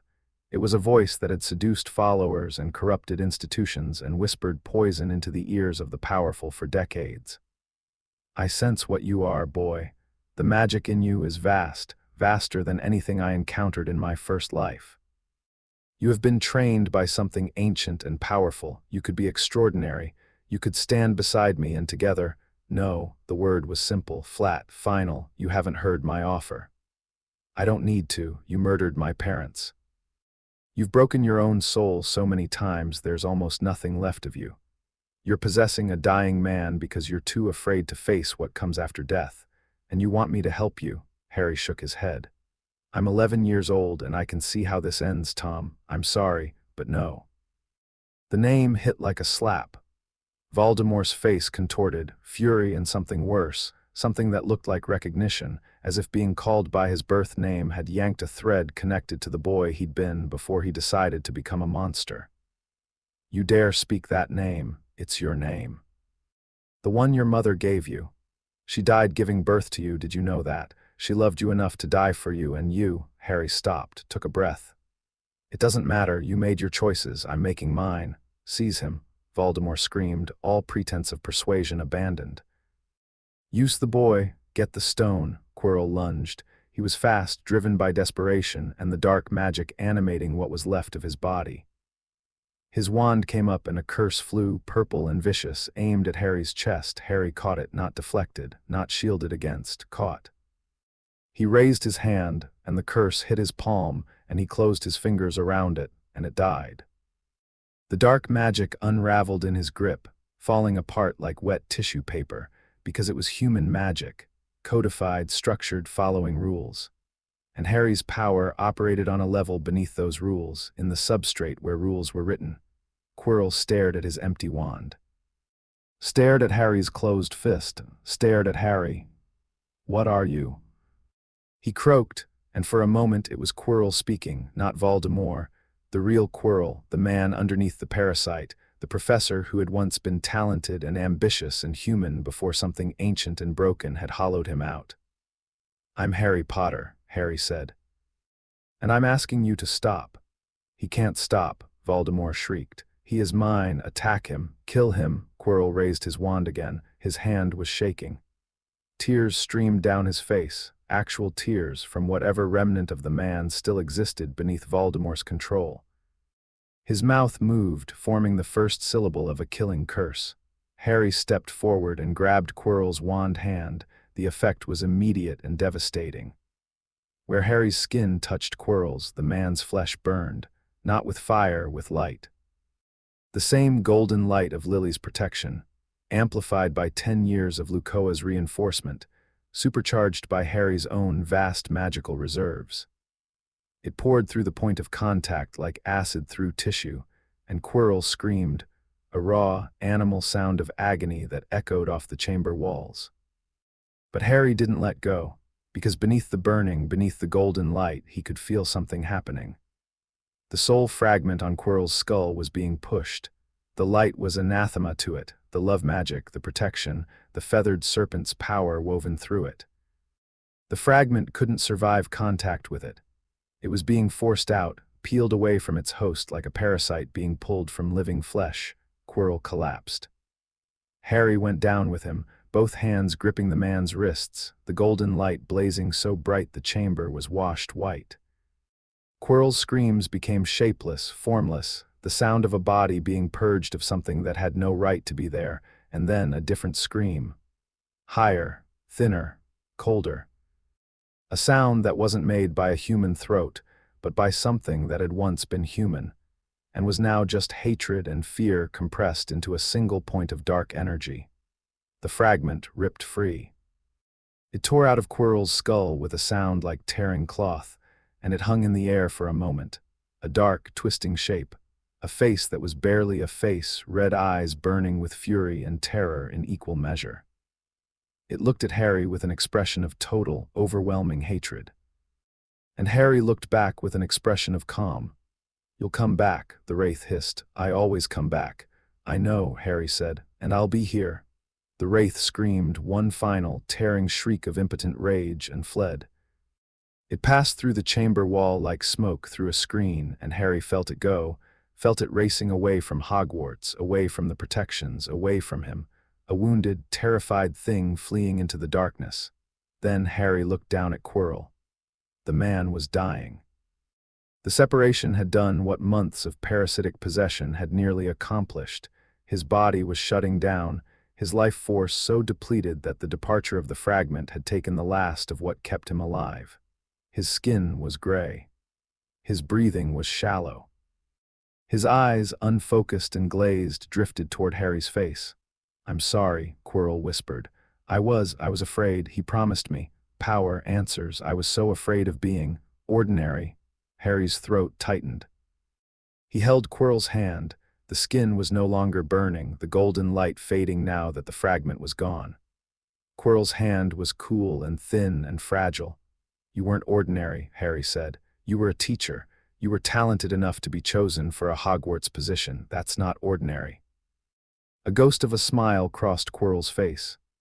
"You're kind, your mother, she must be, she is. I'm sorry, about your parents, he made me, but I could have fought harder, I could have. It's okay." Harry said, even though it wasn't, even though nothing about any of this was okay, because the man was dying and kindness was the only thing left that mattered. Quirrell's eyes closed. His breathing slowed, stopped. Harry knelt on the cold stone floor beside the body of a man who had been consumed by his own fear, and felt something break and mend inside him simultaneously. Grief and anger and compassion and resolve, all tangled together, all real. The chamber was quiet. Then Harry stood. He turned to the mirror. It showed him his own reflection, just Harry, kneeling, tear-streaked, fierce. And in the reflection's pocket, a glint of red, the philosopher's stone. The mirror had given it to him because he didn't want to use it. He wanted to protect it. And that was exactly what Dumbledore's enchantment required. Harry reached into his pocket. The stone was there, small, blood-red, surprisingly warm. He pulled it out and held it in his palm. Footsteps echoed in the chamber beyond. Running footsteps, multiple people. Snape was first through the black flames. He must have known the potion, or created a workaround. He burst into the chamber with his wand drawn and his face white, and he took in the scene in a single sweep. Quirrell's body on the floor, the bare skull with the mark of Voldemort's attachment. Harry standing beside the mirror with the stone in his hand and tears on his face. Snape's wand lowered. His expression cracked, the carefully maintained mask shattering entirely, and for one unguarded moment Harry saw the man beneath it. Terrified, relieved, something that might have been pride. "Potter," Snape said, and his voice was rough. "Are you?" "I'm okay. Quirrell isn't. He's dead." "The fragment, Voldemort fled. It's gone. The stone is safe." Snape crossed the chamber in 3 long strides. He knelt beside Quirrell, pressed his fingers to the man's neck, and confirmed what Harry already knew. Then he stood and his hand landed on Harry's shoulder, a gesture so uncharacteristic that Harry almost flinched. "Your mother," Snape said quietly. "Lily, she would have done exactly what you did." McGonagall arrived next, with Hermione close behind. Hermione threw herself at Harry with a sob, and he caught her and held her. And then Neville came through supporting a groggy but conscious Ron, whose broken arm was in a makeshift sling. "Did we win?" Ron asked blearily. "We won," Harry said. "Brilliant. Can I pass out now?" "Please do." Ron passed out. Neville caught him with the ease of practice. McGonagall stood over Quirrell's body with an expression that combined shock, grief, and cold fury in proportions that Harry couldn't quite parse. She looked at Harry. "Mr. Potter, you will explain everything." "Yes, Professor." "But first," Harry held out the stone, "someone should put this somewhere safe." McGonagall took the stone. Her hand was trembling. "The headmaster has been contacted," she said. "He's returning now." "I know," Harry said. He could feel Dumbledore approaching. The old man's magic was a bright point on the edge of his awareness, moving fast, burning with urgency. "He'll be here within the hour." McGonagall stared at him. "How could you possibly?" She stopped, shook her head. "Never mind, hospital wing, all of you, now." Snape lifted Ron with a levitation charm and carried him out. Neville followed, then Hermione, who refused to let go of Harry's hand. McGonagall brought up the rear, her wand out, her eyes scanning every shadow. Harry let himself be led. The adrenaline was fading, and in its wake came exhaustion. The bone-deep kind that came from channeling power on a scale that even his trained body found taxing. His hands were shaking. His scar throbbed dully, the horcrux fragment pressing against its walls, agitated by the proximity to its departed counterpart. Mama Lou, the pendant pulsed. Warmth flooded through him, and with it, a single clear image. Luccoa, standing on the astronomy tower, human-shaped, her other eye open, watching the wraith of Voldemort flee across the Scottish Highlands. Tracking it, marking it, making sure it ran far and didn't circle back. "You were magnificent," she sent. "I let Quirrell die. You held a dying man's hand and told him he mattered." "That's not letting someone die, Mijo. That's letting someone leave with dignity." Harry's eyes stung. He blinked hard and kept walking. "Come home soon," he sent. "I'm already here," she replied. "I've always been here." The hospital wing was bright and warm and smelled like clean linen and healing potions. Madame Pomfrey descended on them like a force of nature, tutting and clucking and performing diagnostic spells with the ruthless efficiency of someone who had been patching up reckless students for decades. Ron's arm was mended in minutes, a clean break, easily set. He woke up halfway through the process, said "oh," and went back to sleep. Neville had bruises from the chess room, but nothing serious. Hermione was physically unharmed but shaking with delayed shock. Pomfrey gave her a calming draught and wrapped her in a heated blanket. Harry sat on the edge of a bed and let Pomfrey examine him. She found nothing wrong, no injuries, no magical depletion that her diagnostics could detect. But she frowned at his scar, ran her wand over it twice, and muttered something about unusual readings. Before deciding he was staying overnight regardless, he didn't argue. He was tired in ways that had nothing to do with his body. Dumbledore arrived at 2 in the morning. Harry was the only one still awake. Ron was snoring. Neville was curled in a ball with a blanket pulled over his head. Hermione was sleeping with her wand in her hand, which Harry found both concerning and entirely in character. The headmaster entered the hospital wing quietly, still in his traveling cloak, his face drawn and pale. He crossed to Harry's bed and sat in the visitor's chair, and for a long moment neither of them spoke. "Professor Quirrell is dead," Dumbledore said. "I know, I was there. The stone is safe. Professor McGonagall has it under guard." "What will you do with it?" Dumbledore was quiet for a moment. "I believe it should be destroyed. Nicholas and I have discussed it. The stone has served its purpose, and it is perhaps time for Nicholas and Perenelle to rest. They've lived a long time. 665 years, longer than any wizard should need." Dumbledore's blue eyes found Harry's in the dim light. "Harry, I owe you the truth about something, the prophecy." "Mama Lou told me." Dumbledore's eyebrows rose slightly. "She mentioned your conversation. She also mentioned something else, a possibility I had not considered. A way to address the fragment in your scar without—" He stopped, swallowed. "Without the outcome I had believed to be inevitable. Without me dying, you mean?" The words hung in the air. Dumbledore flinched as if they were physical blows. "Yes," he whispered. Harry looked at the old man. Saw the weight of it. The years of carrying a plan that ended with a child's death, the intellectual certainty warring with the emotional horror, the relief of being told there was another way tangled with the guilt of having accepted the first way for so long. "I forgive you," Harry said. Dumbledore's composure broke, not dramatically. He didn't sob or collapse, but his eyes filled and his hands, clasped in his lap, gripped each other hard enough to whiten the knuckles, and when he spoke, his voice was thick. "You shouldn't. Not yet. Not until you fully understand what I was prepared to." "I understand. You were prepared to let me die because you thought it was the only way to stop Voldemort. You were wrong, but you weren't evil. You were a man making an impossible choice with incomplete information." Harry paused.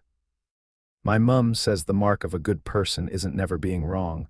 It's what you do when you realize you were. Your mother is very wise. She's had practice." They sat in silence.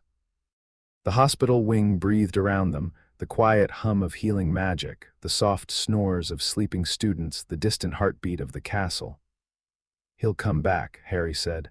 "Voldemort, the wraith fled, but it's still out there, and the horcruxes will be dealt with.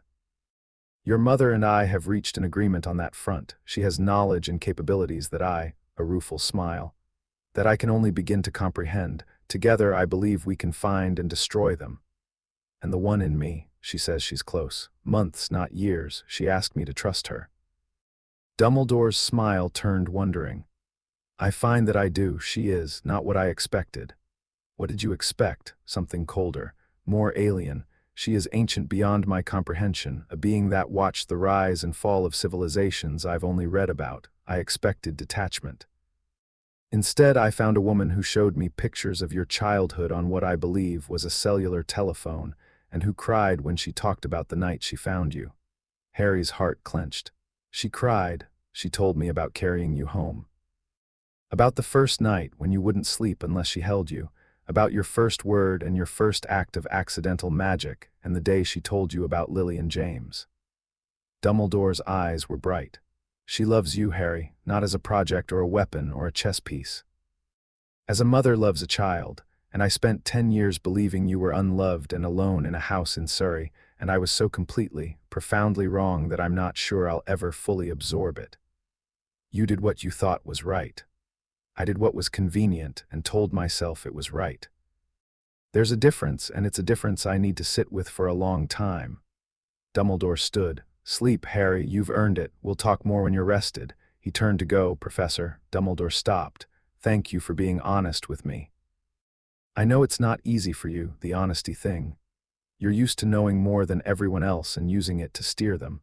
But I'd rather have an honest ally than a mysterious mentor. I've already got one of those. Harry smiled. She's just also really good at making breakfast. Dumbledore laughed. A real laugh surprised out of him, warm and human and slightly unsteady. Good night, Harry. Good night, Professor. Dumbledore left. The hospital wing settled back into quiet. Harry lay back on his pillows. He pressed his thumb to the jade pendant and sent a last thought into the night. I love you, Mama Lou. See you in the morning. Warmth flooded back.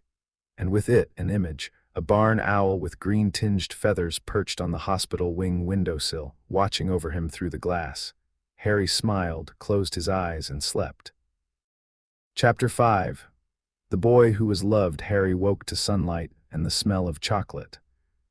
Real chocolate, not the waxy, mass-produced kind that came in Honeyjuke's packages, but the deep, dark, slightly bitter Mexican chocolate that Luccoa made from scratch using cacao beans she'd been cultivating since before the Aztec Empire fell.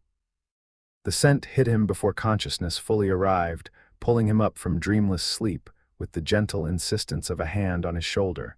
He opened his eyes. The hospital wing was bathed in late morning light, dust motes drifting in the sunbeams that slanted through the tall windows.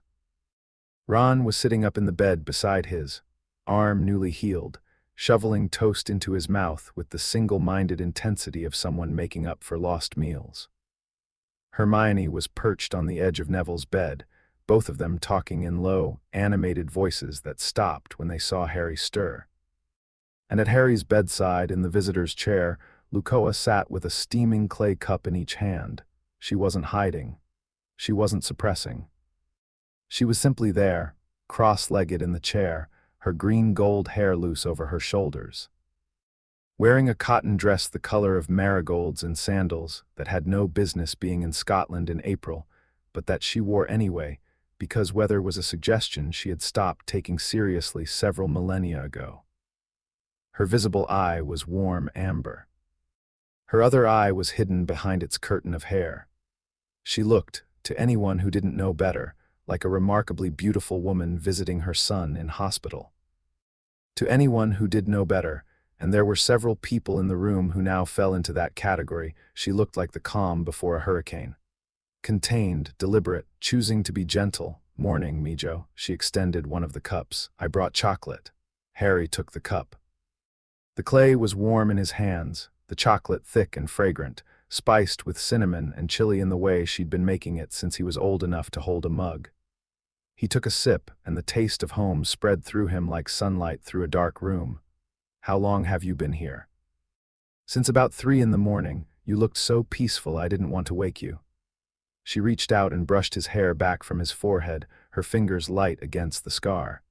Harry felt the familiar warmth of her magic pressing against the cold spot, reinforcing the walls. How do you feel? Tired, sore, okay. He looked at her over the rim of the cup. You were on the astronomy tower. I was on the astronomy tower. You watched the wraith leave. I tracked it to Albania. It's hiding in a forest there, the same forest it fled to after Godric's Hollow. Wounded, weakened, barely conscious. It'll take years to recover enough to try again.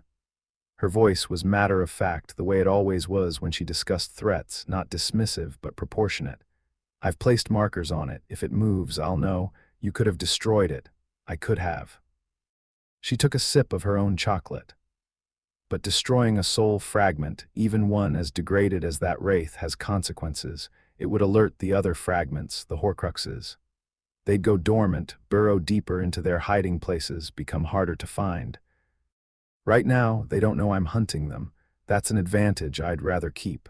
Harry nodded.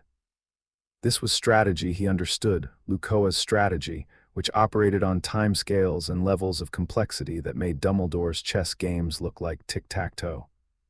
She wasn't playing to win the next battle. She was playing to win every battle after it. Mrs. Potter, Ron, had spotted her. He was sitting up very straight, toast forgotten, his ears red. Hermione had gone rigid on Neville's bed, and Neville himself was staring with the wide-eyed expression of someone who had finally been told the secret everyone else already knew and was struggling to process it. Luccoa beamed at them. "Ron, you're looking much better. How's the arm?" It's fine. Madame Pomfrey fixed it. You're Harry's mum, guilty as charged." Harry said you were, I mean." Ron looked at Harry with an expression of mild betrayal. "You said she was an ancient magical being older than the wizarding world. You didn't say she'd be here, in person." "At breakfast." "I brought Conchaz again," Luccoa said, producing the woven basket from somewhere that definitely wasn't the chair. "And chocolate. There's enough for everyone." The ice broke the way ice always broke around Luccoa, not with a dramatic crack but with a gentle thaw, warmth spreading outward until the tension dissolved. She distributed bread and chocolate with the easy warmth of someone who expressed love primarily through feeding people. And within 10 minutes, she had Ron explaining Quidditch tactics to her with increasing enthusiasm. Hermione asking carefully structured questions about pre-Columbian magical theory, and Neville shyly showing her a small plant he'd been growing in a pot beside his hospital bed. Luccoa listened to all of them with genuine attention. She asked Ron about his family and lit up when he described the burrow. She engaged with Hermione's questions not as an authority dispensing wisdom, but as a fellow scholar delighted by the conversation. She examined Neville's plant, a temperamental Flutterby bush, and told him it was the healthiest specimen she'd seen in decades, which made Neville turn roughly the color of a sunset. Harry watched from his bed, chocolate in hand, and felt something expand in his chest. His worlds were meeting. The family he'd been born into, represented by Hogwarts, by his friends, by the legacy of Lily and James, and the family that had raised him. They were fitting together like puzzle pieces he hadn't known were meant to connect. Madame Pomfrey bustled over to check on her patients and stopped dead when she saw Luccoa. The school nurse was a practical woman. She had been healing students for longer than most of them had been alive, and she had developed an instinct for magical signatures the way a sommelier develops a palate for wine. She took one look at Luccoa, went very still, and then said, in a voice that was admirably steady, "I assume you're the reason my diagnostic charms have been going haywire since 3 a.m. "Sorry about that," Luccoa said. "I tried to keep it contained." "Contained, right." Pomfrey ran her wand over Harry one more time, gave him a clean bill of health, and retreated to her office with the air of someone who needed a very strong cup of tea. Harry changed out of his hospital pajamas and into his robes, and the 5 of them, Harry, Ron, Hermione, Neville, and Luccoa, walked out of the hospital wing together. The castle corridors were quiet. It was a Saturday morning, and most students were sleeping late or enjoying the spring sunshine outside. But the few they passed reacted to Luccoa with the same stunned, slightly dazed expression that seemed to be the universal human response to encountering her. A pair of 7th-year Ravenclaws walked into a wall. A group of Hufflepuff 3rd years stopped mid-conversation and stared. A suit of armor bowed so deeply it toppled over. Luccoa navigated the attention with the practiced ease of someone who had been turning heads, since, before the concept of turning heads existed. She walked through Hogwarts the way she walked through the world, with warmth and openness, and the unshakable confidence of a being that had nothing to prove and no one to impress. They reached the entrance hall, and the front doors stood open to the April morning. Sunlight poured in, carrying the smell of wet grass and warming stone. Harry could hear birds singing and the distant shouts of students on the grounds. "Show me your castle," Luccoa said, linking her arm through Harry's. He showed her, all of it. The grand staircase, where the moving staircases swung into alignment for Luccoa as if presenting themselves for inspection. The great hall, empty between meals, its enchanted ceiling showing a clear blue sky dotted with cotton ball clouds. The greenhouses, where Professor Sprout was repotting mandrakes, and dropped her earmuffs when she saw Luccoa leaning over a particularly aggressive venomous tentacula, and murmuring to it in a language that made the plant relax its tentacles and purr like a cat. The library where Madame Pince, the stern, hawk-like librarian who treated books with more tenderness than she treated students, took one look at Luccoa, went very pale, and then spent 45 minutes giving her a personal tour of the restricted section, with the reverence of a curator showing a master artist through a gallery.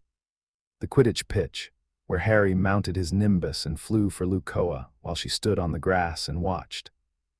He didn't show off exactly, he just flew the way he always flew, with the joy and freedom that she'd given him on the first day she'd taken him into the sky. Loops and dives and spiraling climbs, the broom an extension of his will, the air a partner, the sky a canvas. When he landed, Luccoa was wiping her eyes. "Told you," she said. Proud, Ron and Hermione and Neville trailed along, caught up in the momentum of the tour, contributing their own commentary. Ron explained the Quidditch standings with increasing passion. Hermione pointed out architectural features and their historical significance. Neville talked about the plants, growing more animated and confident the longer Luccoa engaged with him. They reached the lake in the early afternoon. The sun was warm enough to sit outside, and they settled on the grass near the water's edge. Ron sprawled on his back, Hermione cross-legged with a book she'd grabbed from the library, Neville examining wildflowers, Harry leaning against Luccoa's shoulder. "I like your friends," Luccoa said quietly, watching the three of them. "They're the best. Ron's magic is remarkable, warm and instinctive. He's going to be a powerful wizard once he stops comparing himself to his brothers." "I'm working on that. Hermione's going to change things. Not just magical theory, the way wizards think about magic. She has the kind of mind that doesn't just learn systems, it improves them. She's already writing a paper." "And Neville," Luccoa's voice softened, "that boy has been carrying weight that would crush most adults. What you've done for him, the confidence, the skill, Harry, you've changed his life. He changed his own life. I just showed him where the door was." Luccoa squeezed his shoulder. "That's what good teachers do." They sat in comfortable silence for a while, watching the lake. The giant squid surfaced, and Luccoa leaned forward with bright interest, studying it with her other eye half open behind its curtain of hair. "That's not actually a squid," she murmured. "It's not. It's a kraken. A young one, probably placed here by the founders as a guardian for the lake. It's adapted over the centuries, taken on a more squid-like form to fit its environment, but the core is kraken. I can see the original enchantments." "A kraken," Harry repeated. "There's a kraken in the school lake. A friendly one. This school is insane. This school is wonderful." The afternoon light shifted, going golden. Students drifted across the grounds in clusters, enjoying the first properly warm day of the year. Several of them gave Luccoa long, curious looks, but none approached, whether out of politeness or the subconscious sense that interrupting this particular family scene would be unwise. Draco Malfoy approached. He came alone, which was unusual. No Crabbe, no Goyle, no entourage. He walked across the grass toward them with a stiff, deliberate stride that spoke of someone who had rehearsed this in his head and was determined to see it through before his nerve broke. Ron sat up. Hermione's hand moved to her wand. Neville went still. Harry watched Draco come and waited. Draco stopped about 10 feet away.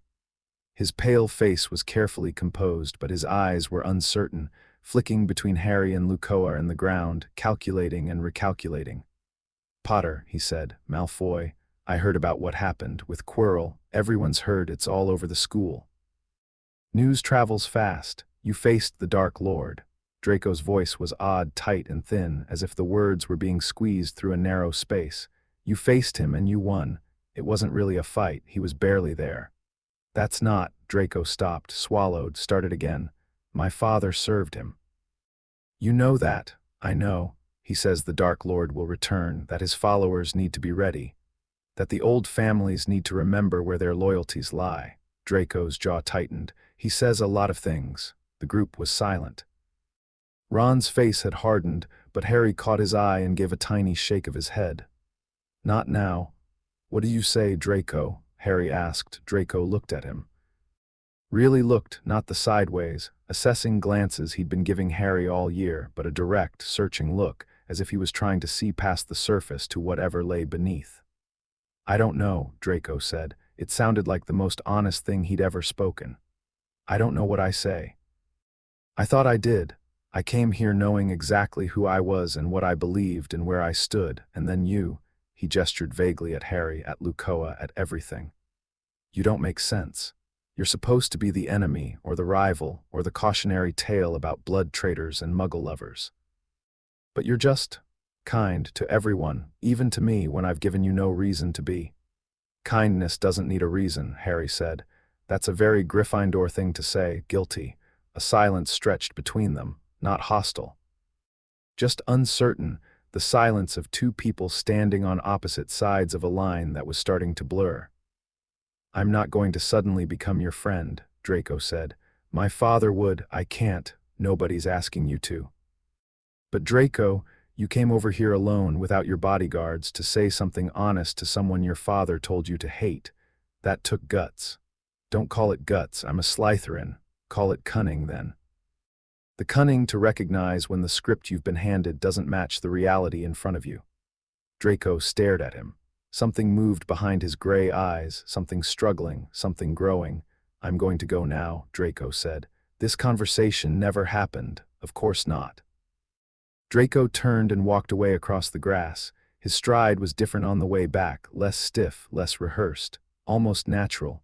Luccoa, who had been watching the entire exchange in silence, leaned close to Harry's ear. "That boy is at a crossroads," she murmured. "I know. You handled it well."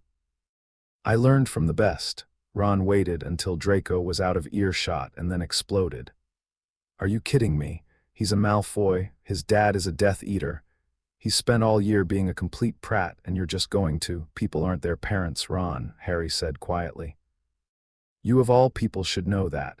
Ron opened his mouth, closed it, thought about his own family, the expectations, the comparisons, the weight of being a Weasley. The anger drained from his face, replaced by something more complicated. "Yeah," he muttered. "Okay, fine. But if he calls Hermione a mudblood, I'm hexing him." "If he calls me a mudblood, I'll hex him myself," Hermione said pleasantly. "I've been practicing." The afternoon dissolved into evening. They had dinner in the great hall. The full school, the long tables, the enchanted ceiling showing a watercolor sunset.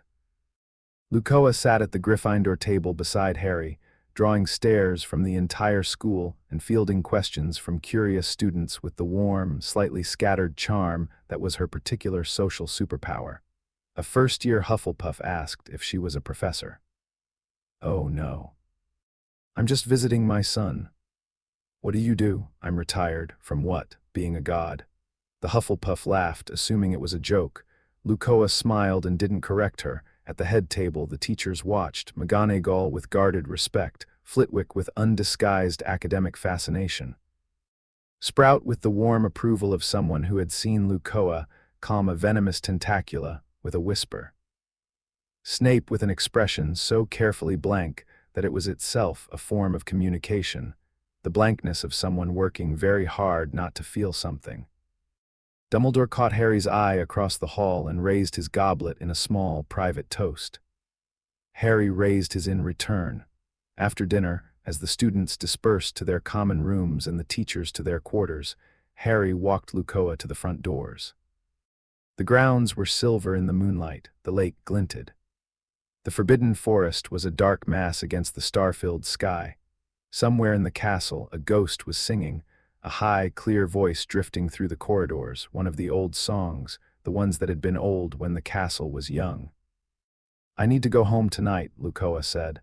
"There's work to do. The horcrux research is at a critical stage. I think I've found the key. A resonance technique based on the connection between the fragments. If I can isolate the frequency of the piece in your scar, I can separate it from your magical core without damaging either. How long? Weeks, maybe a month. I want to do it this summer when you're home, when I can control the environment completely." Her visible eye found his. "It might hurt, Harry. I'll do everything I can to minimize it, but soul magic is volatile, even for me. I trust you. I know you do. That helps more than you realize." She cupped his face in her hands. "You did something extraordinary last night." "Not the magic. The magic was impressive, but that's not what I mean. You held a dying man's hand and gave him peace. That's the hardest kind of bravery there is. He was afraid. He was alone. Nobody should die alone and afraid. No, they shouldn't." Her thumb traced the line of his scar. "Lily would have done the same thing. You keep saying that, because it keeps being true." She kissed his forehead. The horcrux fragment recoiled, pressing itself deeper into its prison of golden light, shrinking from her touch like a shadow from flame. "Come home soon. The ceiba tree asks about you, and the quetzals miss your singing." "I can't sing." "They don't know that. They're birds." He laughed and she laughed, and the sound of it echoed across the quiet grounds and made something in the castle walls hum in harmony. A response, a recognition, an ancient structure acknowledging a presence even more ancient than itself. Luccoa stepped back. She smiled at him, wide and bright and fierce, and full of a love so vast it had its own gravitational pull. Then she stepped sideways, and the moonlight where she'd stood shimmered for a moment like a heat mirage before settling back into ordinary silver. Harry stood at the front doors of Hogwarts and breathed in the night air. It tasted like spring and stone and magic and possibility. He turned and walked back inside. The last weeks of term passed in a blur of sunshine and exams and the particular bittersweetness of a school year ending. The exams were easy for Harry, not because he cheated or coasted, but because 9 months of Hogwarts education combined with 11 years of Luccoa's training had given him a foundation so solid that the first-year curriculum felt like stretching rather than straining. He aced everything. Hermione aced everything marginally harder, driven by a competitive streak that Harry found both admirable and slightly terrifying. Ron performed better than he ever had, his confidence bolstered by months of Harry's teaching and the quiet, growing realization that he was genuinely talented. Neville passed every exam, including potions. When the results were posted, he stood in front of the notice board for a full minute, staring at his name, and then walked very quickly to an empty corridor and cried. Harry found him there 10 minutes later and sat beside him without speaking until the tears stopped. "I'm not useless," Neville said, wiping his face. "You never were, Nev. My gran thinks I am. She wanted me to be like my dad, Frank Longbottom. He was an auror, brilliant, brave, and I'm just me. Just you is pretty remarkable from where I'm sitting."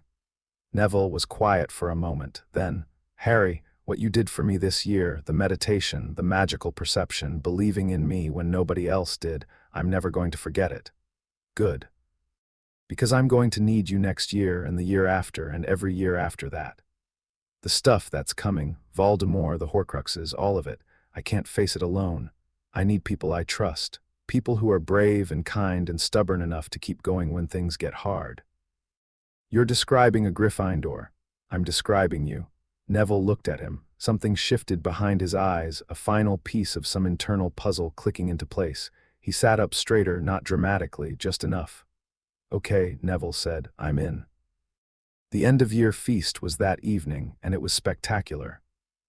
The great hall was decorated in Gryffindor colors, scarlet and gold, lions and banners, because Gryffindor had won the House Cup. The announcement drew a roar from the Gryffindor table that shook dust from the rafters. and even the other houses applauded, caught up in the energy of the moment. Dumbledore made a speech. It was short and warm and surprisingly honest. He talked about courage and friendship and the importance of making choices, and he looked at Harry as he said it. And Harry looked back, and between them hung the weight of everything they'd discussed and everything that remained unspoken. "It takes a great deal of bravery to stand up to our enemies," Dumbledore said, his voice carrying easily across the hall, "but just as much to stand up to our friends. To be honest when honesty is hard, to be kind when cruelty is easy. To see people, truly see them, even when they've given you every reason to look away." He raised his goblet. "To another year, and to the remarkable young people who have reminded an old man that wisdom is not the exclusive province of the elderly." The hall drank. Harry caught Snape's eye across the room. The potions master held his gaze for a moment, then inclined his head, the smallest nod barely perceptible, but Harry felt it like a handshake. After the feast, the Gryffindor common room erupted into a party that the prefects made a token effort to control before giving up entirely. The Weasley twins had smuggled in butterbeer and Zonko's products. Lee Jordan had charmed a wireless to play music. Someone had taught the portrait of the fat lady to sing along, and she was doing so with enthusiasm that outstripped her talent by several orders of magnitude. Harry sat in his favorite armchair by the fire, surrounded by noise and laughter and the people he loved, and felt the year settling around him like a coat. Everything that had happened, the sorting, the troll, the Quidditch, the mirror, Quirrell, Voldemort, all of it, compressed into a series of moments that would become memories that would become the foundation of who he was. Ron dropped into the armchair beside him with 2 butterbeers. "You look philosophical. I was thinking about next year. That's very Hermione of you. Can't you just enjoy tonight? I am enjoying tonight. I can enjoy tonight and think about tomorrow at the same time." "That sounds exhausting." Hermione appeared and wedged herself into the narrow space between their chairs, which shouldn't have been physically possible but which she accomplished through sheer determination. "What are you two talking about?" "Harry's thinking about next year." "Good, I've already started a reading list." "Of course you have." They sat together, the 3 of them, watching the party swirl around them. Fred and George were demonstrating a new invention that turned people's hair different colors. Lee Jordan was dancing on a table. Percy was pretending to disapprove while secretly tapping his foot. Neville was in the corner, showing a group of second years the Flutterby bush he'd nursed to health, and the plant was blooming under his touch, tiny, luminous flowers opening one by one, filling the corner with a soft, pulsing light. "Next year's going to be harder," Harry said. "Voldemort's not gone, the horcruxes are still out there, and the wizarding world is going to wake up eventually. They can't keep pretending he's dead when he's not."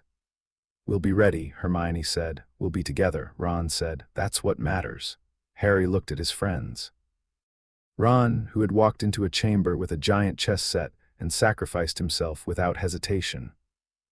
Hermione, who had solved a logic puzzle while holding back tears and then gone for help when going for help was harder than staying. Neville, who had shown up at the classroom door shaking with fear and asking to be included. Draco, who had walked across the grass alone to say something honest. These were his people. This was his world.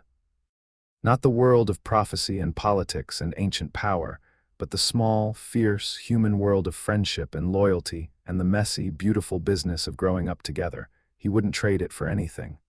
"Hey, Harry," Ron said. "Yeah, your mum's chocolate is really good." "Like really, really good. Can she send some over the summer? I'll put in a request, and the bread, those concha things. My mum would go mental for those. I'll have Mama Lou send the recipe, and if she ever wants to visit the burrow." "Ron." "What?" "You're basically asking my dragon goddess mother on a playdate with your family." Ron considered this. "Yeah, is that weird? It's brilliant. She'd love it." The Hogwarts Express pulled out of Hogsmeade Station on a bright June morning, trailing steam and student noise into the Highland air. Harry sat in the same compartment where he'd started the year. The same compartment where he'd met Ron and then Hermione. where a toad-seeking girl and a sandwich-eating boy had become the two most important people in his Hogwarts life. Ron was asleep within 20 minutes, mouth open, a chocolate frog card balanced on his forehead. Hermione was reading, naturally, but kept looking up from her book to stare out the window, as if trying to memorize the landscape. Neville had his Flutterby bush in his lap, and the plant had wrapped one tendril gently around his wrist, which was either affectionate or slightly parasitic, and Neville didn't seem to care either way. Harry watched the Scottish Highlands roll past the window, mountains and lochs and vast green expanses of nothing, and thought about what lay ahead, Voldemort's wraith hiding in an Albanian forest, slowly regenerating. The horcruxes scattered across Britain, waiting to be found and destroyed. The fragment in his own scar, stubborn and malevolent, about to be removed by the only being in the world capable of doing it without killing him. Dumbledore reorganizing his plans, building a new strategy that accounted for the existence of a chaos dragon and a boy far more powerful than anyone had anticipated. Snape guarding his secrets and his grief, an ally in a place where allies were scarce. Draco Malfoy standing at a crossroads, the outcome of his choice still years away. And beneath all of it, beneath the prophecy and the politics and the looming war, just life.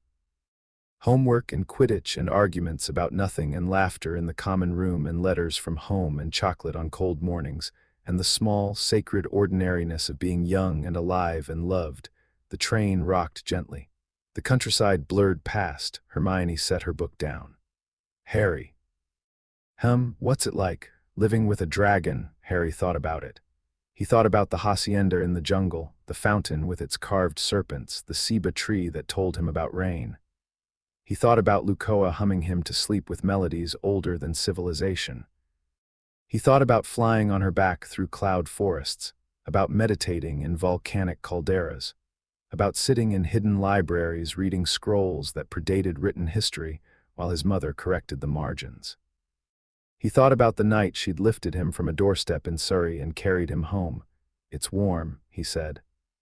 And loud, sometimes, she sings in the shower, and when she's in her true form, the singing sort of vibrates the whole house.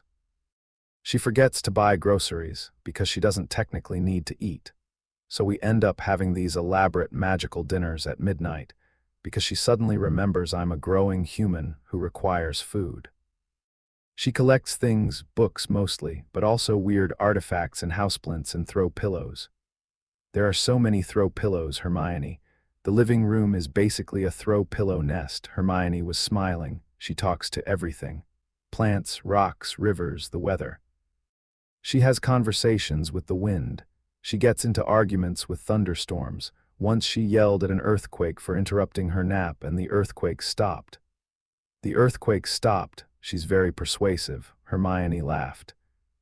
A real, bright, unguarded laugh that made Ron stir in his sleep and mutter something about Quidditch. "She sounds amazing," Hermione said. "She is. She's also terrible at board games. She can't figure out the television remote, and she once accidentally turned herself into a cat for 3 hours because she sneezed while shapeshifting." Harry grinned. "She's the best person I know. She's my mum." Neville looked up from his plant. "My gran says mothers are the most powerful force in the universe." "Your gran's right. I think I'd like to meet yours someday.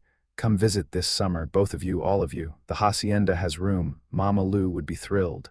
"Really?" Neville's face lit up. "Really?" "Ron's already invited himself, so you might as well come too." The train rolled on. The conversation drifted to summer plans and second-year courses, and whether Professor Lockhart, the rumored new defense teacher, was actually any good or just had nice hair. Light and easy and normal, the way conversations between friends were supposed to be.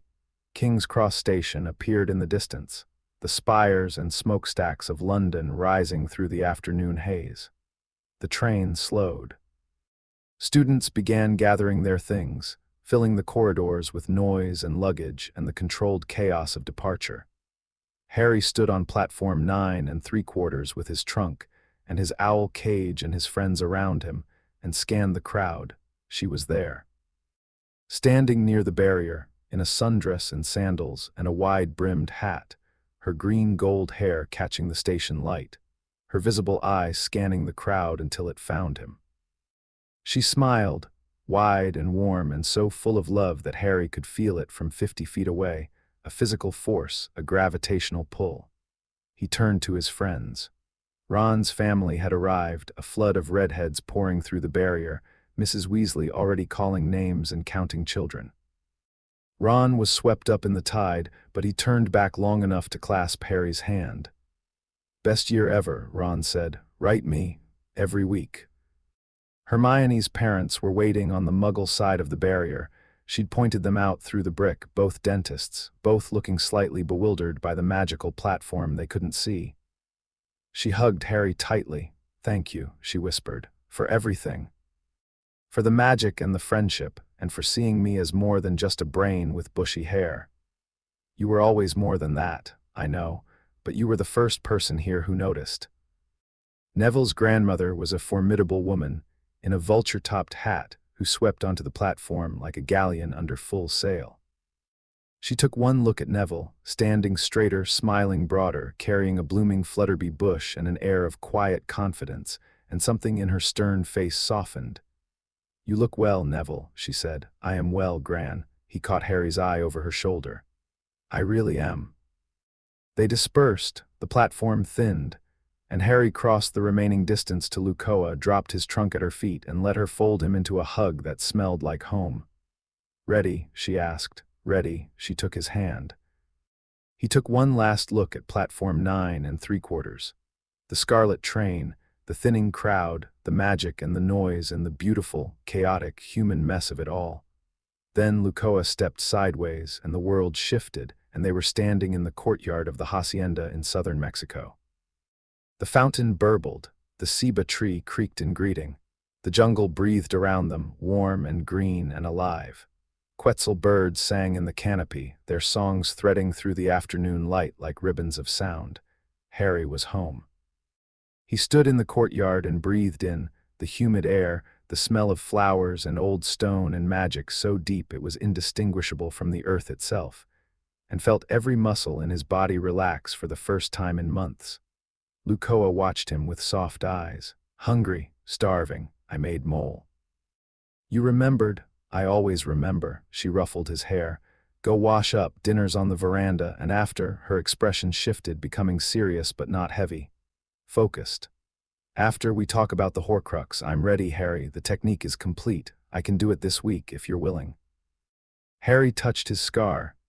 The cold spot pulsed behind its prison of golden light, weakened by months of Luccoa's careful work, diminished by the events beneath Hogwarts.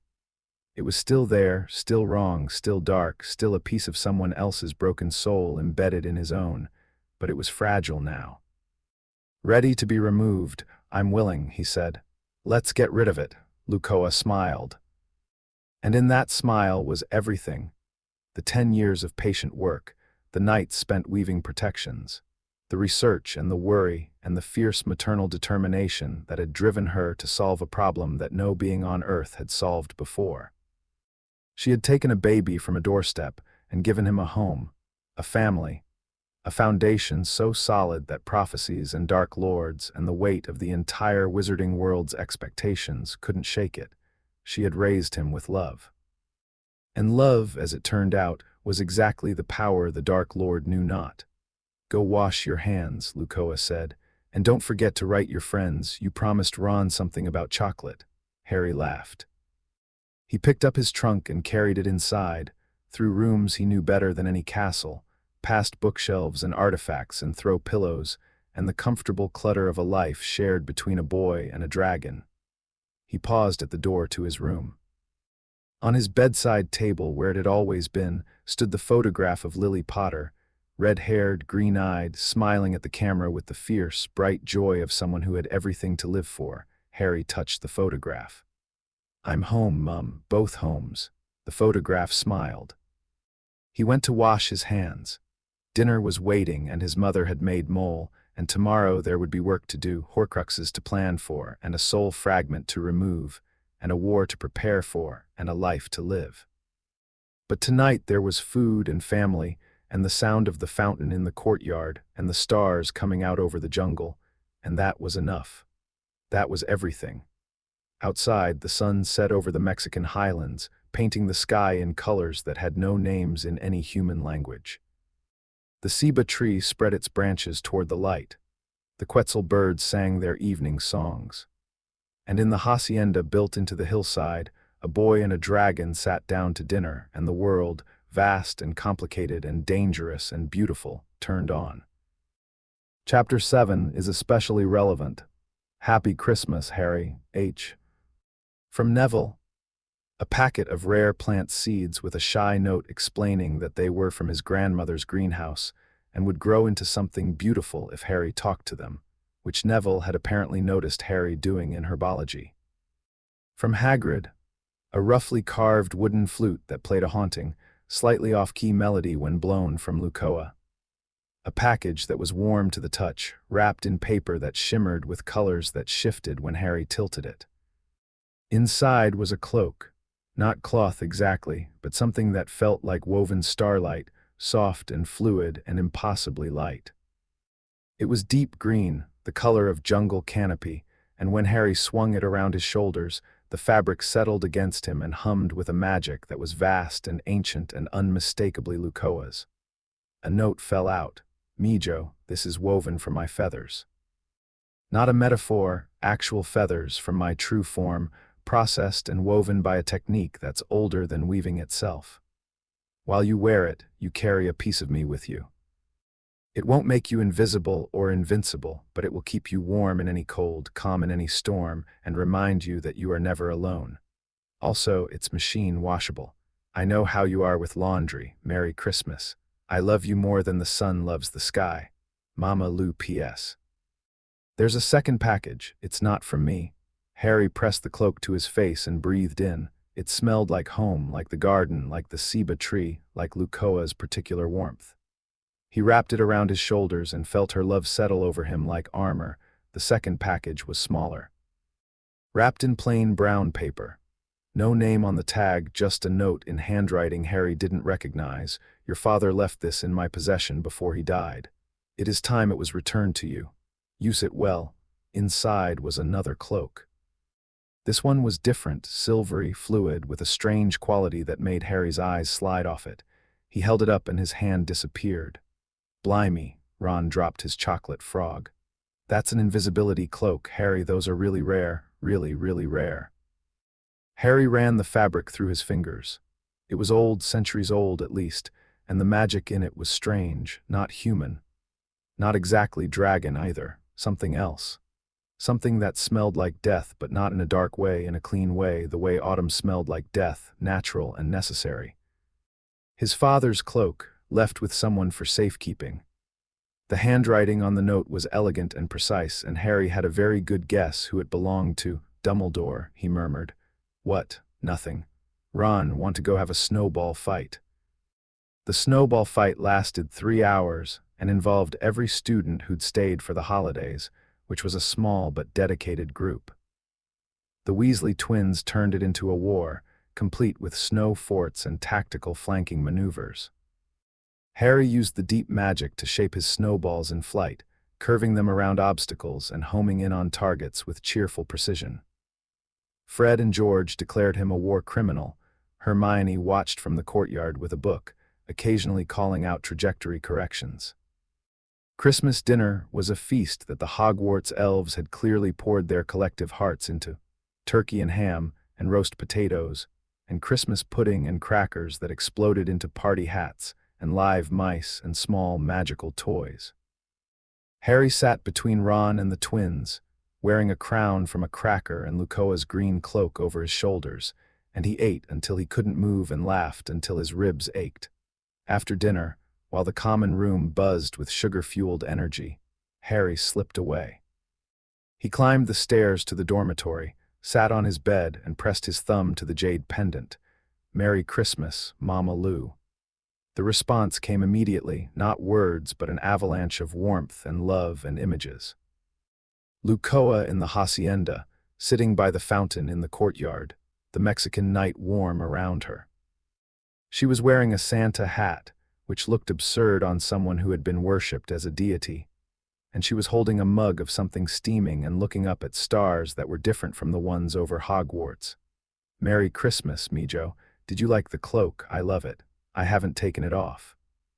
"Good. How's the food?" "Amazing. Not as good as yours." A pulse of warmth so strong it made his eyes sting. Liar. "But thank you." Dad's invisibility cloak arrived too. Dumbledore had it. A beat of silence. Then, "Interesting. The Potter cloak is one of the Deathly Hallows. Did you know that?"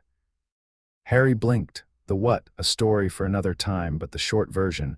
Your father's cloak is one of 3 legendary magical objects supposedly created by death itself. Or at least, that's the myth. The reality is more complicated, as reality usually is. The cloak is genuinely powerful, though. True invisibility, not just a disillusionment. It hides the wearer from death's gaze. That sounds useful. It is. But Harry, Dumbledore giving it to you now, at this particular time, with the stone in the castle and Quirrell getting desperate. He's arming you, setting the stage. Making sure you have the tools you need for whatever confrontation he's engineering. I know. And you're okay with that." Harry thought about it. He thought about the mirror and what it had shown him, about Dumbledore's wet eyes in the moonlit corridor, about the chess game and the pieces and the board. He's not wrong that I need to face this. He's just wrong about why. He thinks it's about destiny. I think it's about choice. A long, warm pulse through the link. Pride and love and the bittersweet ache of a mother watching her child grow up. "When did you get so wise?" "I learned from the best. Come home for Easter. I'll make Mole deal." Harry fell asleep, wrapped in Luccoa's cloak, the jade pendant warm against his chest, the castle humming its ancient lullaby around him. Outside, the snow fell soft and silent over the grounds, and the stars turned slowly over Hogwarts and somewhere in the dungeon.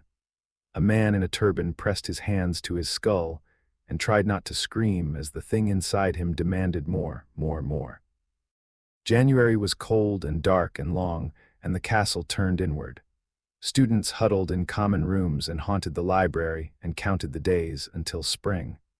The grounds were a wasteland of gray slush and frozen mud. The forbidden forest looked like a charcoal drawing of itself. Harry spent the month training, not the formal, scheduled kind of training, the organic kind. Every evening after homework, he and Ron and Hermione met in the empty classroom on the 3rd floor and practiced. The sessions had evolved since September. Harry was still teaching them the foundations of relational magic, listening to the world, communicating with magical energy, building the perceptual framework that let you sense what was really happening beneath the surface of things. But both of his friends had progressed far enough to start applying the principles to their wand magic. The results were striking. Hermione's spellwork, already excellent, became surgical. When she cast a levitation charm now, the feather didn't just float. It moved with fluid, organic grace, as if the air itself was cradling it. She'd internalized Harry's teaching about relationship over command, and her magic responded by becoming more efficient, more elegant, more alive. "I can feel the difference," she said one evening, watching a quill she'd levitated dance figure eights in the air. "Before, casting a spell felt like pushing a button. Now it feels like starting a conversation." Ron's progress was different but equally impressive. His magic had always been intuitive, messy but powerful, the magical equivalent of a natural athlete who'd never been coached. Harry's teaching gave him a framework for that intuition, and Ron bloomed. His wand magic gained a warmth and force that surprised their teachers. In charms, his spells started working on the first try instead of the third. In transfiguration, his transformations became cleaner and more confident. "I used to think I was just bad at magic," Ron admitted one evening, staring at the perfectly transfigured needle in his hand. "5 brothers who are all brilliant at something, and I'm just Ron. Average Ron." "You were never average," Harry said. "You just hadn't found your channel yet." "My channel, the way your magic wants to move. Hermione's is precise. She works best with structure and logic. Yours is instinctive. You work best when you trust your gut and stop overthinking." Ron turned the needle over in his fingers. "Percy would say that's just an excuse for not studying." Percy's channel is probably rules and order, which is fine for Percy but terrible advice for you. Trust your instincts, Ron. They're good. Something in Ron's posture changed, not dramatically, a slight straightening, a lift of the chin. But Harry noticed and Hermione noticed, and they shared a look over Ron's head that said he needed to hear that. Neville started joining them in February. He showed up at the classroom door one evening, fidgeting, his round face a complicated map of hope and anxiety. Ron said you were doing extra study sessions, he mumbled. I don't want to intrude, but I'm really struggling with, well, everything, honestly, and I thought maybe, come in, Neville. Harry said. Neville sat down. Harry started him where he'd started Ron and Hermione, feeling the room, sensing ambient magic, building the perceptual foundation. Neville struggled at first. His magic was tightly wound, constricted by years of being told he was nearly a squib, of living under the weight of parents he could never live up to, and a grandmother whose love expressed itself as pressure. I can't feel anything, Neville said after 20 minutes, frustration reddening his face. I'm trying, but stop trying, Harry said. What? You're clenching. Your magic is clenching, like a fist. You're so afraid of failing that you're squeezing everything shut. Harry moved closer and put his hand on Neville's shoulder. Neville, you're not going to fail, and even if you do, failing is just learning with extra steps. Take a breath. Neville took a breath, a shaky one, another, a steadier one. Now stop thinking about magic. Think about your plants. The ones in the greenhouse. Think about what it feels like when you're repotting a screech snap or pruning a venomous tentacula. That feeling, the quiet, focused, patient feeling. Find that. Neville closed his eyes, his breathing slowed. And Harry watched with his deep senses as the tight knot of Neville's magic began slowly to unclench. Oh, Neville whispered. Oh, I can the stone floor. It's from the Scottish Highlands. It remembers mountains. Hermione grinned. Ron pumped his fist silently. There you go, Harry said. Neville opened his eyes. They were bright. I'm not a squib. You were never a squib, Neville. You were just a plant trying to grow in the wrong kind of soil. After that, Neville came to every session. His progress was slow but steady, and it spilled over into his classes. His charms work improved, his transfiguration stopped being catastrophic, and his potions, while still shaky, no longer ended in explosions. The change was most dramatic in herbology, where Neville had always been good, but now became extraordinary. Professor Sprout started keeping him after class to discuss advanced cultivation techniques, and the look on Neville's face when he realized he was excelling at something was worth every minute Harry had invested. Meanwhile, the mystery of the third-floor corridor had been working on Harry's friends the way a loose tooth works on a child's tongue, impossible to leave alone. Hermione had, characteristically, approached it as a research project. She'd identified Nicholas Flamel within a week of Harry mentioning the name. 665 years old, renowned alchemist, the only known maker of the Philosopher's Stone. It was right there in notable magical names of our age. And from there had pieced together a theory about why the stone was at Hogwarts. Dumbledore and Flamel are old friends, she said, spreading her notes across the common room table one evening while Ron and Harry ate toast. Flamel must have asked Dumbledore to protect the stone after the Gringotts break-in last summer. Someone tried to rob the vault where the stone was kept, but it had already been moved. Quirrell, Harry said. What? The break-in. It was Quirrell or the thing controlling him. He tried to steal the stone from Gringotts and failed, so now he's trying to get through the protections here. Ron and Hermione stared at him. You know this, Ron said. I've known since September. There's something living on the back of Quirrell's head, under the turban. A fragment of Voldemort, what's left of his main soul after he made all his horcruxes. He's possessing Quirrell, using him as a host body, and he needs the stone to create a new body of his own. Silence. Ron had gone pale. Hermione's quill had frozen mid-word. You've known this for months. Hermione said, her voice carefully controlled, and you didn't tell us. I told my mum. She's been monitoring the situation. But you didn't tell us. Harry heard the hurt beneath the careful control and felt a stab of guilt. She was right. He'd been operating the way Luccoa had taught him, Assess, contain, strategize, and he'd forgotten that his friends weren't subordinates or observers, they were partners. "You're right," he said. "I should have told you, I'm sorry." Hermione's expression shifted. The hurt faded, replaced by something warmer. "Thank you for saying that, now tell us everything." Harry told them everything, the horcrux in his scar, Luccoa's true nature. He kept the details vague, saying only that she was an ancient magical being, older than Hogwarts, older than the wizarding world. The soul fragment on Quirrell, the stone as bait, Dumbledore's chess game, all of it. When he finished, the common room was empty except for the three of them and the dying fire. "Bloody hell," Ron said faintly. Hermione was quiet for a long time. Then, "The logical course of action is to tell a teacher. Dumbledore already knows. Then why hasn't he? Because he's waiting. He wants Quirrell to make his move. He wants to see what Voldemort does, how he operates, what he's become. And I think—" Harry paused, choosing his words. "I think he wants to see what I do." "That's monstrous," Hermione said flatly. "Using a student as it's pragmatic, and it's not wrong exactly. I am connected to Voldemort. The horcrux in my scar means I'll always be connected to him. Running from that doesn't help, understanding it does." "So what do we do?" Ron asked. Harry looked at his friends. Ron, steady and loyal, fear written on his face but determination written deeper. Hermione, brilliant and fierce, already running scenarios in her head. "We wait," Harry said. "We watch, we prepare, and when Quirrell makes his move, we're ready." "Together," Hermione said. "Together," Ron agreed.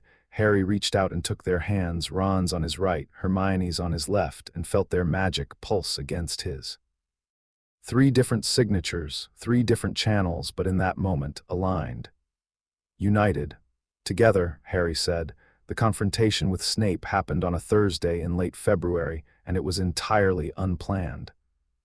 Harry had been walking back from the owlery after sending Luccoa a letter, a real one, on parchment, with a detailed description of Neville's progress that he knew would make her proud, when he turned a corner and nearly collided with a wall of black fabric. Snape stood in the corridor, blocking the path. He looked worse than usual, shadows under his eyes, a tightness around his mouth that spoke of sleepless nights. His black eyes fixed on Harry with an intensity that had become familiar over the past months but had never been this raw. "Potter," a word. It wasn't a question. Harry followed him into a nearby empty classroom. Snape closed the door, warded it with a flick of his wand, and turned to face him. "I have spent 5 months trying to understand you," Snape said. His voice was low, controlled, but there was a current beneath it, something that had been building for a long time and was finally breaking the surface. "You have your father's face and your mother's eyes and neither of their temperaments. You perform magic that should be impossible for a first year.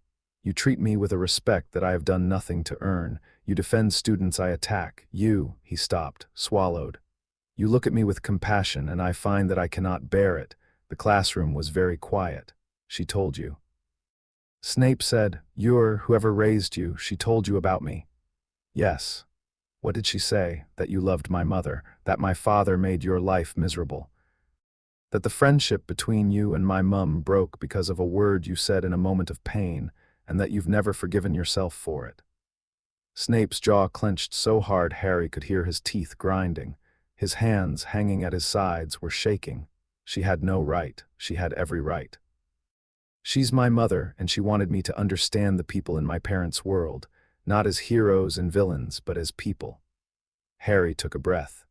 "Professor, I didn't come to Hogwarts to punish you for what happened between you and my parents. I'm not my father. I'm not going to torment you. And I'm not my mother. I can't give you forgiveness that isn't mine to give." "Then what are you?" "I'm Lily's son. I have her eyes, her magic, her stubbornness. And if she taught me anything, through the protection she left on me, through the sacrifice she made, it's that love is stronger than grudges." He held Snape's gaze. "I'm not asking you to like me. I'm not asking you to stop being angry or hurt or whatever it is you feel when you look at me. I'm just asking you to see me, not James, not Lily. Me." Snape stared at him. The silence stretched. In the corridor outside, students passed, their voices and footsteps fading into the distance. "You're 11 years old," Snape said, and his voice cracked on the last word. "Just a hairline fracture, barely audible, but it was there. I've been told I'm precocious." The ghost of a laugh, bitter, surprised, involuntary, escaped Snape's throat. He turned away, pressing one hand to the desk beside him. His shoulders were rigid. "There is something in this castle that means to kill you," Snape said, still turned away. "I presume you know this, Quirrell." "Yes. I have been trying to protect you since September, counter-jinxing your broom, monitoring the third-floor corridor, confronting Quirrell directly." He pulled up his sleeve, and Harry saw the edge of a bandage, a wound from the three-headed dog. "You went past Fluffy. That abomination is named Fluffy," Hagrid named it. Snape let out a breath that was almost a sigh. "I have been suspicious of Quirrell since the start of term. The headmaster insists on waiting. He has his reasons. I find those reasons increasingly difficult to tolerate when a child's life is at stake." Harry studied Snape. The man was still turned away, still gripping the edge of the desk, but the anger and resentment that usually armored him had fallen away, and what was left was something raw and tired and desperately sincere. "My mother, Lily, would be glad you're trying to protect me," Harry said. Snape's grip on the desk tightened until his knuckles went white. "I failed her once," he said, barely above a whisper. "I will not fail her son." He dropped his sleeve, straightened, and turned back to Harry. The mask was going back on. Harry could see it happening in real time, the vulnerability being packed away, the professional coldness reasserting itself, but it didn't fit as well as it had before. There were cracks now, permanent ones. "This conversation did not happen, Potter." "Of course not, Professor. And if you tell anyone I showed you a bandage, I'll take it to my grave, which, if your intel is correct, might be sooner than either of us would like." Snape's mouth twitched. The tiniest, most reluctant, almost smile Harry had ever seen. "Get out of my sight, Potter." Harry got out of his sight. But as he walked down the corridor, he felt something warm settle in his chest. The knowledge that in the tangled web of loyalties and grudges and grief that surrounded his parents' memory, he'd just found an unexpected ally. March brought rain and mud and the return of Quidditch, and also the moment when Luccoa visited Hogwarts. She didn't warn him. Harry was at breakfast on a Tuesday morning, eating porridge and arguing with Ron about the Chudley Cannon's chances in the league, non-existent, as Ron would passionately deny, when the great hall doors opened and a woman walked in. She was tall, taller than any woman in the hall, taller than most men. Her hair cascaded past her shoulders in waves of green and gold, and it caught the morning light from the enchanted ceiling in a way that made it look like it was alive. She wore a simple blue dress and sandals in a Scottish march, which was either a fashion statement or the choice of someone for whom cold weather was a quaint abstraction. Her visible eye was warm amber. A curtain of hair hid the other. She walked through the great hall the way a river flows through a canyon, effortlessly, inevitably, reshaping the space around her just by existing. Every head turned. Every conversation stopped. Somewhere at the Hufflepuff table, a boy dropped his goblet. At the Slytherin table, Draco Malfoy's attempt at superior disinterest lasted about 3 seconds before he stared like everyone else. The teachers at the head table reacted with varying degrees of alarm. McGonagall half rose from her seat. Flitwick fell off his book stack. Quirrell went rigid, the blood draining from his face so fast he looked like a corpse. Snape stared. His black eyes widened fractionally, and Harry saw his hand move to his wand under the table, not drawing it, just touching it, the way you touch a talisman when you encounter something that rewrites your understanding of scale. Dumbledore alone seemed unsurprised. He rose from his chair and spread his arms. "Ah," he said, his voice carrying easily across the silent hall. "Our guest has arrived." Luccoa beamed at him. "Professor Dumbledore, I hope I'm not interrupting breakfast. I brought pastries." She held up a woven basket that Harry recognized from home. It was full of conchas, the sweet Mexican bread she made on weekends. "Mama Lou." Harry was out of his seat before conscious thought caught up. He crossed the distance between the Gryffindor table and the center aisle at something between a walk and a run. And Luccoa met him with the basket shifting to one hand and the other arm opening wide. He collided with her and she caught him, lifting him off his feet and spinning him once before setting him down. Her cloak, Luccoa's green cloak that he wore everywhere, flared around them both. "Mijo, look at you, you've grown. Are they feeding you? You look thin. Are you sleeping? You have circles under your—" "I'm fine, Mama Lu. I'm great. What are you doing here? I told you I'd visit. And I wanted to meet your friends." She looked past him to the Gryffindor table, where Ron was frozen with a spoonful of porridge halfway to his mouth, and Hermione was gripping the table edge with white-knuckled hands. "Which one is Ron and which one is Hermione? You described them in your letters, but I want to make sure." "Luccoa, Mama Lu, maybe we should. The whole school is staring. Let them stare. I'm a mother visiting her son. That's the most normal thing in the world." But the staring wasn't the normal kind. Harry could feel it, the wave of magical pressure that Luccoa was emanating despite her best efforts to suppress it. She was holding herself down, compressing her aura to something that wouldn't shatter the enchantments in the hall, but even compressed, her presence was enormous. The ambient magic in the great hall was bending toward her like iron filings toward a magnet. The enchanted ceiling flickered, the calm morning sky rippling as the castle's own magic responded to something older and vaster than anything it had encountered in 1,000 years. The candles burned brighter, the food on the tables shimmered. The ghosts, nearly headless Nick, the fat friar, the gray lady, the bloody baron, had all stopped moving and were staring at Luccoa with expressions of stunned recognition. The bloody baron, who never showed emotion, who drifted through the castle like a silent, silver specter of aristocratic disdain, bowed his head. The gray lady followed. One by one, every ghost in the great hall lowered their heads in acknowledgement of something they could sense, but most of the living people in the room could not. Quirrell was shaking. Visibly, unmistakably shaking. His face was gray. His hands, gripping the edge of the head table, were white. And beneath his turban, Harry could feel the thing inside him recoiling, pulling back, trying to hide, trying to make itself small. For the first time since Harry had arrived at Hogwarts, the dark presence on the back of Quirrell's skull was afraid. Luccoa's amber eye flicked to Quirrell. The look lasted less than a second, a glance, casual, almost dismissive, but Harry felt the surgical precision behind it. She just scanned Quirrell at a level that made Dumbledore's legilimency look like a flashlight next to the sun. She'd seen everything. The soul fragment. The parasitic attachment, the rotting host body, the desperation. She looked away. Dismissed him. The way you dismiss a cockroach you've noticed on the floor but can't be bothered to step on because you're here to visit your son, not deal with pests. Dumbledore descended from the head table and approached them with the measured steps of someone navigating a minefield with grace. "Miss Luccoa, welcome to Hogwarts. I believe you promised me a meeting." "I did, and I brought conchas. Have you ever had a concha? They're a Mexican sweet bread. I make the best ones, don't let anyone tell you otherwise." She thrust the basket at him. "Try the chocolate ones first." Dumbledore accepted the basket with a warmth that was either genuine or the finest diplomatic performance Harry had ever seen. "I would be delighted. Perhaps we could speak in my office after you've had a chance to visit with Harry."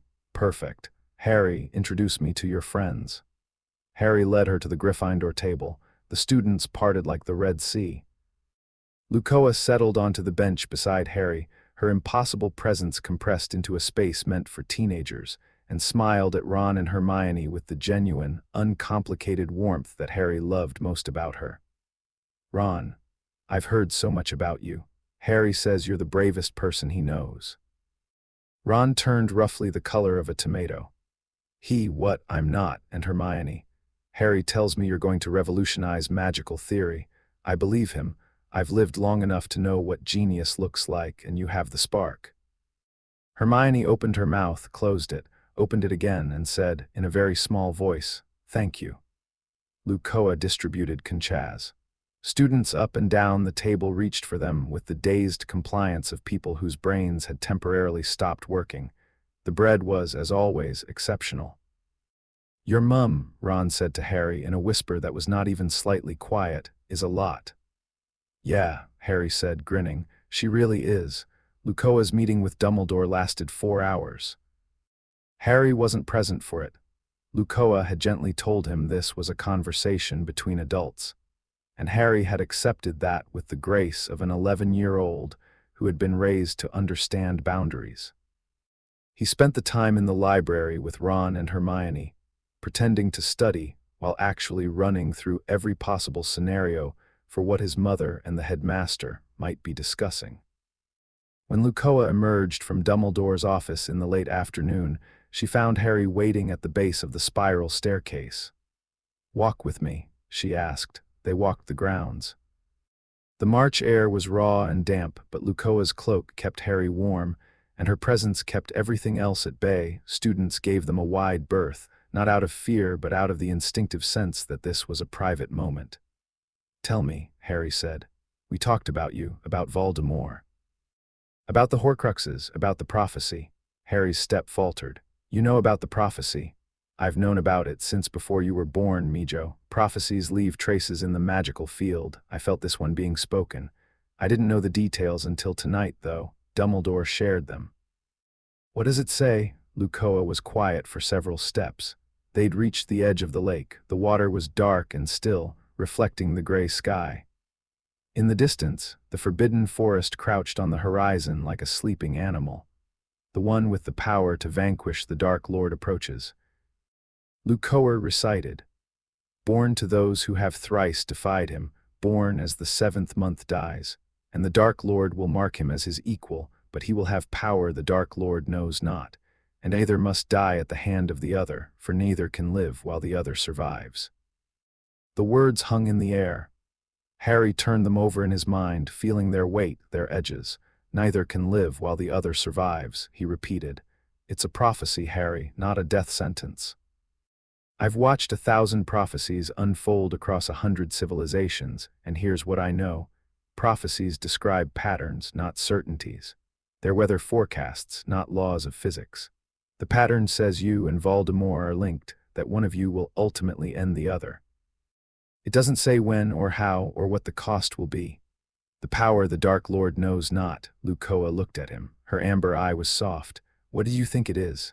Harry thought about the mirror and what it had shown him and the warmth of Luccoa's cloak around his shoulders. "Love," he said.